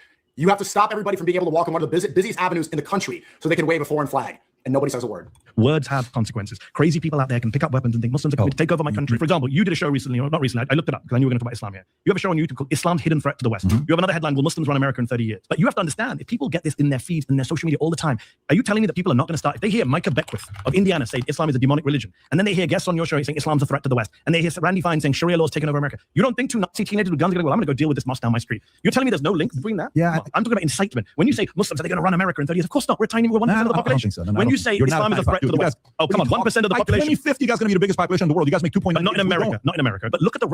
Yeah, I get what you're saying. I mean, like, look, there's going to be like I right now I'm agreeing with fucking Sneeko, and I never thought that I would say that with anything ever. So I mean, you can find stuff to agree with, and that's fine. And sometimes I watch Chank's stuff on the Young Turks, and I'm especially old TYT. Like fucking, it's been on for like 20 years. How long has TYT been around? Like 20 years. I remember the old stuff. We used to talk. I remember it was like the only kind of lefty thing you could watch. So I don't know. We used to talk about it. I used to like a lot of his ideas, a lot of that stuff. But now I think that he's a shill. I think that he is a dirty capitalist. I think that he is, I do not like his whole vibe. I think it's all performance now. I don't know. If I make it in this YouTube thing, at least I'm going to be fucking real, you know, and I'm not going to be somebody else. If I say something that I like, it's because I actually like it. I'm not going to like do it because somebody else told me to, you know? Go watch Chank say his own name. Chank. It's Chank. Chank. Am I saying it wrong? Chank. Chank is more progressive than Democrats, but he's capitalist. Rhetoric that Nazis used about Jews in 1920s, 30s. These people are aliens. They're parasites. They're leeching off our state. The rhetoric is no, it's very similar. So this is a myth that Muslims don't love America, and their families are worried for their safety right now. Every Muslim in America I know, trust me on this, I spend a lot of time with Muslims. Every Muslim I know is worried about what they're going to do. They have a plan B. Where are you going to go? Where are you going to go live? If it becomes intolerable, Go ahead and leave America. How come they don't? Because they love America. That's what they feel the safest. No, but what if it's changing, right? Especially when a mosque is attacked by two Nazis, Republicans can't even bring themselves to condemn it. Do you know that Ted Cruz wouldn't even condemn it? But on your show too, Patrick, come on, you did a whole thing. I watched it of you obsessing over this Times Square prayer. Like this is some act of domination. Why are Muslims not allowed to pray in Times Square? Why are Jews allowed to do Hanukkah? Why is I didn't even know PBD would chimp out that much about the Times Square prayer. Can somebody link that? Can somebody link that? Jews allowed to do Hanukkah. Hindus do Diwali. You know what my argument is against that? You know what my argument is against that? If Muslims do a better job expanding, they deserve everything they get. It's not expanding. No, but it is. No, it is though. It is though. If Muslims, I'm a capitalist to the core. Meaning, if you beat me, guess what I do? You got to tip your hat. I don't know if you follow. What if people aren't trying to be? What if they just want to pray in Ramadan? But they're visual. You want to go watch how many of the videos like long term we're going to come to America? Sure. Have you seen the Christian prayers at the National Mall? They're not the same. No, you can't. Yeah, right. Exactly. How come they're allowed to? I got to fucking. You know how many public functions I've been to where there's a prayer at like a city of like a chamber of commerce meeting, or I went to a Congressman Bob Goodlatte town square, and they make you pray before the town square. I pledge allegiance to the flag. All right, now sit down. We're all gonna pray. Fuck that. See, are you kidding me? Can I ask you what? Can I ask you a question? You need to get out more. You're on the right wing algorithm too much. You watch Ilhan Omar videos. At one point, day long. At one point I was sitting down with Muslims trying to find out what things we have in common. Because to me, the LGBTQ, specifically on the T side, was getting a little too far. What is the Muslim position on LGBTQ? Islam in general, obviously, I'm not an Islamic scholar, but Islam as traditionally practiced, like Christianity and Judaism as traditional practice, is very hostile to the idea of homosexuality. Okay, theologically. we have that in common. Let me finish. Okay. Let me give you some polls because you keep talking about Americans this and that. So in 2017, Pew did a poll and they found that Muslim Americans were more likely to say 52%, I think it was, of Muslim Americans said that homosexuality should be accepted in society. You know how many white evangelical Protestants said that? 34%. 34%. Muslims were more accepting of homosexuality than white Christian evangelicals, right? So my question then is. Interesting. 52% of Muslims said that only 27%, just 27% of American Muslims said homosexuality should be accepted. 52% of approval rate, significant jump from 2007. Interesting.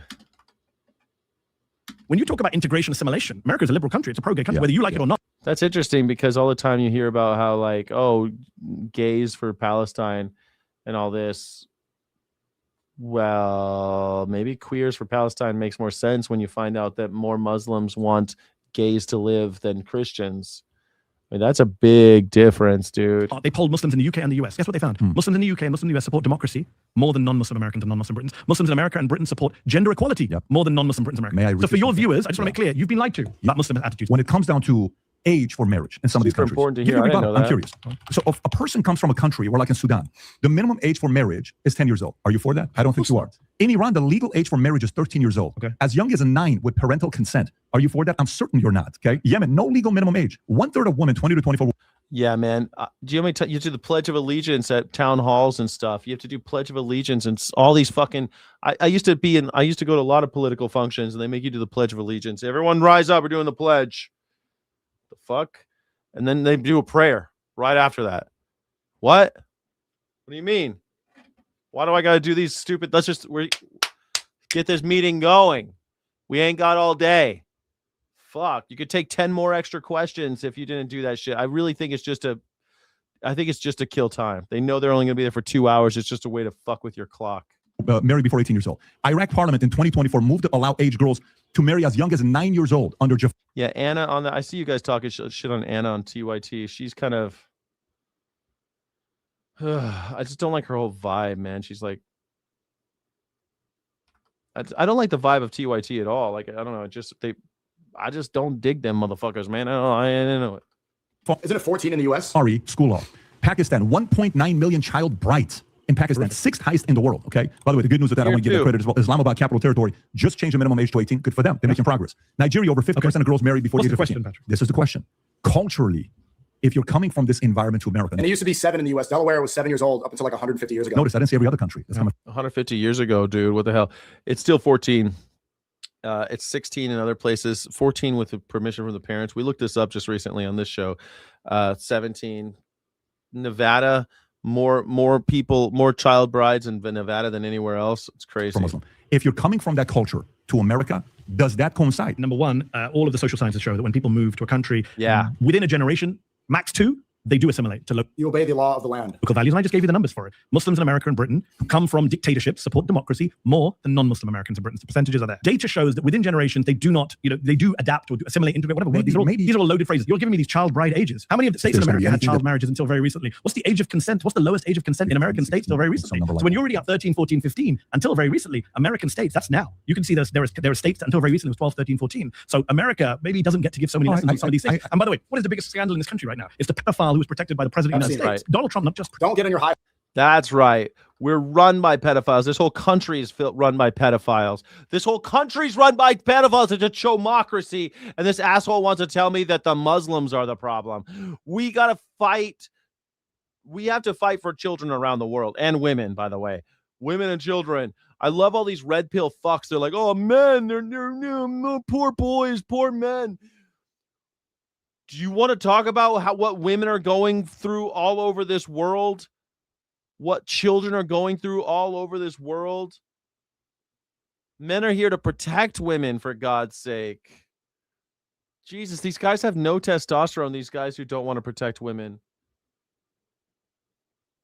What the fuck? Horse about anything pedophile related while supporting Donald Trump and the Epstein class. You can't tell me about child marriage while also supporting the people that are covering up for Pedophile Island. Back to Jeffrey. I had no idea that Sneeko had come out against Donald Trump so hard. I kind of want to reach out. You want to come on my show for 15 minutes, Sneeko? After lying and saying there are so many places I can go with that. Please, he also gave Ghislaine Maxwell a kind of a soft ride in prison. Ghislaine Maxwell was escorted to what, like a private resort prison? He also was going to appoint Matt Gaetz, a man who was accused by the House Ethics Committee of sleeping with a 17-year-old. The Secretary of Commerce is Howard Lutnick, who quite literally went to Epstein Island with all of his children. Howard Lutnick also owns Tethercoin, where he's a multi-billionaire because he owns American counterfeit currency that's tied to the U.S. dollar. Meanwhile, it's the only way to trade dollars in buying drugs and shit. It's how you trade women and children, how you trade drugs is with Tethercoin, and Howard Lutnick owns Tethercoin. And USD1, another stable coin, is owned by Donald Trump himself. These fucks. Going to make him Attorney General. So please don't give lessons to other people right now. Well done, Mehdi Hassan. Absolutely cooked. I didn't see PBD ship out about Times Square. If there's going to be anything that takes this great country down, it'll be this. Play this clip, Rob. This is New York City, by the way. Go ahead. Allahu Akbar, Allahu Akbar, Allah. How is this taking down? How is this taking down America? All right, so you can pause it right there. Now go. You want to see what the Jews are doing over in fucking Brooklyn with what's it called? Yapokos, Yaporos, where they take the chickens. There's blood all over the fucking street, and they're swinging chickens around. I think that's worse for America than praying. Although it is annoying. The whole it's a little annoying. But you ever been to Bed-Stuy? I spent like a week in Bed-Stuy, and they play that prayer, that call to prayer, and it's like, fuck me, man. It is a little annoying. I'm not gonna lie. I'm a little annoyed by all the noise. ah! So it's just sounds like screaming to me. I can't tell what he's saying. So it just sounds like screaming. But other than that, just auditory annoyance, just like noise pollution. But it doesn't last long, get over it. You know what else annoys me? I used to live on Gellertstrasse in Hanover, in the Linden area of Hanover, Germany, right next to a church. Bong, bong, bong, bong, bong, every fucking bong, bong, all those stupid bells, man. Religion, like, shut the fuck, keep it down. Maybe I'd be cooler with religion if you just keep it down. All right? I don't need the screaming and the bells and all this shit. It's okay. Just shh. The world's loud enough, okay? And then when you go into a church, they're like, shh, shh, shh. Go into a Catholic church, go into a mosque, they're like, shh, shh, shh, shh. But on the outside, they're like, bong, bong, bong, bong, bong, bong, bong, bong. Fuckers. Religion, man. I'm sick of the hypocrisy of religion, right? You go in, the shh. Meanwhile, they're ringing bells, they're screaming, blowing horns, screaming through a microphone. God damn it. Keep it down. Be a better neighbor, religious people. Be better neighbors. I used to own a business across the street from a church. And it was like, you're sitting there like trying to take orders and shit at tables. And the church bells start going up. You're like, hold on. We got to put our lives on pause while these assholes glong, glong, glong, glong, glong, glong, glong, glong. And people will be like, oh, this is so charming. This church bell's ringing. And no, it's not charming. It sucks. It's so charming to hear the call to prayer because I live in a Muslim neighborhood. Ah, fuck. Anyway. I just wish religious organizations would be better neighbors. That's all. Go do this in Yemen. Go do this in Jordan. Go do this in Iran. Bring thousands of Christians outside and pray and see what happens. Go ahead and do that. See what takes place there. Myron made the exact same argument. See what happens. See what happens. Yeah, no one can. Like, does anyone? Yeah, I gotta walk around with like those eargasm things, those decibel defense earmuffs. Yeah. I'm walking around like I got autism. I'm like, God damn it. These like, no, it's not. I'm okay with like the regular din of the world, but religion, they got to go like one step bigger with like the bells and come on. Thank you so much for contributing to the channel, Veg of the Woods. I'm glad I went live on a Friday now. Thank you so much. You're absolutely right. We all got to stop doing what we're doing and wait till the bells or the prayer is over, because we all got to know what you're doing all of a sudden.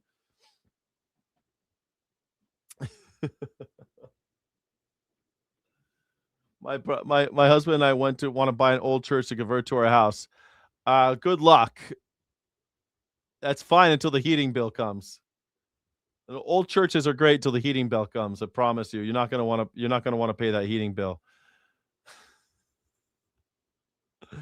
You don't have to pay taxes. Just wear a nun. Yeah, just dress like a nun and do it. Ooh, living in a lighthouse. There aren't very many of those left, and they're hard to maintain, but go for it. I think it's rad. A lighthouse. How about a Quonset hut? I think a Quonset hut's the best. Or I think the geodesic dome. I've always wanted to just live in a geodesic dome. I think those are really cool. I'd love to own a bunch of land and have a geodesic dome. I'd love to be rich and own land, but I don't want to own land as a poor person because I can't afford I don't want to spend all my time maintaining the land, like mowing the lawn and replacing the roof, and I can't pay anybody else to do it. So condo life it is. I want to live in a condo because I don't want to do any yard work. I'm sick of doing yard work. Growing up, man, I always had to do yard work every fucking weekend. Yard work. And then finally, when I got old enough, and I'm like, I'm not doing yard work anymore. I'm moving. I'm leaving the house. So I left my parents' house, and I was like, just after my 17th birthday, and my parents were. What'd they do? They hired a fucking gardener. Why did you hire? If you had the money for a gardener, why did you have the gardener the whole time? Like, well, we had you, but I was working for free. You were paying rent that way. Thanks. Thank you for never making me ever want a house. I hate it. Nobody like Muslim cares if Christians pray. Like, we're happy. I love to see Christians praying. I think that's a great thing. I think prayer is good. I want to see more of that. Absolutely. And I didn't see this either. I didn't see PBD's Islam is a danger to the West. I was just searching right now. Can Tommy Robinson run for political office?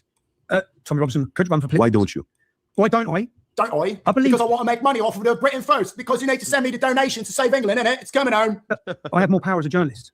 I believe that. See, I don't know about that because if at the minute, okay, well, I mean, who is the biggest name in your country that was a journalist that eventually went and ran and was hated by Chamberlain and all these other guys because he had brass balls and he was feared by a lot of different people? Who is that guy? I mean, we know who we're talking about, right? Churchill was a former journalist for many years, but if you're telling me, well, Churchill was a writer, and journalism. It doesn't matter. I don't care. Me, there isn't anybody in a parliament that's Who's a better guy, PBD or Tommy Robinson? going out there being vocal. I'm in Brazil a couple months ago. Okay, and do you know who Nicolas Ferreira is in Brazil? Have you heard of this guy?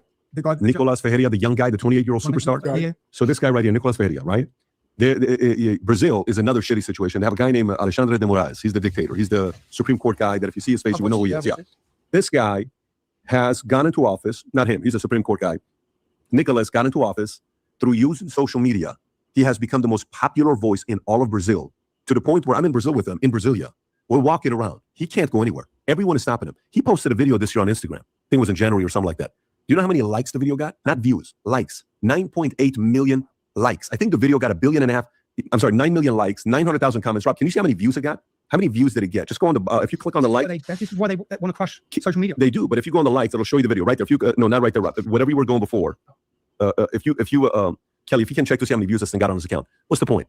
Everybody fears him because they see him being able to run for office and be the president of Brazil in 2036. So if you legally can run, according to the law, if you can legally run, and if you don't get into create enemies, people like you now, by the way, someone's going to say, I cannot believe Patrick Bet-David wants a far-right extremist. My dad just texted me like mad that I didn't tell him about my marriage instead of, can you believe this? That's how easy it is to lie to the internet. My dad's mad saying, yeah, congrats. Thanks for letting me know. Dude, I checked my phone while I'm going to take a piss and my dad fell for the clickbait. My dad. What a social experiment, bro. I don't know. I think this Patrick Bet Davis is kind of a little douche. I don't know. I like that Sneeko's starting to wake up, though. It's kind of exciting. He's like, oh, wait, this guy hates Muslims? I used to love this guy. Donald Trump is a racist. Yes. It's all happening. That's a lot of bots. Indeed, a lot of bots. Tao says Earthships, you could stay there and learn how to build them. But then you're in the middle of nowhere. I would love to go live there and stay there. That sounds amazing. But you're in the middle of nowhere. There's no people, man. You're isolated. You start getting dementia real fast when you're so isolated, dude. I want to go to coffee shops. I want to meet girls. Like, I love the idea of having, a ride or die woman, maybe a family, and going out and buying some land and like working on it and raising the kids. That sounds great. First of all, you got to have enough money to do it. So let's just pretend that hurdles. Let's say that's done. You got enough money to do it. But you got to also find a woman who's ready to do that, be isolated with you and raise the kids with you and shit out in the middle of fucking nowhere. And what happens is the little kids leave finally, they grow up, they leave, and then you're stuck out there in the middle of nowhere, which is great because you and your wife, you're probably just going to chill, right? But she might be like, you know what? I raised these kids. Now I want to go back to living around the people. I want to go where they got theater and other dudes that I can cheat on you with and stuff, you know? Yeah, yard work. I know yard work. Sell now, trad wife, Jack. Yeah, trad wife. You gotta find a trad wife. I don't want a trad wife. I mean, it sounds great, right? Like you think this idea of like you're gonna go just work on your house. I'm just gonna work on the roof. I'll be up on the roof, honey, all day. I'm gonna be up on the roof. I'm just gonna repair the roof all day, honey. Make sure you take care of the kids and bake some cookies. Like, I want to have dinner by the time I'm done working on this fucking roof for 8 hours. It's all going to be all patchy and shitty because I don't know what I'm doing. I'm like watching YouTube videos trying to figure out how to repair my own roof. Like, not everyone's cut out. I feel like I could figure it out, but it's probably going to be shitty for the first couple of years. You know what I mean? I'm like sitting there hammering. My dad used to go up on the roof and do shit, man. Fuck. I'd be up there with him, with my dad on the roof. My dad installed our own AC on the roof of our house when I was in LA. And I was up there with him, like in the hot sun on top of this roof and thinking it was cool. I thought it was cool that we were doing it, you know? And then we installed forced air. It was an older house. We installed all the air conditioning through the attic and stuff. The house didn't have AC. We installed that AC. That was hard. It was hard to install Central forced air AC. 100 acres, 7 domes, 200K. Love it. We'll just do geodesic domes. I love that idea. You'll adapt. Plow the back 40. So yeah, I would adapt. New stream, Amish Sky, Trad Sky. There you go. Trad Sky. No, I could do it, but first of all, you need money. You need a partner. I'm not gonna do it alone. You need a woman. That I don't understand these guys like going out in the middle of nowhere, not talking to anybody for days at a time. I'm gonna just go live in a I dream about that, like going out to the desert and having a little house and being just on my own. I'd be fine, but eventually you would go crazy. That's what happens. Like the main cause of dementia. If you talk to doctors about dementia, they're like, exercise and get plenty of interactions, plenty of socialization. If you don't do those two things, you will get dementia. And I do not want dementia. Not at all. I want to socialize. I like talking to people. Anyway, you belong in Europe.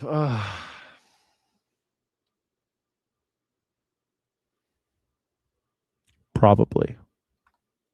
But what part of Europe? Where in Europe? Europe's got the same fucking problems.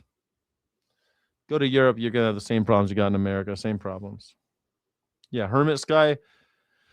I'd love to do it, but I'd go crazy. I'd fucking go crazy. I love the idea of going out and being on the range, like off the grid. I love that idea.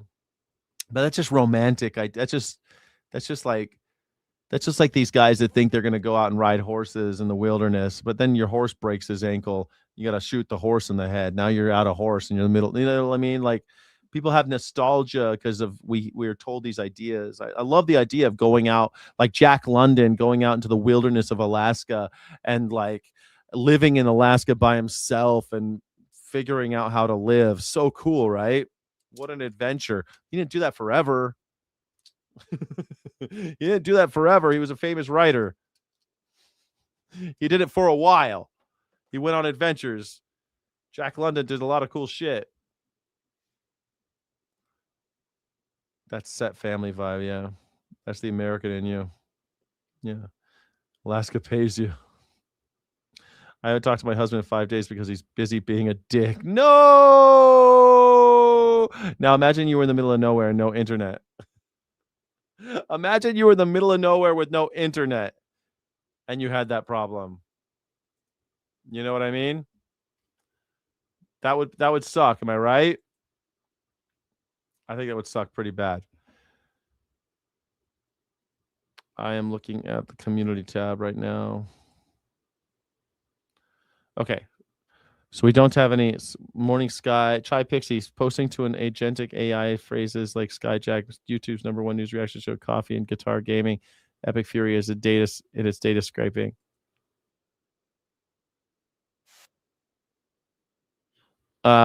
Did I just watch this? The MAGA spiral, the new AI bill could make you rich. I think, yeah, we already watched this one, right, Chai Pixie? Did you just post this on my... All right. On Capitol Hill, we're just in the last few hours. The Senate passed a multi-billion-dollar bill to fund ICE and Border Patrol for the next 3 years. The final vote, 52-47, coming in. Exercise and talking to people in public. Exercise and talking to people, yeah. Yeah, the next generation's fucked. They're all gonna have dementia. Seriously. They're gonna lose their minds. They're gonna go crazy. Human beings are social animals. We gotta talk. We gotta be chopping it up. It's not the same talking to the AI. Talking to your chat bot is not the same. They've done studies on this. Even texting, you think you're talking to someone on the phone lights up an entire different part of your brain as texting. But talking in person is the best. Talking on phone is the next. And texting is the worst because you're not finding the interaction. And just before 5 a.m. and after an all-night battle over amendment votes and that separate settlement that could pay out money to President Trump's political allies. A lot happening overnight, so I want to get right to our Scripps News senior congressional correspondent, Nathaniel Reed, joining me now live from our newsroom with a little bit more on what exactly happened overnight. So, Nate, what did Republicans accomplish here? Well, I went to bed. They were voting on unsuccessful amendments. I woke up. They were voting on unsuccessful amendments. Almost 19 hours in total on the Senate floor. Amendment after amendment. Democrats trying to hammer home changes to this bill. Everything from trying to block the president's ballroom construction, trying to block the anti-weaponization fund, pay Capitol Police. I love guys that have a voice like that. Block the guy. I love the guys. I love guys that talk like that. Block. I'm gonna block this guy. We're gonna block that. It sounds like it kind of has a. It's kind of calm. I'm gonna block. He's got a lot of air going through his nose. He's really a nasally. I love guys with nasally voice, like Fran Drescher. He's kind of like a low toned Fran Drescher. Served at the Capitol on January 6th of 2021. All of those attempts ultimately unsuccessful. The Republicans getting through this bill to fund ICE and Border Patrol to the tune of $70 billion for the next 3 years, largely unscathed. These funds will last all the way through the end of President Trump's second term, meaning that there will be no further necessary debates on ICE and Border Patrol funding. You might remember the Democrats earlier this year had talked so much about not wanting to pass more funds for ICE and Border Patrol without specific concessions, without without any sort of common sense reforms, as they were calling them, to change the way that those forces operate. After the death of 2 U.S. citizens in Minneapolis, Minnesota, ultimately Republicans getting exactly what they pushed for a very long time, somewhat delayed as a result of news of that anti-weaponization fund, which sent Republicans into a tailspin a couple of weeks ago, missing the president's self-imposed deadline of June 1st to get this funding out the door, but still getting exactly what the president wants, that $70 billion in funding for ICE and Border Patrol. Now those two areas funded through the end of President Trump's term, a government shutdown to the scale of what we saw at the beginning of this year and the end of last year, not as likely anymore, given that those funds are now out the door. The Democrats do not need to negotiate with Republicans on those funds. No Democrats voting in favor of this bill, and ultimately passing through the Senate around 4:50 a.m. this morning, very early. I was here to watch it, but a very early morning for the U.S. Senate. The House of Representatives could take this bill up as soon as early next week, Steph. Yeah, easy to keep in touch with what's happening overnight when you got to get up early for the morning shift. But Nate, what about this anti-weaponization fund? What is the latest on that, whether it is dead officially or just on pause? Well, it's pretty dead for now, according to the Trump administration. But there was an effort, not just from Democrats. So $70 billion back to ICE. Great. That's what we wanted, right? Democrats, but also from a handful of Republicans to try and pass some sort of amendment, some language in this otherwise unrelated bill to limit the ability for this anti-weaponization fund to come back, to outlaw it, make it illegal. Ultimately, Republicans, Democrats unsuccessful at doing so. Quite surprising, given the comments coming from some Senate Republicans just in the past. Hi, I'm Tim Vanell in Wanganui, New Zealand. It's Friday, June 5th. Today, Democrats failed to... Did the Republicans have to make any concessions to get this ICE funding bill passed? Was anything compromise whatsoever? Doesn't think they did at all. I think they did it I think that the Republicans did not make any concessions. They bypassed the usual 60 vote Senate threshold entirely. Instead, they utilized a budget reconciliation process to pass the roughly $70 billion package, meaning 0 Democrats voted for the final bill. So they didn't have to even do this. Is what Senator John Kennedy was talking about doing the whole time. Well, what we should do is do a resolution, a budget reconciliation. Yeah, except then they have to pass the budget. That's the problem. We could still have a shutdown. He said that there won't be a shutdown because of this. While they successfully avoided compromising with Democrats, the process did require internal concessions and negotiation, trimming Trump's anti-weaponization, scrapping ballroom and renovation project. They successfully stripped a $1 billion request from the package that would fund the White House security, ballroom, and party defection. Despite bypassing the minority party, Republicans still had to compromise with holdouts in their own ranks, including Lisa Murkowski. She was the lone Republican to break ranks and oppose the bill. Only one Republican voted against it. permanently kill Trump's anti-weaponization fund, but only just. Republicans break ranks with Trump again, this time over funding Ukraine. Hezbollah rejects the latest ceasefire just 24 hours after it was agreed. And advocates report mounting pressure to clear the homeless from Atlanta's streets ahead of the World Cup. This is Reuters World News, bringing you everything you need to know from the front lines in 10 minutes, 7 days a week. I always like the Reuters. It's good to be king, indeed. Yeah. Does anyone else growl when they see DJT? Yeah. Totally. We start today on Capitol Hill, where in the Senate, a bill meant to fund President Trump's immigration crackdown is getting tangled up in a very different fight over the $1.8 billion pot of money known as the Anti-Weaponization Fund. The two are technically part of the same bill, and Democrat moves to separate out the Weaponization Fund and kill it permanently were barely defeated by Republicans. Critics say the Anti-Weaponization Fund would allow Trump to use taxpayer dollars to compensate his political allies. And while it's already technically been put on hold by the White House, The Senate debate shows further willingness by Republican senators to go against their leader. Congressional reporter David Morgan explains. When news of Trump's anti-weaponization fund sprang forward, there were, according to people who were in a closed-door meeting with acting Attorney General Todd Blanche, more than 20 Republicans who voiced opposition to the fund, and there may have been even more who didn't speak up. And I think that you're seeing some of that now on the Senate floor with these votes. The people who want to vote to get rid of the fund are doing so because they feel that that's what their constituents want them to do. And if they don't do this, it will make them vulnerable to losing the midterm elections. And another side, Republican leaders are increasingly willing to push back against Trump. Those in favor say aye. Those opposed, no. The ayes have it. Third reading. The House of Representatives passed legislation to provide aid to Ukraine and to further sanction Russia. More than a dozen Republicans joined Democrats to pass the vote. Wow, only 12. It comes just a day after some Republicans joined Democrats in the House to pass a resolution forcing the withdrawal. I mean, that's not enough, right? 4 Republicans. Wow. That's not enough. All of troops engaged over the Iran war. Both, however, have to pass through the Republican-controlled Senate and be signed off by Trump. I was trying to find out how to invest in Melania coin. I found that my Purest Pea protein was funded by Cargill. So yeah, buy Melania coin. Everything's funded by Cargill, dude. Veg in the Woods, everything is. We're stuck, man. We're stuck. It's always going to be this way. Yeah. Frank Henderson. No, I've got lots of people watching. What are you talking about? I'm on 3 different platforms, you dumb piece of shit. What is it with you dumb fucks? Come and talk about like some random number. Your vanity metric. God damn it. It's just so stupid. Like how stupid. Look at like who does this? Who does this? Goes onto someone else's stream and does shit like that. I've got like 47 people watching right now, which, you know, it's the 4th. It's almost 5 hours in. So, yeah, thank you, Veg in the Woods. Appreciate you. Thank you. Pass them into law, which is unlikely.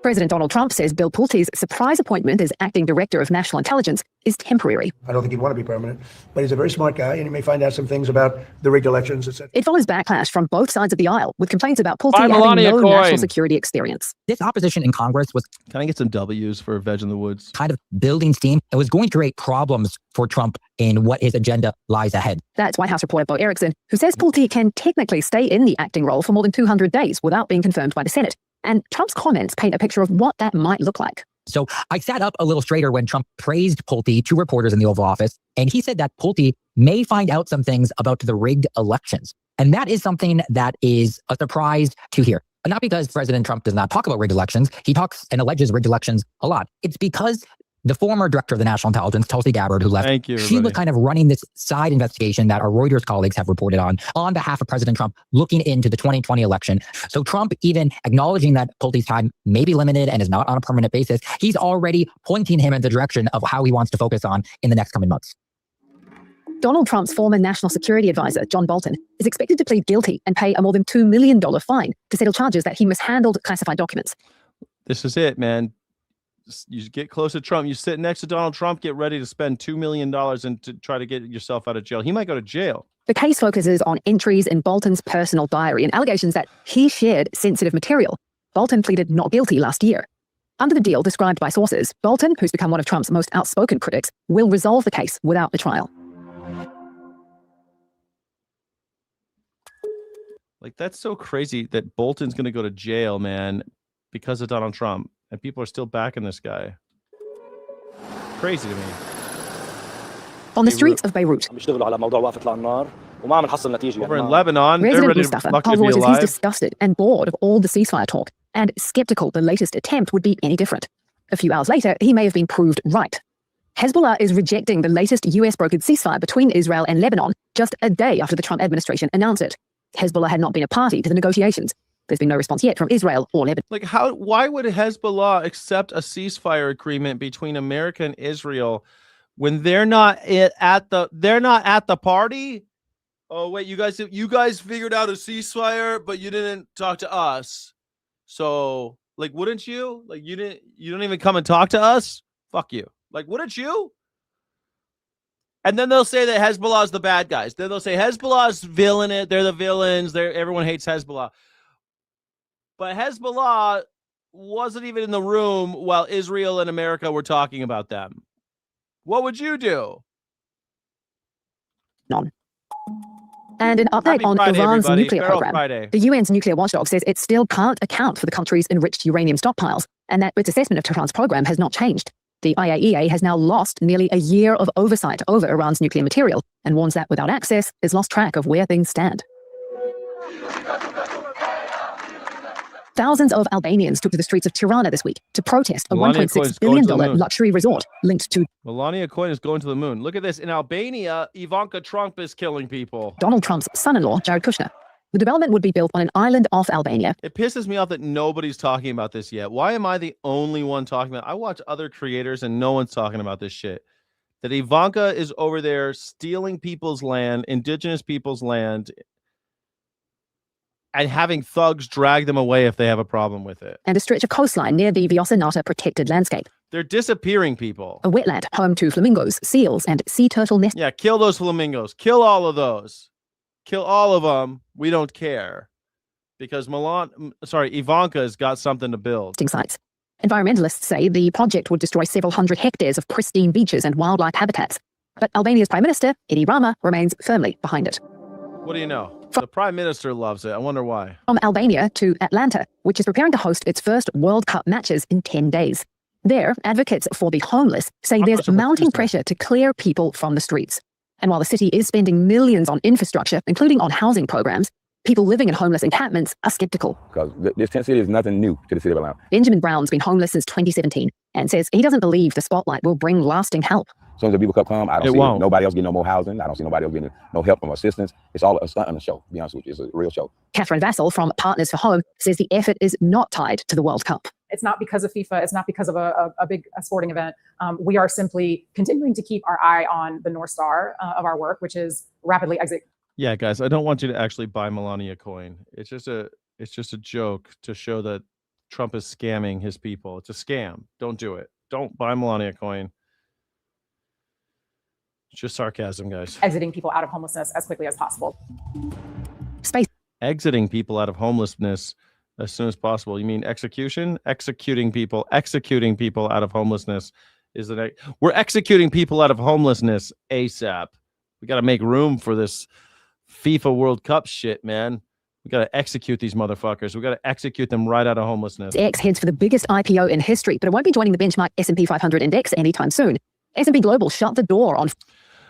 Yeah, quit smoking. What sucks is don't try to vape. They're testing more vape on animals than they are cigarettes at this point. But yeah, you're absolutely right. Thank you, Veg in the Woods. Thank you so much. Yeah, quitting smoking is great. Or just buy American Spirits. They claim to have never tested anything on anybody. So supposedly American Spirits has never tested. And so every vegan I know, they smoke American Spirits and they're like, no, trust me, it's fine. It's fine. American cigarettes are are vegan. Yeah, all right, whatever, man. Do your thing. Do your thing, bro. Fast track entry, pointing to the fact that SpaceX lost nearly $5 billion last year. And don't forget, you can tune into our sister podcast, Morning Bid, for more. So why SpaceX loses $5 billion and people are still investing? Like, they need to get rid of, we got to get rid of these billionaires, man. It's over. Oh, American Spirits are connected to the stocks. Dang it. American Spirits. I don't trust it anyway. Don't smoke. Don't smoke. It's bad for you, bro. It's bad for you. It's bad for you. Don't do it.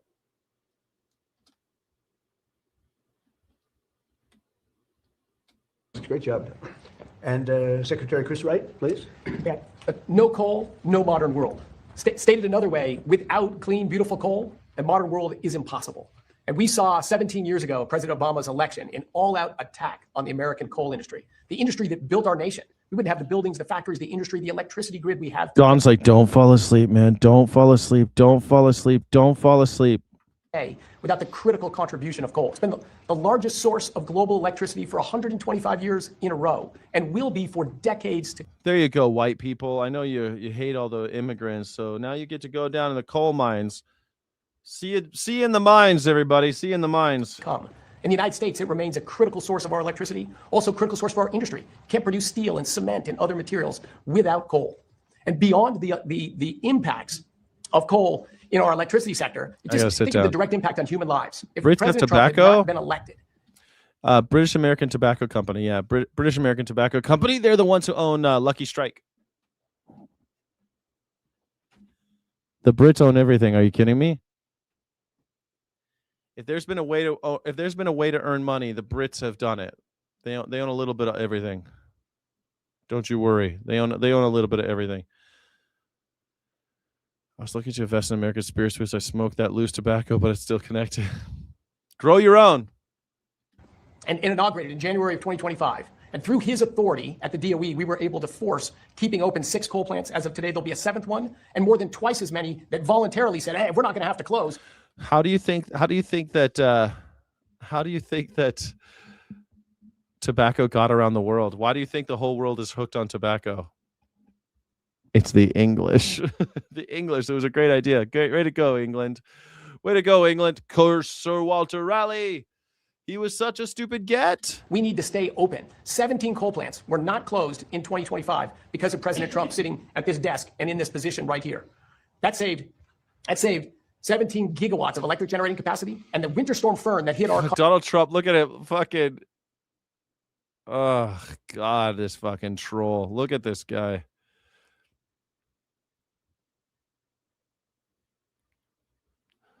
Why does he make that face? Am I doing the human face? Lizard. Dude, tell me this guy's not a frog. He looks like the Gungan. What was the Gungan leader's name? What was the Gungan leader's name? Like Jar Jar Binks's king. What was that guy's name? Boss Rugor. He looks like Boss Rugor. Holy shit, he really does. Boss Rugor Nass. Boss Rugor Nass. You ever heard of him? He looks just like him. Why does Donald Trump look like this guy? Oh my God. Hold on a second. We're sharing this tab. Tell me this guy does not look like Donald Trump. Oh no. He looks just like him. Images. Do we have him smiling? There he is laughing. There he is. He looks just like Donald Trump.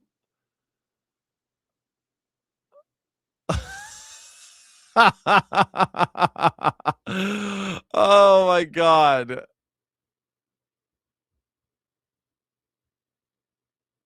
Mia Coco Puco. Jar Jar Binks banished by Boss Rugor Nass. He looks just like him. Like, why does he look so much different from Jar Jar? These are the same species? How come he and Jar Jar look so different? But they're supposed to be the same planet, same species, right? No? Is Boss Rugor Nass the same? Is Boss Rugor Nass the same species as Jar Jar Binks?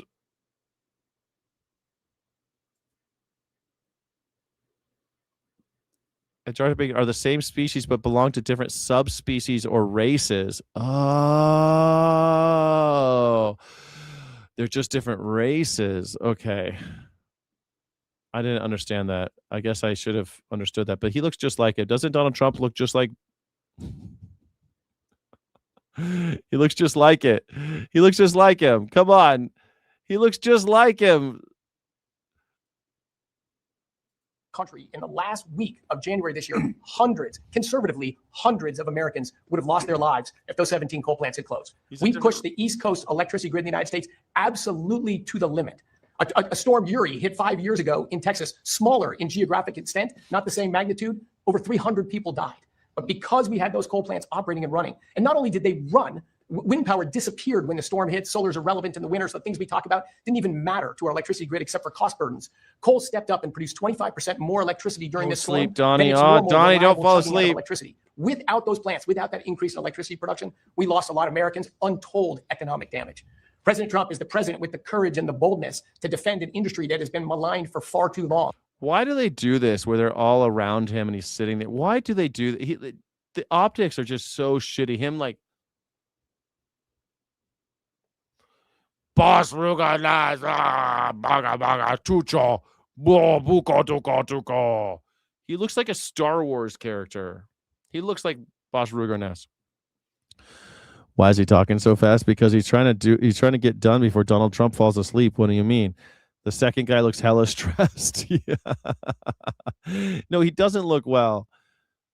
If it was Star Trek, you would have known it. Yeah, Boss Ruger Nass. I don't remember the names. Big old bellies. Yeah. They do got some big old bellies. I didn't notice.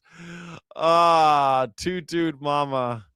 They do look like they do got some big old bellies. You're right. And maybe that's why Donald Trump's seated.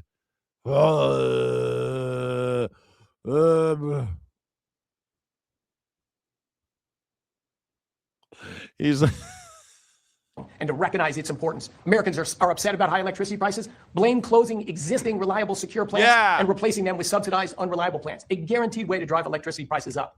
But this administration... Yeah, it's got nothing to do with the tariffs. Has nothing to do with tariffs. Shut up about the tariffs. Is committed to reversing all of that. That money we've talked about from the Defense Production Act, thankfully, because of the one big beautiful bill and these fantastic congressmen sitting around me and governors, without that legislation, we wouldn't have the money and the Defense Production Act authority to keep open so many plants. It is hard to overstate the magnitude of this. If you look at our efforts across the whole government so far, 45 coal plants are open today that would not be open. Where would we be to reindustrialize America? Where would electricity prices be if we had let all of those plants close? But we're not doing it. All of those plants, that's $700 million. Oh, Donnie, you're sleeping. Donnie, you're slipping. Hurry it up. Donnie's falling asleep. Hurry. Of government funding, but it's matched with $1.7 billion of private investment from the owners and operators of those plants. All the people in those states that say, phew, we don't have to kick our industry out and raise electricity prices again. Common sense is returning to Washington, D.C. And for that, I'm incredibly thankful to be here in the United States government, to work for President Trump, who will stand up for what's right, bring common sense back, and reinvigorate an industry without which we would not have. Why is Donald even there? Why do they insist on doing this? He's falling asleep again. Like, there's nothing on the desk, you realize. There's nothing there. Like, that book is far enough. He can't read that fucking book. There's nothing there. So he doesn't like he has a phone. He's just...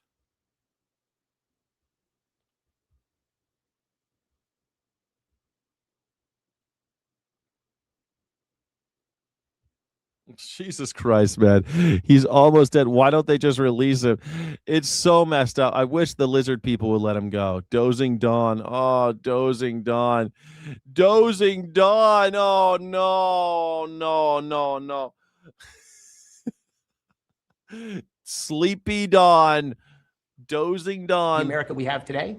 Sleepy Joe and Dozy Dawn. And we're going to reindustrialize America, win in the next generation of technologies, and we're going to do it. I like Dozy Dawn because of a growing and thriving coal industry. It kind of reminds me of Dozy Dudes. What's that fucking? What's that thing they do when they do the square dancing? Dozy. It reminds me of Dosey Do.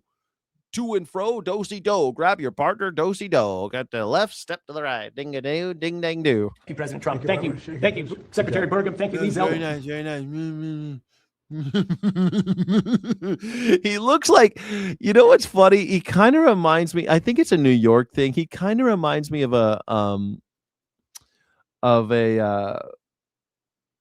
who played Vito Corleone in The Godfather Part 2. Robert De Niro. He kind of reminds me of Robert De Niro's always like with this big frown. He always has a big frown. He's like, "You capiche?" He always has this big frown. You're a good guy. You're a good guy. You don't want to go here. Don't fuck around in here, okay? Okay. I feel like that's I might hurt my face when I make that frown. Ugh. All the muscles in my face. I don't frown enough. Maybe I need to frown more so I get my stronger face. I have my... You're talking about square dancing. Yes, I'm talking about square dancing. Joe was never like that, but they didn't let him sit there for so long. Why are they doing this in public?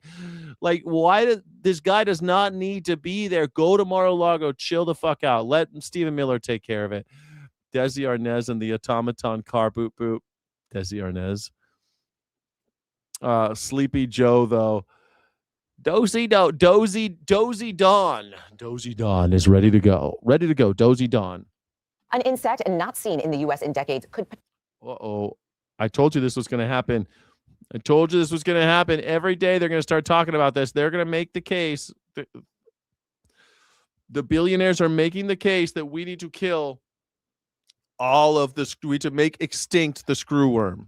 Potentially impact American cattle supply. A case of New World screwworm has been confirmed in a 3-week-old calf in Texas near the border with Mexico. It's not a food safety issue, but the screwworm could drive up the... It's not a food safety issue. They always want to tell you it's not a food safety issue. Don't worry. But just so you know, your prices are going up unless we kill all of these guys. Price of beef. CBS's Jared Hill joins us live this morning in New York with all the details. Jared, good morning. Good morning, Sandra Meredith. Anybody trying to eat breakfast might want to take a break during this story. Ranchers and ag experts are watching for the reappearance of this flesh-eating fly that preys largely on livestock. The good news, there is a plan in place to stop it from spreading. The good news is we can make them all extinct. All of them. So that we never have a screwworm again. They have no rights as animals. We need to make a whole animal extinct intentionally. An industry needs to intentionally make a whole animal, a whole species extinct. On cattle ranches across the country, new attention to a problem that hasn't been seen in 60 years. From April to September, anything that was born. Brando did, but De Niro didn't. De Niro always is like, watch every. You talking to me? You talking to me? I'm the only one here. You talk. Who you talking to? Who are you talking to? Like that's my Robert De Niro. I feel like that's a pretty good Robert De Niro face.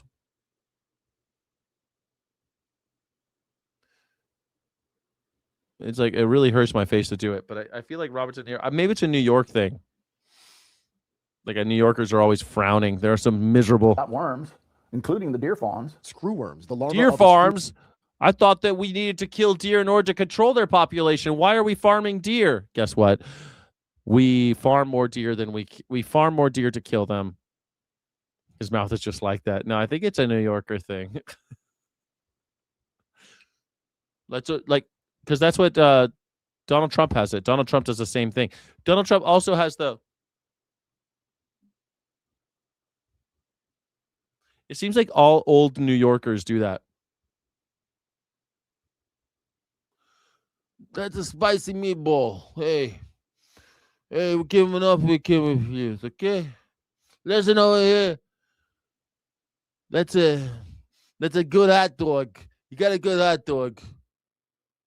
They always talking like this. Donald Trump always shows his bottom teeth. He's always talking like that. It's really good. It's really good. God damn, Arnold Palmer has the nicest schlong of my guy. They always talk like this. Yeah, fucking drooling. It hurts my face to do it, but I feel like New Yorkers are just something about them. They got to always do that with their faces. I don't know why. What's wrong with New Yorkers? I just watched Schneeko. Schneeko's a New Yorker. He also does. He is like always with the frown. I guess, it also reminds me of Hugh Grant always talks like this. I just can't do it. I just can't. I can't do 4 weddings and a funeral part 2, can I? I'd love to do 4 weddings and a funeral part 2, but I can't. It always bugged me. Like Hugh Grant's mouth always looked like a trapezoid. I can't do it. It's just not. I just can't do 4 weddings and a funeral. Shit, and Donald Trump does the same thing. Maybe there's I don't know, there's some connection here. Maybe English people do the same thing. I don't know. English people always seem to be talking with their mouths spread out at the bottom. Always spread out at the bottom. Yes, the English people, a lot of them speak with the bottom of their lips stiff upper lip. Make sure that you don't let your mustache get messy. Keep your lips stiff. You might get a lip stiffener with a mustache. Elementary, Watson, elementary. I don't know why you guys do that. You do it great. I feel like that isn't that what Hugh Grant's face always look like when he talks? I don't know. It hurts my face to do it. New York and Old York. That's what it is. It's New York and Old York. The Old Yorkers talk like that too, and the New Yorkers talk like it. That's it, Steffelson. You figured it out. Yeah, but Trump also has stroke face. He does now. But it's like, this face, I think, is very New Yorker, very like worm fly, very like Tribeca. which lay eggs on an open wound or even a scratch on any animal and then screw their way into the skin. Scientists learned they could breed and release sterile flies to cut the population, and for over 30 years, the USDA released millions of sterile flies from planes. But over the last 4 years, they started to come back. So far, the only U.S. case is in a 3-week-old calf in a Texas town along the U.S.-Mexico border. And that animal, the maggots have been removed. The animal has been treated. The Texas Animal Health Commission. We've been talking about this for the last 3 years because South America and Mexico have been having New World screw problems, New World screwworm problems. These guys all want to kill all of them. Kill them all. Just get them all. You're really pretty great. Thank you too, good mama. I'm like the rich little of YouTube. And has been training staff across the state in how to recognize the fly, which is nearly indistinguishable from other types of flies. We have expedited a targeted release of sterile flies in the affected area to prevent the pest from reproducing. The U.S. Agriculture Secretary says there. Take the place for a week, but else we gotta do this thing, ding, ding, do. My mama, ding, ding, my mom and daddy do me, do. I gotta come up here and do this thing, ding, ding, do. Did Bill Gates do this one? Nah, this type of shit, this has been going on for way before Bill Gates. Like, literally, the guy that said 30 years, I was gonna say 50. It's been a long time. Screwworm, we've been fucking with the screwworm for a long time, but we keep the problem now is the reason why we're having bigger problems with the screwworm is because it used to be we had herds of cattle spread out, like a lot of farmers, right? Now we have fewer farmers, but more cows. How does that work? Well, you have all those cows end up on a big plot of land, and even the small farmers, they put in the stockyards, they put more and more. So if those animals stay there for any period of time, they're going to get screwworm because they're all together. And if one of them's got screwworm, they all start getting screwworm. And that's happening basically the entire Western Hemisphere is doing it that way. These large CAFOs were warehousing animals in ways that weren't done before. The way it used to work was, Farmer Joe and Farmer John, they live hundreds of miles away from each other, and they both have herds. And then right before slaughter, they would take their animals to the stockyard, and they would go ding dang doom ding get 55, 65, 65, and they'd auction in the stockyards, and then they would take them off and slaughter them pretty quickly, or they'd go and finish them and slaughter them pretty quickly. So screwworm wasn't that big of a problem, but we still took lots of measures to keep it from, because it did cost them a lot of money. It was still a big problem, but for the last 30 years it hasn't been a big problem. But now we're doing it where now it's a big issue, and they're coming north. So you're going to hear more and more about the screwworm. We've been talking about it for a couple of years, but now the heat is on because they finally had a case in the United States, and they also have a plan to eradicate all of them forever so that they will entirely extinct them. Yeah, I'll extend the vegans fig leaf. Corporate farming is evil. Well, you'll be happy to know that all farming is capitalist farming. All farming is factory farming.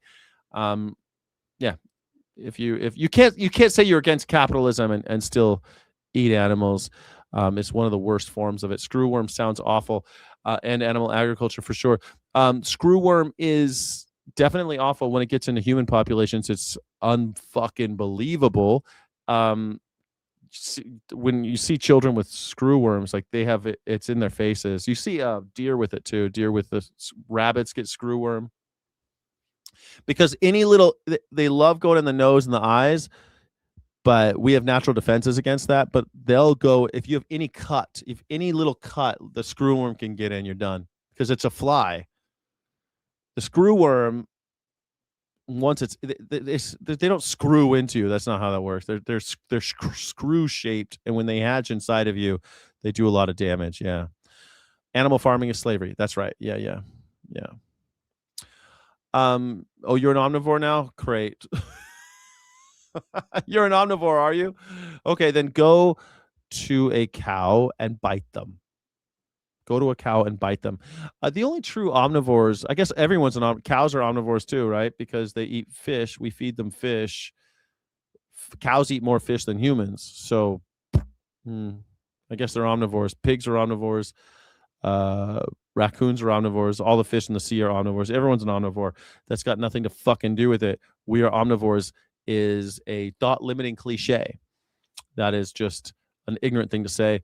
Everyone's an omnivore. We're all opportunistic omnivores. Even cats eat plants, and they're considered carnivorous, but they're omnivores too. They'll eat a plant if they're fucking hungry. And bears, omnivorous. Gorillas technically omnivorous, except most of them live completely plant-based. So, yeah, omnivores can eat plants. That's right. It's a matter of choice whether or not you want to support, if you want to support slavery or not, whether or not you're against slavery, whether or not you want to support capitalist, expansion of land control. You want to play their fucking game, or you don't want to play their game. You get to be whoever you want to be. Plants feel pain. Thanks. Ramping up efforts to control the population once again, building new sterile fly breeding facilities, but it can be a slow process. For now, the message to ranchers: check your herd. The U.S. banned live cattle imports from Mexico last July over screwworm concerns, contributing to lower herd numbers and higher beef prices, an unlikely infestation. Why do you care about the beef prices if you're omnivorous? You should be able to go out there and just eat a cow, right, with your bare hands. You should be able to kill a cow with your bare hands and eat them right there raw. Why do you care about beef prices if you're an omnivore? Of course, everyone says they're an omnivore until they gotta go, eat a pig raw. Go eat some raw pig. Tell me you're an omnivore. Go kill a pig with your bare hands. No knives, no guns, no gas chambers. 99% of the pigs killed in America, and it's like 350 million a year, are killed in gas chambers. So, you're pro gas chamber. Cool flex. Make matters even worse.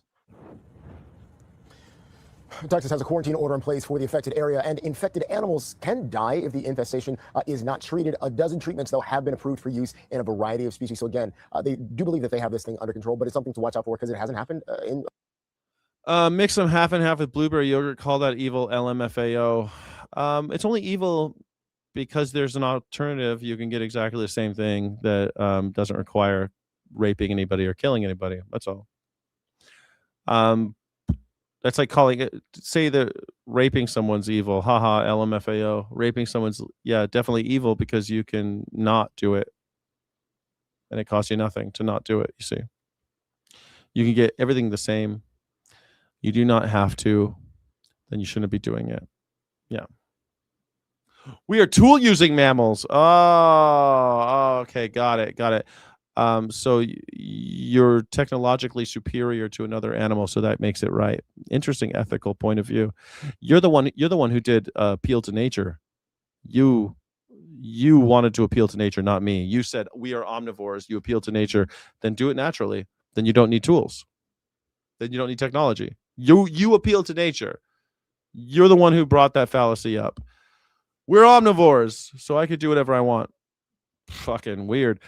I mean, you could say that men, for example, have evolved stronger facial structures so we could take more punches than a woman. Like punching my face is going to hurt me a lot less than if you punched a woman's face. And the reason why is because bigger animals, we're bigger. I can hold down a woman and make her pregnant. Should I? Because that's a natural thing to do. It's natural to do that, right? So I should do that then. You see, the fallacy doesn't hold up. You're illogical. It's not straw manning. You made a logical fallacy when you brought in nature. It's natural. We're omnivores. It's a dumb fuck thing to say, and it's annoying. We have to deal with it every day. Idiots saying that it's natural to rape. It's natural to beat your children. It's natural to own slaves. It's natural to kill animals. It's natural to rape animals. It's natural to put animals in gas chambers. It's natural to slit animals' throats. It's natural to artificially inseminate them. It's natural to hold them in these large swaths of land where they would never live. It's natural to import animals from all over the world and send them all over. It's natural to fight wars over the grain in Ukraine so we can keep feeding animals. 50% of which will go to animals. It's totally natural to hoard wealth and turn 16 pounds of grain into 1 ounce of one pound of flesh so we could feed far fewer people. It's natural to put all this energy into feeding animals while human beings are starving. It's natural. So stupid. Just such a stupid fucking argument. Steak and eggs, though. Natural. The new Star Wars movie, The Mandalorian and Grogu, opened over the weekend. I saw it. I posted my review video of it, which you can watch if you haven't already. It's linked in the description and probably also in a card that will be on the video somewhere over there. And short version is I liked it. It was pretty good. I think it might have been better if they had aimed for 90 minutes running time instead of almost 2.25 hours, but overall I thought it was good. And it did fairly well at the box office. It grossed $100 million for the long weekend, and that includes Monday. And that's, it was #1 at the box office domestically. I think it also made an additional something like $60 million internationally. So far, for a movie that opened a few days ago, it has already grossed north of $160 million. That's not bad. That's not bad at all. But I wanted to share a social media post with you that I saw. And I'm not arguing with the person who posted this on Threads. I'm just using this as an example of a sort of... I fucking hate people who talk like this, who talk about how much a movie made. What the fuck do I care how much a movie made? A kind of discourse that I have noticed, not just about this particular movie, but about lots of different things. So this was posted on Threads by JFunny1990 yesterday as I'm recording this. And they say, quote, "The doomsday box office narrative around Mandalorian and Grogu is completely illiterate to actual studio math. Mando cost $165 million to make, minus a $21 million tax credit, plus a $100 million marketing push, putting its peak break-even right around $530 million. Opening to $160 to $170 million globally means it just cleared its entire production budget in 4 days. With an A- cinema score, an 89% audience score, and summer break starting, families are going to give this movie massive theatrical legs. Stop comparing it to a $300 million train wreck." The discourse that this Threads post is responding to, and which I also would like to respond to in a different way, is a discourse that seeks to declare a movie a failure because it didn't clear a certain number on its opening day or its opening weekend. Even if it was the #1 movie, there were people who will say, well, but it didn't make this much money, therefore, Disney is panicking, et cetera, et cetera. And while the writer of that post, JFunny1990, gets into a little bit of the nuts and bolts in terms of the budget and how the budget breaks down and what the break-even number for Mandalorian and Grogu might be, I want to just kind of sidestep all of that and ask a more fundamental question. When it comes to the box office grosses of The Mandalorian and Grogu, or really any movie, why do you care? If you are not someone who is involved with the movie, who stands to win or lose based on how much money it makes, if you are not a journalist who covers the business side of show business and would therefore be interested and potentially looking to report on the performance of the movie, why do you give a shit how much money a movie made on its opening weekend? I saw a very similar discourse last year when James Gunn's Superman movie opened. And this was really what unlocked for me what is actually going on here. When certain types of people and certain types of social media accounts... I kind of want to see the new Supergirl. I think it'd be cool. I think it'd be great to see it. I want to see it. I like the DC stuff more than I like the Disney stuff.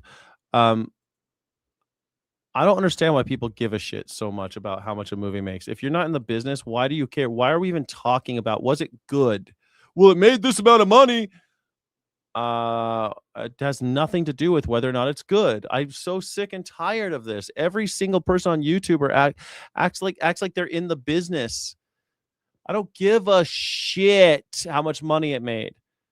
If anything, I'd rather support a movie that ain't making that much money. I don't give a shit.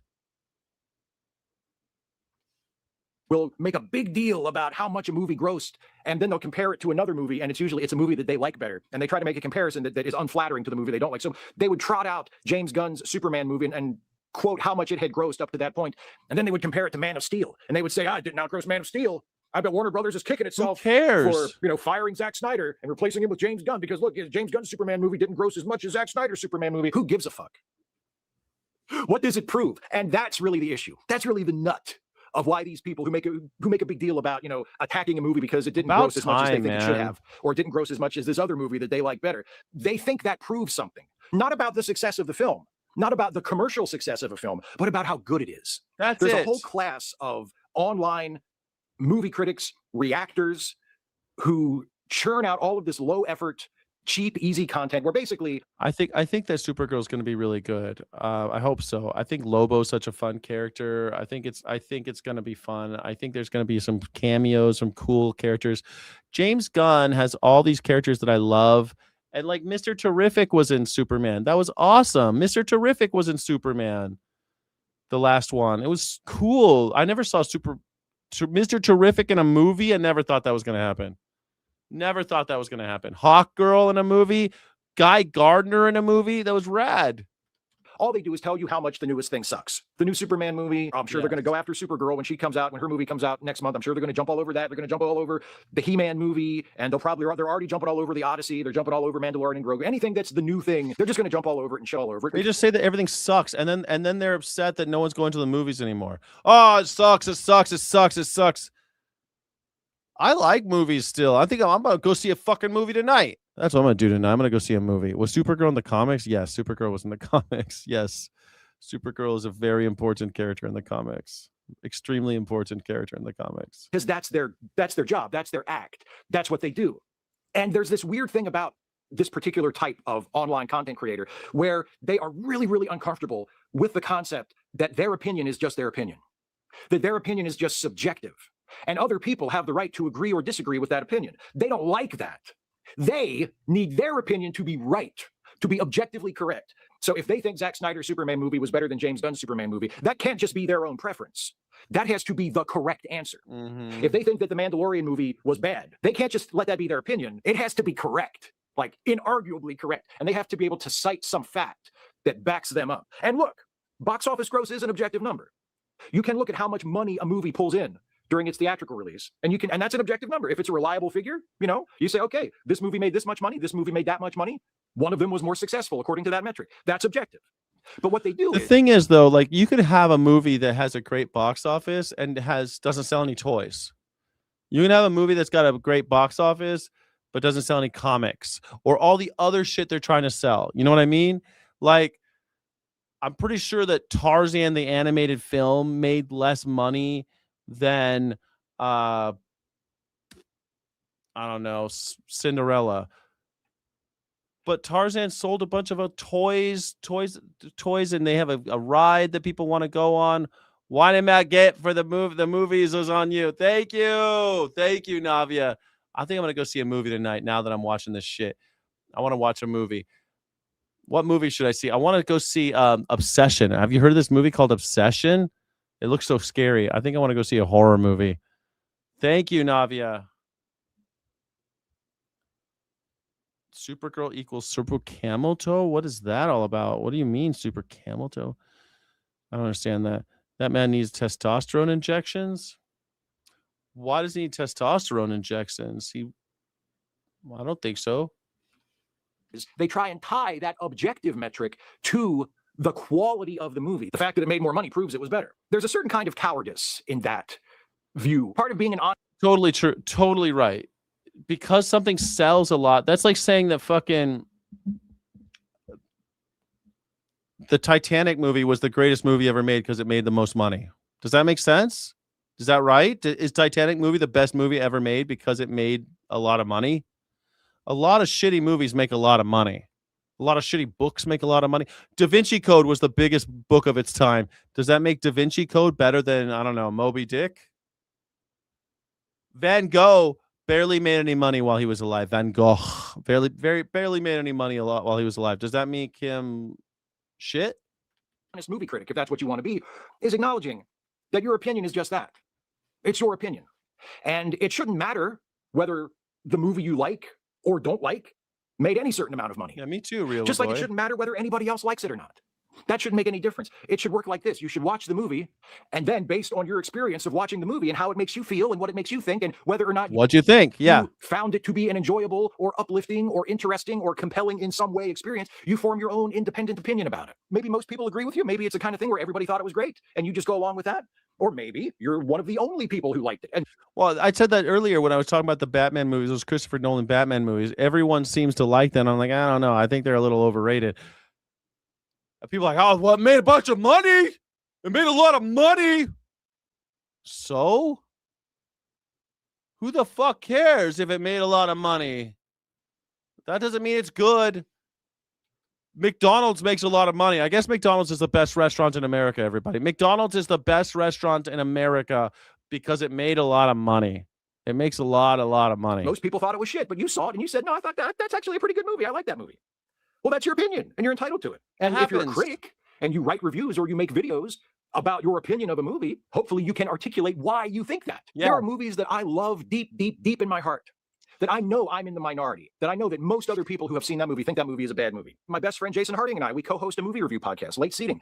More often than not, we agree. Every once in a while, we disagree. Jason will really like a movie that I don't like, or I will really like a movie that Jason doesn't like, and we'll talk about it. And sometimes I'll see that Jason maybe has a point, or I'll understand why he feels the way he feels. I won't agree with him after I hear his reasoning, because that's not really the way it works, but I'll understand why he feels the way he feels. And hopefully he will understand the reasons that I feel the way I feel. That's true. Like sometimes I talk with people about books. I'm like, I didn't like this book. They're like, what about this part? I'm like, oh, that was actually pretty good.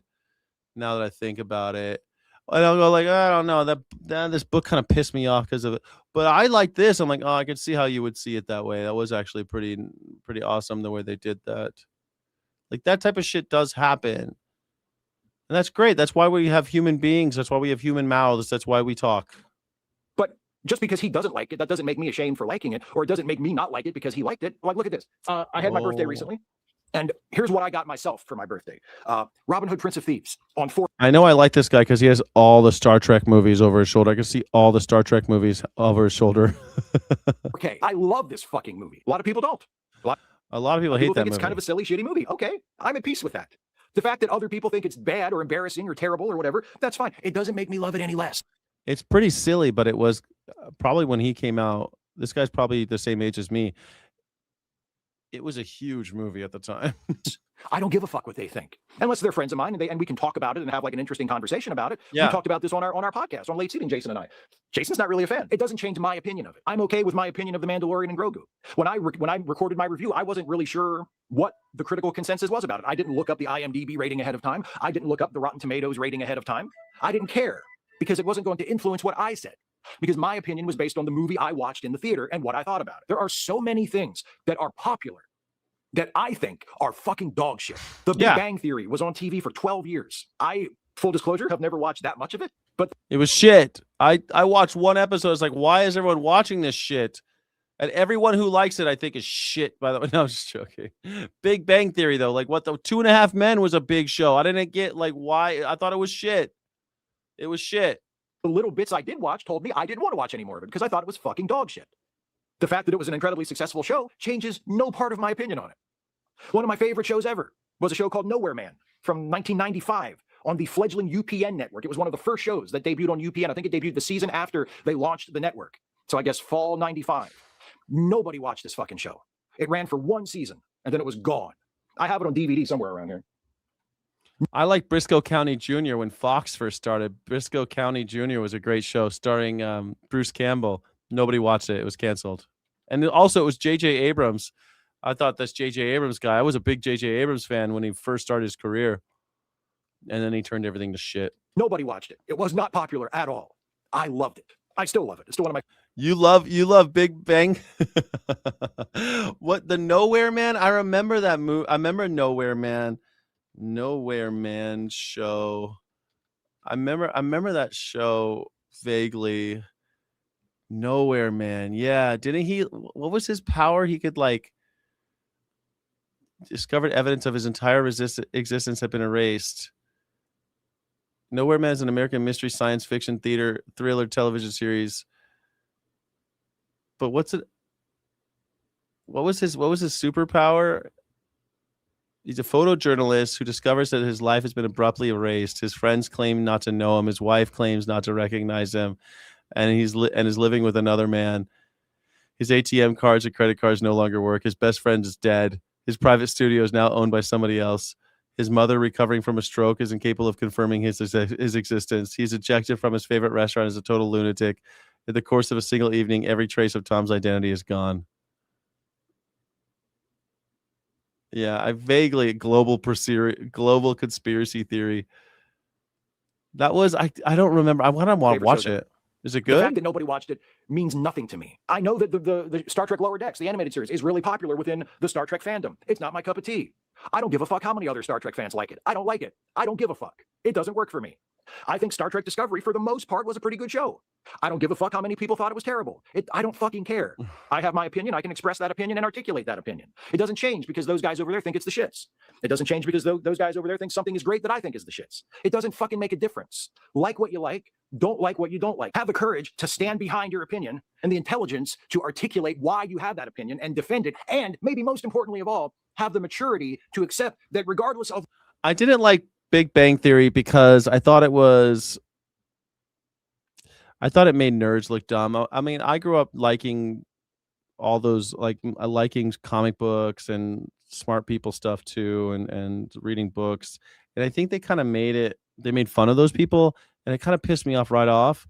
And then that joke just kept on going, like Green Arrow, Green Lantern, Green Arrow, Green Lantern. And it just seemed really tired and lame, almost like Revenge of the Nerds. By the time you get to Revenge of the Nerds Part 2, it's like, this is fucking stupid. I guess that's the thing. It went on for 12 years. 12 years. I mean, I'm sure that there were some funny jokes in Big Bang Theory, but sitcoms for 12 years, holy shit, that went on longer than Friends. And Friends kind of sucked. There was some fun. Friends was pretty funny, but it also kind of sucked, man. I didn't watch it, but it was definitely in the reruns. Oh, you did. I don't know what PKD is. Surprised we don't have Firefly 2.0. Firefly, they're talking about doing it. They're talking about doing it again, redoing it. What your opinion is and how well you articulate it and back it up. There will always be other people who have a different opinion than you. And recognizing that and accepting that is part of being an adult. It doesn't mean you have to agree with them. It doesn't even mean you have to respect their opinion. But you have to respect that they have a right to it and that their opinion is no more or less valid than yours, no matter how much money a movie did or didn't gross at the box office or any other fucking irrelevant statistic to your opinion that you can cite. Except I think this guy's totally right. I'm so glad somebody else is saying. I feel like I'm the only person who says this, and I'm so glad that somebody else is finally saying this shit. 4 super smart guys and none was a vegan. Big Bang doesn't make sense. Big Bang because they weren't really that smart. They were all kind of dicks, right? They were all kind of misogynistic and vaguely incel-y and weird. I don't know. It just seemed like it's okay to make fun of nerds, I guess, but it's just kind of tired and it just bores me. I didn't think it was fair to take nerd culture and just make fun of it like that. It seemed dumb, but hey, well, who am I? If you liked it, you liked it. I knew a lot of people love 2.5 Men. People love 2.5 Men. I don't get why everyone loved 2.5 Men. That went on forever. How many seasons did 2.5 Men run? Let's see. How many seasons did 2.5 Men run? 12 seasons. Went 12 fucking seasons, dude. Went through cast changes. 12 years of 2.5 Men's. Holy shit. It's the same thing with like fucking The Office. How many years? Let's see. How many years did The Office run? 9 seasons. Holy shit. It's like the American version goes 9 seasons, 2 seasons. That's all you need. 2 seasons. Shut the fuck up. Make another show. 9 seasons of the same recycled jokes and just endless, just 5 years. That's all you get. 6 seasons in a movie. 6 seasons in a movie. That's what we need. 6 seasons in a movie. Sources tell ABC News federal regulators are investigating former Congressman George Santos for possible inside trading on the prediction market Kalshi. Yeah, those sources say Kalshi flagged a series of wagers Santos allegedly made in February tied to his attendance at President Donald Trump's State of the Union speech. Rena Roy has the details. Former Congressman George Santos is facing a new federal investigation. This time, sources say the probe is focused on suspicious bets. But didn't Donald Trump? I don't get this. If people are going to investigate this guy, didn't Donald Trump pardon him? George Santos got pardoned.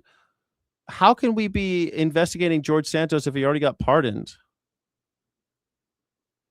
Federal pardons only apply to past crimes a person has already been convicted of or charged with. They do not grant immunity for any new. Did he commit new crimes? The Department of Justice and Commodity Futures Trading Commission are investigating him for brand new allegations of suspected insider trading on the prediction market of Kalshi. Oh, shit. Kalshi. What was he bet? He played best financial. He placed financial bets on his own absence from a presidential address after publicly claiming he would attend. No way, dude. He said he would go to a Donald Trump show, and then he didn't show up, but he bet that he wasn't going to show up so he can make money off of the betting. Kalshi's a betting site. Kalshi's one of those betting sites where you could bet on like whether or not we're going to kill more Iranians. I bet I don't show up to that party. And then he goes publicly and he tells everyone that he's going to show up to the party. What a dick. What a dick. That's so funny. That Santos allegedly placed on the popular prediction market platform, Kalshi. Those sources telling ABC News the platform froze his account and alerted federal authorities after flagging a series of wagers Santos allegedly made in February tied to his attendance at President Trump's State of the Union speech. I'm going to be there for the State of the Union in the gallery, guys. At the time, Santos posted this video and Kalshi was taking bets on I'm going to be there for the State of the Union. I'm going to be there. And then he didn't go. who would attend the speech. Sources allege Santos placed wagers tied to his own attendance, but during the address, he posted watching the State of the Union from an airport TV was not part of the plan. By skipping the speech, sources say he pocketed tens of thousands of dollars. When asked by NPR for a statement, Santos reportedly said, "Well, that's news to me." Santos made national headlines in 2022 when the lies he told during his campaign were exposed. He claimed to have graduated in the top of his class, that his mother worked at the World Trade Center on 9/11, and that his grandparents escaped the Holocaust. My grandparents survived the Holocaust, so these regimes of socialism, Marxism, they don't work. None of it was true, and Santos admitted to fabricating large parts of his life. I think we can all look at ourselves in the mirror and admit that once in our life we made a mistake. Santos was expelled from Congress and later pleaded guilty to identity theft and wire fraud. Identity theft and wire fraud, but he's Donald Trump's friend. Donald Trump loves fraudsters, so he pardoned him. He was sentenced to 7 years in prison, but President Trump commuted that sentence. Rena Roy, ABC News, New York. What the hell? Donald Trump rewards fraudsters. Ain't that funny how that always happens? Why is that always a thing? Why is it that Donald Trump always forgives the fraudsters? You ever notice that? Why does that happen? Denver tested what happens when cars move out of the way outside a block of Wynkoop Street in front of Union Station. Now the question is whether that one-week experiment should become something bigger, perhaps. 9 News reporter Rhea Johnson. Oh, he's a con man, and he's a con man who keeps getting caught being a con man. He should be in jail right now. Donald Trump let him out, and he committed more crimes. What do you know? Donald Trump commuted his sentence, and now he's back out. Dude, on Sunday, actually, come to think of it, John Oliver did a whole show about Donald Trump's pardons. It's pretty good. Joins us now and tells us what the city found out. Usually when you walk out of Union Station, you're seeing Uber pickups or a line of cars parked out front. And now the city is studying to see if they can make this block car-free. So they tested it back in October, and tonight we have those results. Union Station really is a front door for people coming to Denver. Outside the city's front door, Denver officials wanted to know whether people make a better welcome than traffic. Jill Locantore with Denver Streets Partnership sure thinks so. And really that's what's holding it back right now is the volume of vehicular traffic that we're allowing into this space. Back in October, the city closed the 1700 block of Wynkoop for a week-long pilot to help study the feasibility of making the block pedestrian only. 7 months later, the data is in. The city found foot traffic increased 24% during the closure. People shop, cars do not shop. If there's That's the thing. People always say that the shoppers, like the businesses, always are against pedestrian zones, but they don't fucking listen to the statistics, man. If you have more people walking, you have more people buying. anywhere that could thrive on people accessing it through transit and walking and biking, this is I didn't find your video, man. I don't know what video it was. I didn't see anything. I'm sorry. the place. According to the data, the people agree with Jill. Nearly 80% of surveyors supported limiting some vehicle traffic to make more room for pedestrians. And nearly the same number said the closure made it easier to walk, roll, or... You know, up until pretty recently in human history, roads were not filled by cars. And they were for everything. People had shops in the roads. They were thoroughfares. Roads were not just for cars. And now we've given up huge portions of our land, huge portions of our living area to cars. We need to have where you go, you come to town, you park all the way the fuck out there and you walk, or you take a subway or whatever, you get into town and you walk around. Cars in downtown areas need to stop. We need to get rid of them. use transit in the area. It's definitely aligned with the city's desire to reactivate downtown. The biggest concern about closing the street to cars is about what happens around it. During the pilot closure, the city found traffic increased on Wazi Street and rideshare pickup shifted to Wiwata, but most intersections saw little or no change in traffic flow. With such a minor change, even with a short-term demonstration, that suggests in the long term, it would hardly be noticeable at all. While the test showed a temporary closure on Wine Coop can work, Dowdy called the pilot just one small step in a much larger process. And right now, there's no additional work on the Wine Coop study officially planned. The city said nothing about Wine Coop will change from this study alone, but before anything moved forward, they would need to have conversations with the neighborhood and business owners in this area. But what the study did show was that it is possible and that people... Virtual reality meet. You posted a video. Where did you post it?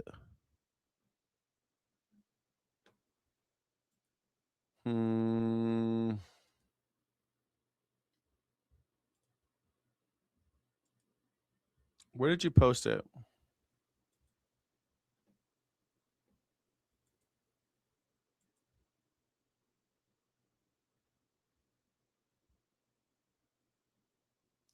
I don't know why it would be deleted. Newest posts, community settings. No moderation. I have no moderation set. Zero moderation set on it. Twisted. I know what clip that is. Chai Pixie. Pearl Z.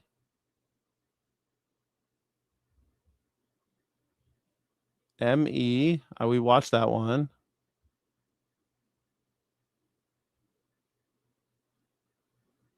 Sayard Yan.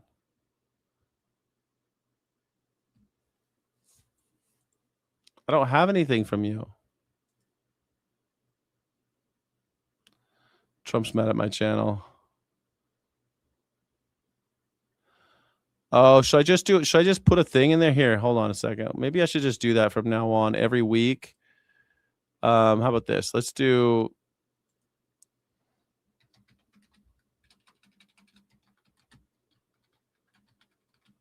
drop any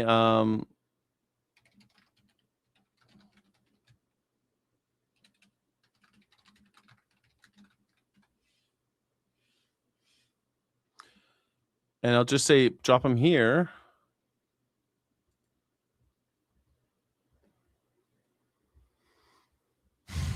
Maybe it'll work. I don't know why I don't know why it's not working.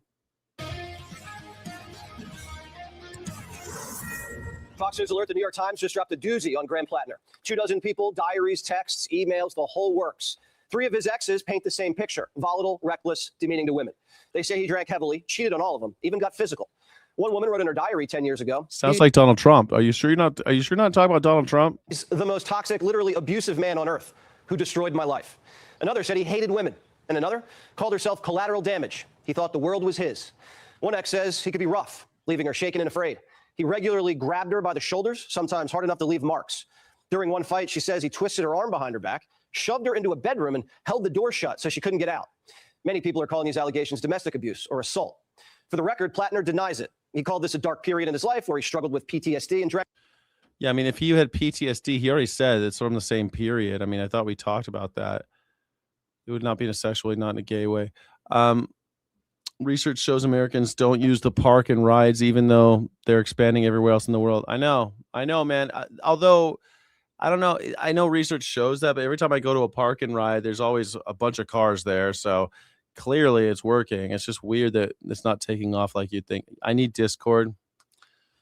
Honestly, Real McCoy, I'm talking about when I move to Albuquerque, I want to like hire a person to help me do Discord. I need somebody to help me do Discord, man. It's just too much work. I did Discord before and it ends up being like the main thing. And then I can't do what I actually want to do, which is create stuff and make content. I don't want to sit there and like manage a whole community. I want to participate in the community, but like always, there's so many fucking problems. People get all butthurt inside the community, and then you're like, you have to play. I used to do a daily after show in Discord every day. You just posted it under your new post?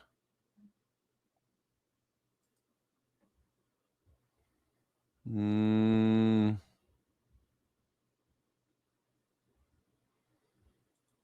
Mm.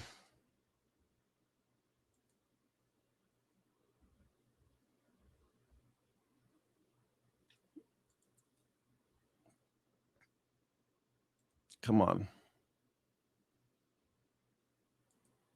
Yeah, it's not in there. It's not in the comments. So I don't know, man. Why is it deleting you? Fuck. I don't know, virtual reality me. I guess I gotta like open up a Discord again. Do another Discord. Fuck.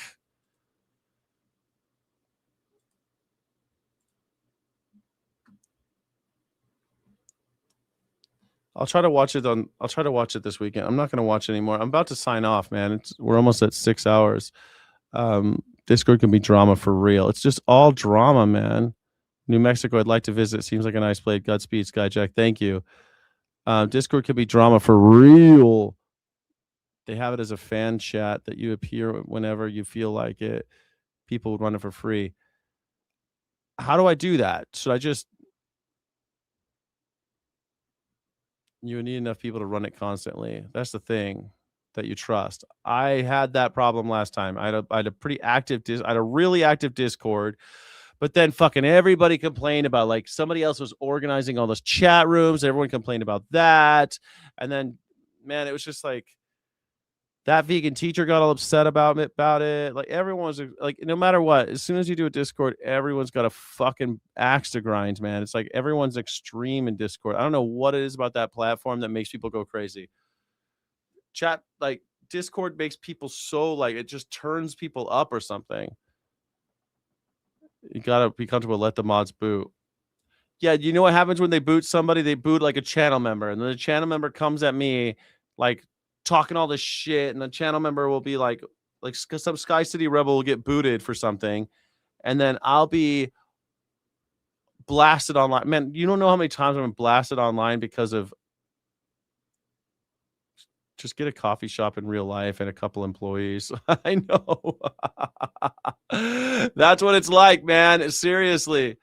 764 cult. What is 764?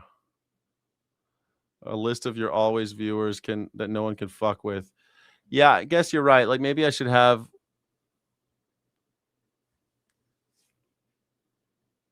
Smoking Blondie says that another guy has a bot that like tells everyone when they're live too. And the same thing happens with Osmond Gold. They have a Discord where they do that all. Everyone wants Discord now. I'm the only one who hates Discord. All channel members should not be booted. There's a way to set that up with YouTube too, like where you can have, if you're a channel member, you integrate with Discord. It's kind of cool. Maybe I should spend tomorrow trying to hook that up. Fuck me. So much extra work, but I'll try it. If you guys want it, I'll do it. If you want it, I'll do it. And then I'll give channel members a little something extra perk too. It's kind of nice, you know. Yeah, the Sky City Rebels get an extra perk. They have moderator AI. Now, remember Reagan years? Yeah, I used to hang out at the hub. Oh my God, Veg in the Woods. Dude, yes. I was there all the time, man. I used to live in Fullerton, and I knew the owners Carlos and something. I knew the owners of Reagan. I was just in Fullerton recently, and I was kind of bummed there was no Reagan years anymore. Yes, they had cool tokens with Reagan on the tokens. I love that place. There were young men who owned that place. Yeah, the Reagan years. That was a good... Thank you for the $20. Yes, I loved that place. I think about that place a lot. I hung out there all the time. Every day after work, I went there. Every day I went to the hub, and the hub was connected to Reagan years. You walked to the back of the coffee shop, and you're inside of Reagan years. Yeah. Yeah. But you know how smart it would be for it to not secretly run the Discord. You know how smart it would be for it to not secretly run the Discord, so they can't blame you.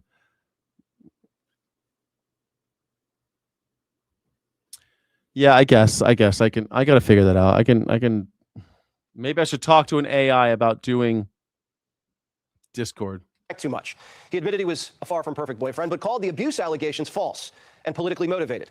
Of the 3 women, one works in Republican politics, another is a registered Democrat, and the other is choosing to remain anonymous. One ex says he kept an AR-15 lying around his D.C. apartment, which, by the way, is illegal, and sharpened his axe in front of the TV. Oh, it's illegal. Oh, what about the Second Amendment?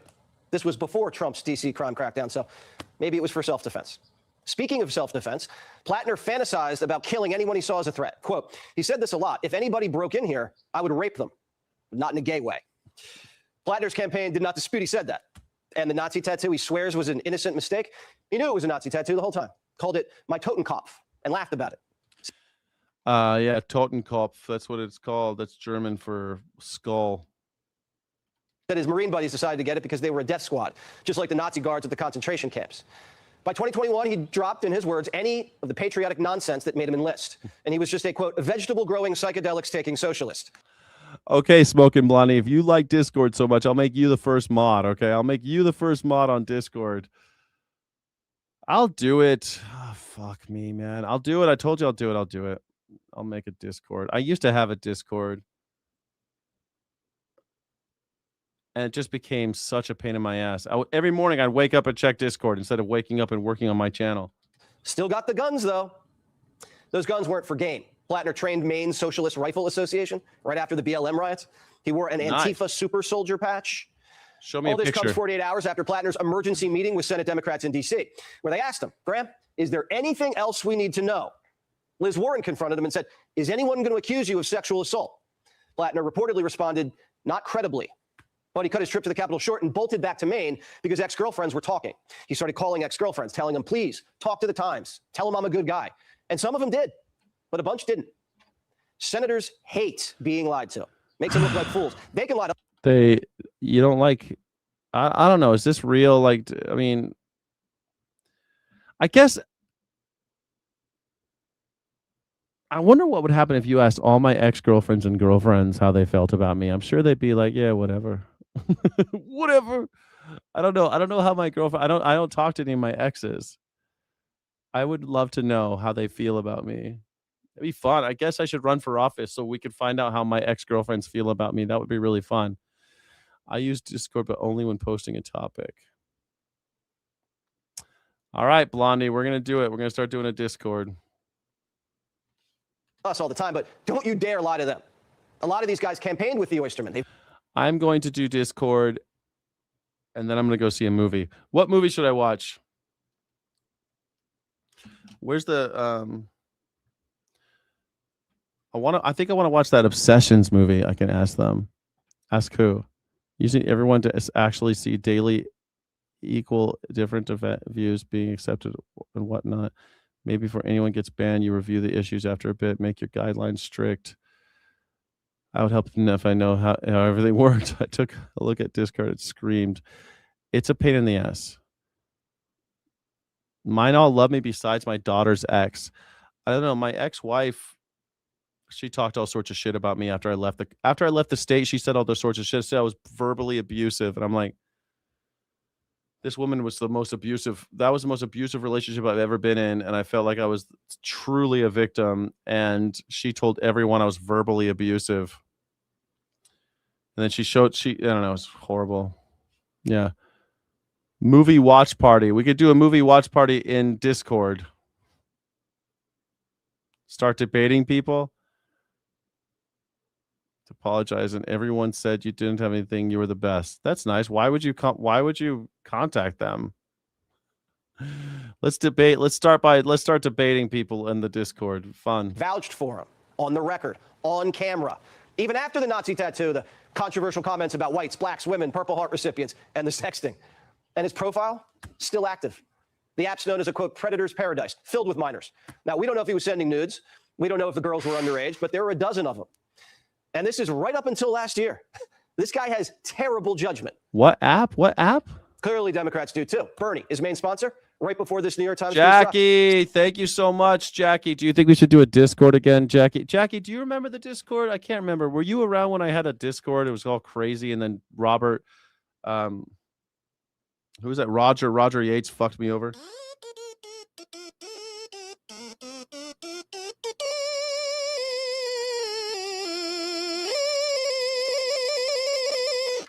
Thank you so much. Thank you so much. Thank you so much, Jackie Boyle. Can I get some green hearts of courage for Jackie Boyle? Jackie Boyle, thank you very much. Said this. You are standing by him despite that. Why? Maybe let's understand that nobody is perfect. AOC heard Plattner and got Biden brand. Should Democrats abandon Graham Plattner after these messages came out, these sexually explicit messages they sent to women? You know, I haven't waded into that primary. I don't believe the primary has occurred yet. So I would kind of, you know, again, I don't wade in on that. I haven't waded in that race. Yeah, AOC hasn't weighed in on the commie nipple Nazi, but Big Boy Fetterman certainly has. Let me make a deal. You know, I'll tell P. Hustle, I'll wear a suit every day if he releases all those texts and messages that he's had for the dozen women.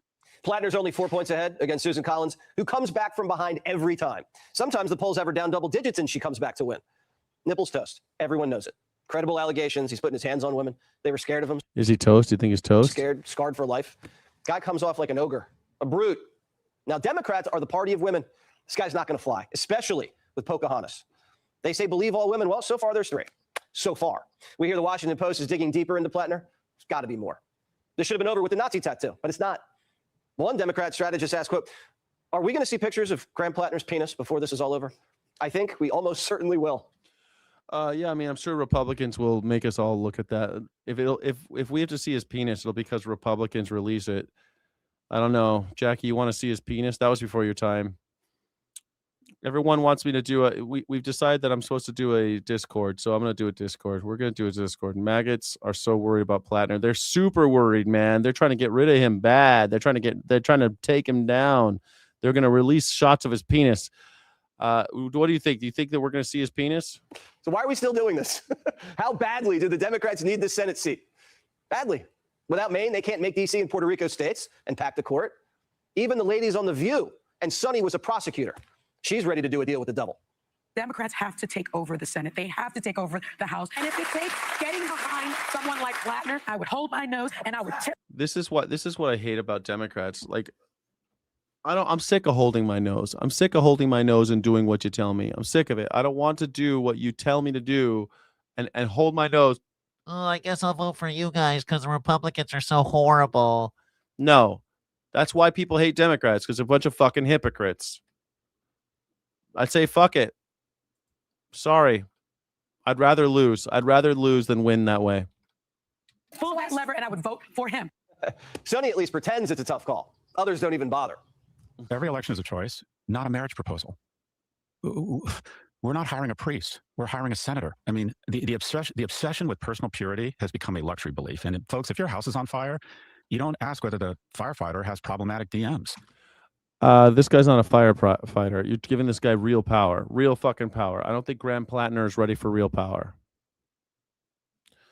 Fuck you, I won't do what you tell me.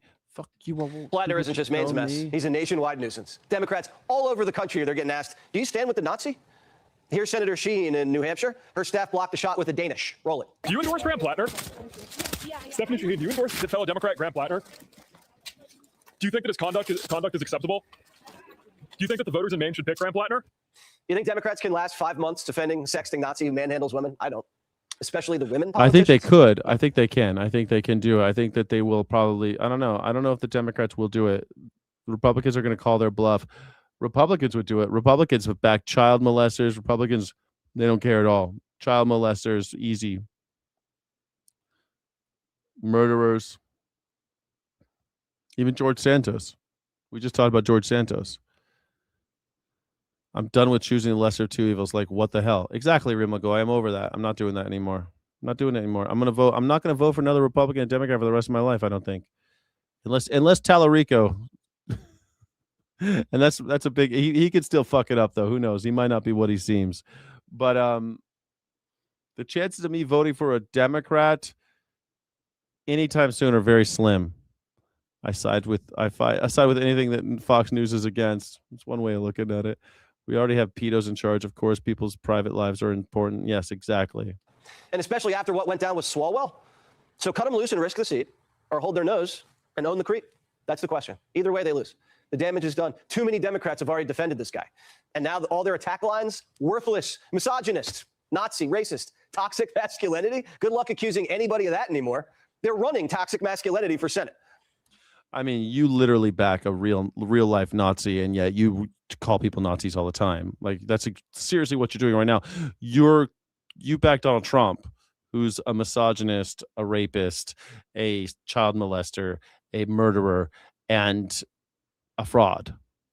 But every day you somehow get on the news and you call other people those things. Hypocrisy knows no bounds in this country. If Graham Plattner, that doesn't let, they're not allowed to talk about those things because Graham Plattner's those things? I don't think so, pal. I don't think so. That's how they thought they were going to win back men. They actually think most men are creeps who get Nazi tattoos and rough up their girlfriends. MAGA men. This is who Democrats think you are. This is their version of it in Maine. And how's Maine feeling MAGA men about all this? Be sure to like and subscribe for all the Fox News latest on YouTube and catch full shows streaming now on Fox 1. A woman in handcuffs sprinting down a South Carolina road. Hey, we got a girl over here running for her life.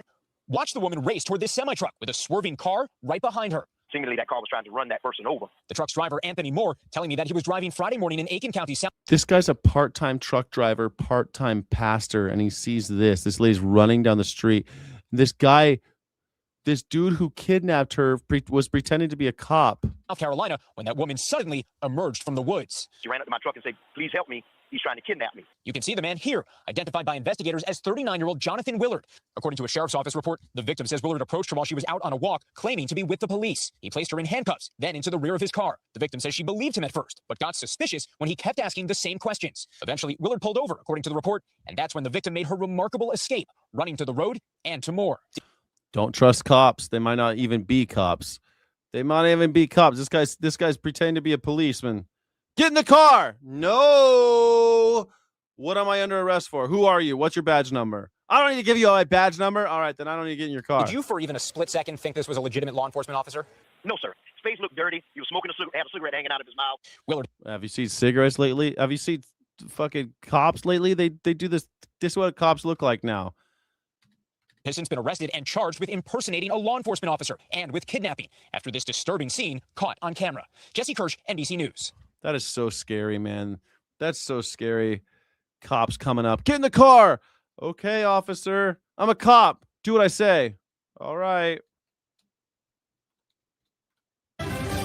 All right, former National Security Advisor and UN Ambassador John Bolton is set to plead guilty later this month to the many charges against him for illegally distributing and retaining classified information. Fox News is learning tonight that as part of that plea agreement, Bolton could pay a very hefty fine, possibly in the millions, and possibly avoid jail time. The sentence could be up to 5 years. Here with the details, Fox News legal analyst Greg Jarrett. Wow, Hillary didn't get held accountable. Joe Biden didn't get held accountable, but get Bolton. Yeah, this proves they should have been held accountable. You know, Bolton is hoping to avoid prison. Bolton is being held accountable because Donald Trump is a piece of shit. That's the only reason why. And as you point out, Sean, by copying to a single charge instead of facing trial on 18 counts. But the punishment, and it's hard, and no one gives a shit because John Bolton's a warmongering asshole, so no one cares.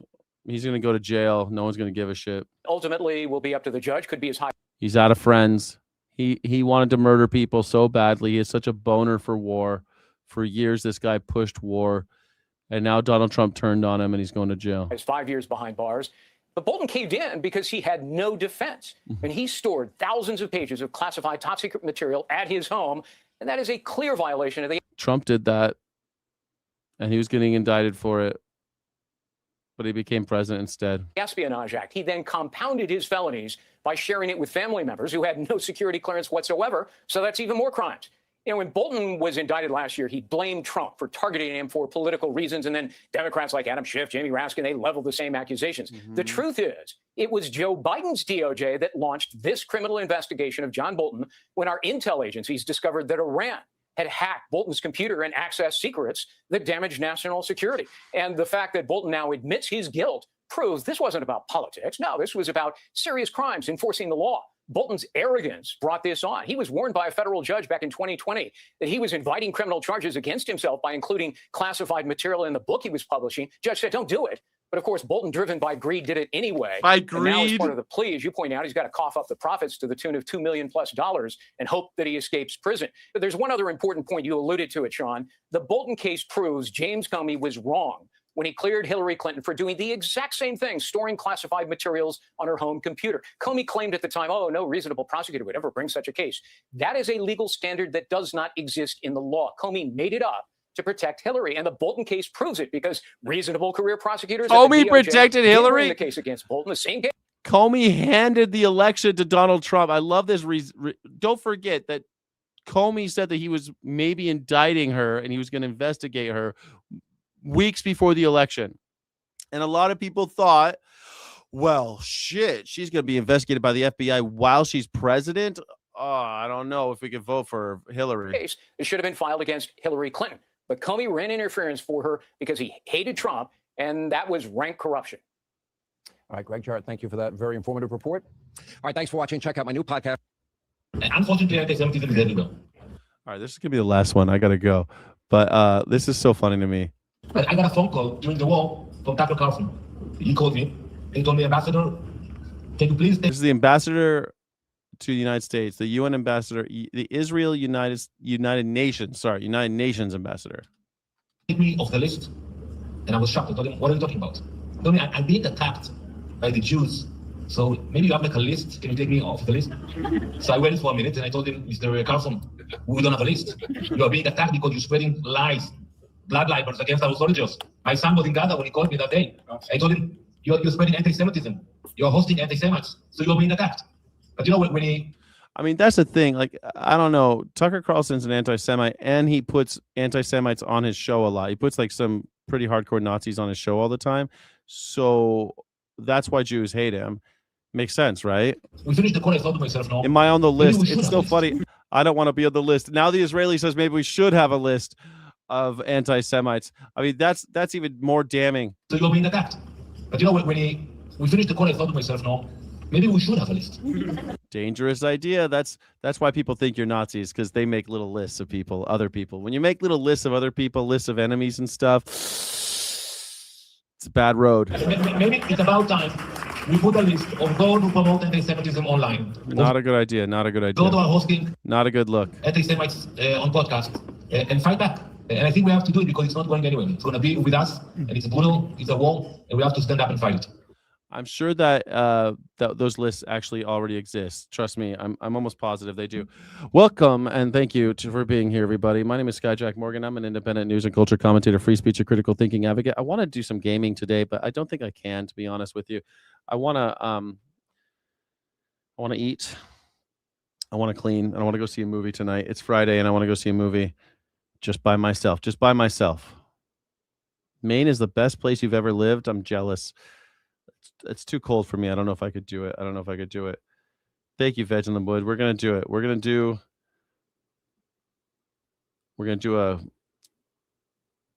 Discord. We're doing a Discord, everybody. Guys, we're doing a Discord.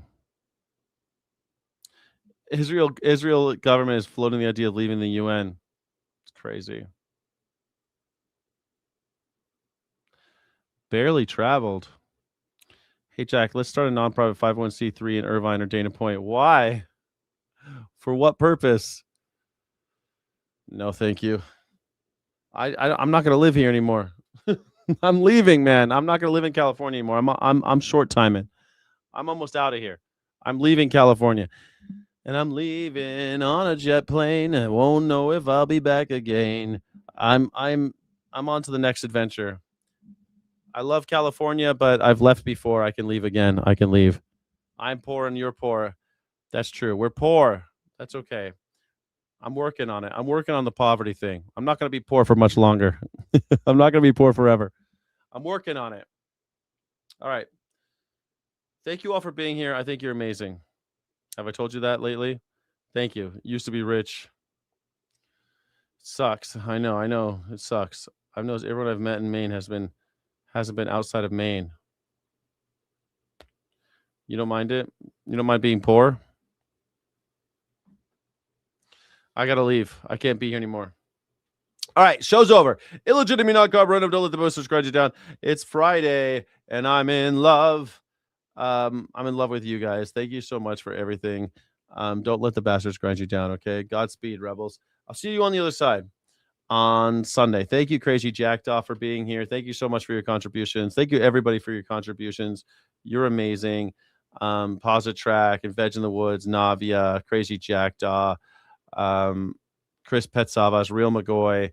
Thank you, Wolf. Thank you all for being here and helping out with the channel. I want to go see a movie tonight, I think. Yeah, come down to Dana. I'll come down to Dana. Where are you? Where are you? I'll come to Dana this weekend, probably. All right. Thank you, everybody. Thank you so much for everything. And please like and subscribe. Please hit the hype button on something. Share a short. Share a short, please. Share a short. Shorts are how we brought in the community. Please share a short. Make a clip. Do anything, please. All right. Thanks, guys. You stay. Thank you so much for watching. Don't forget to like and subscribe. Thank you so friggin' much.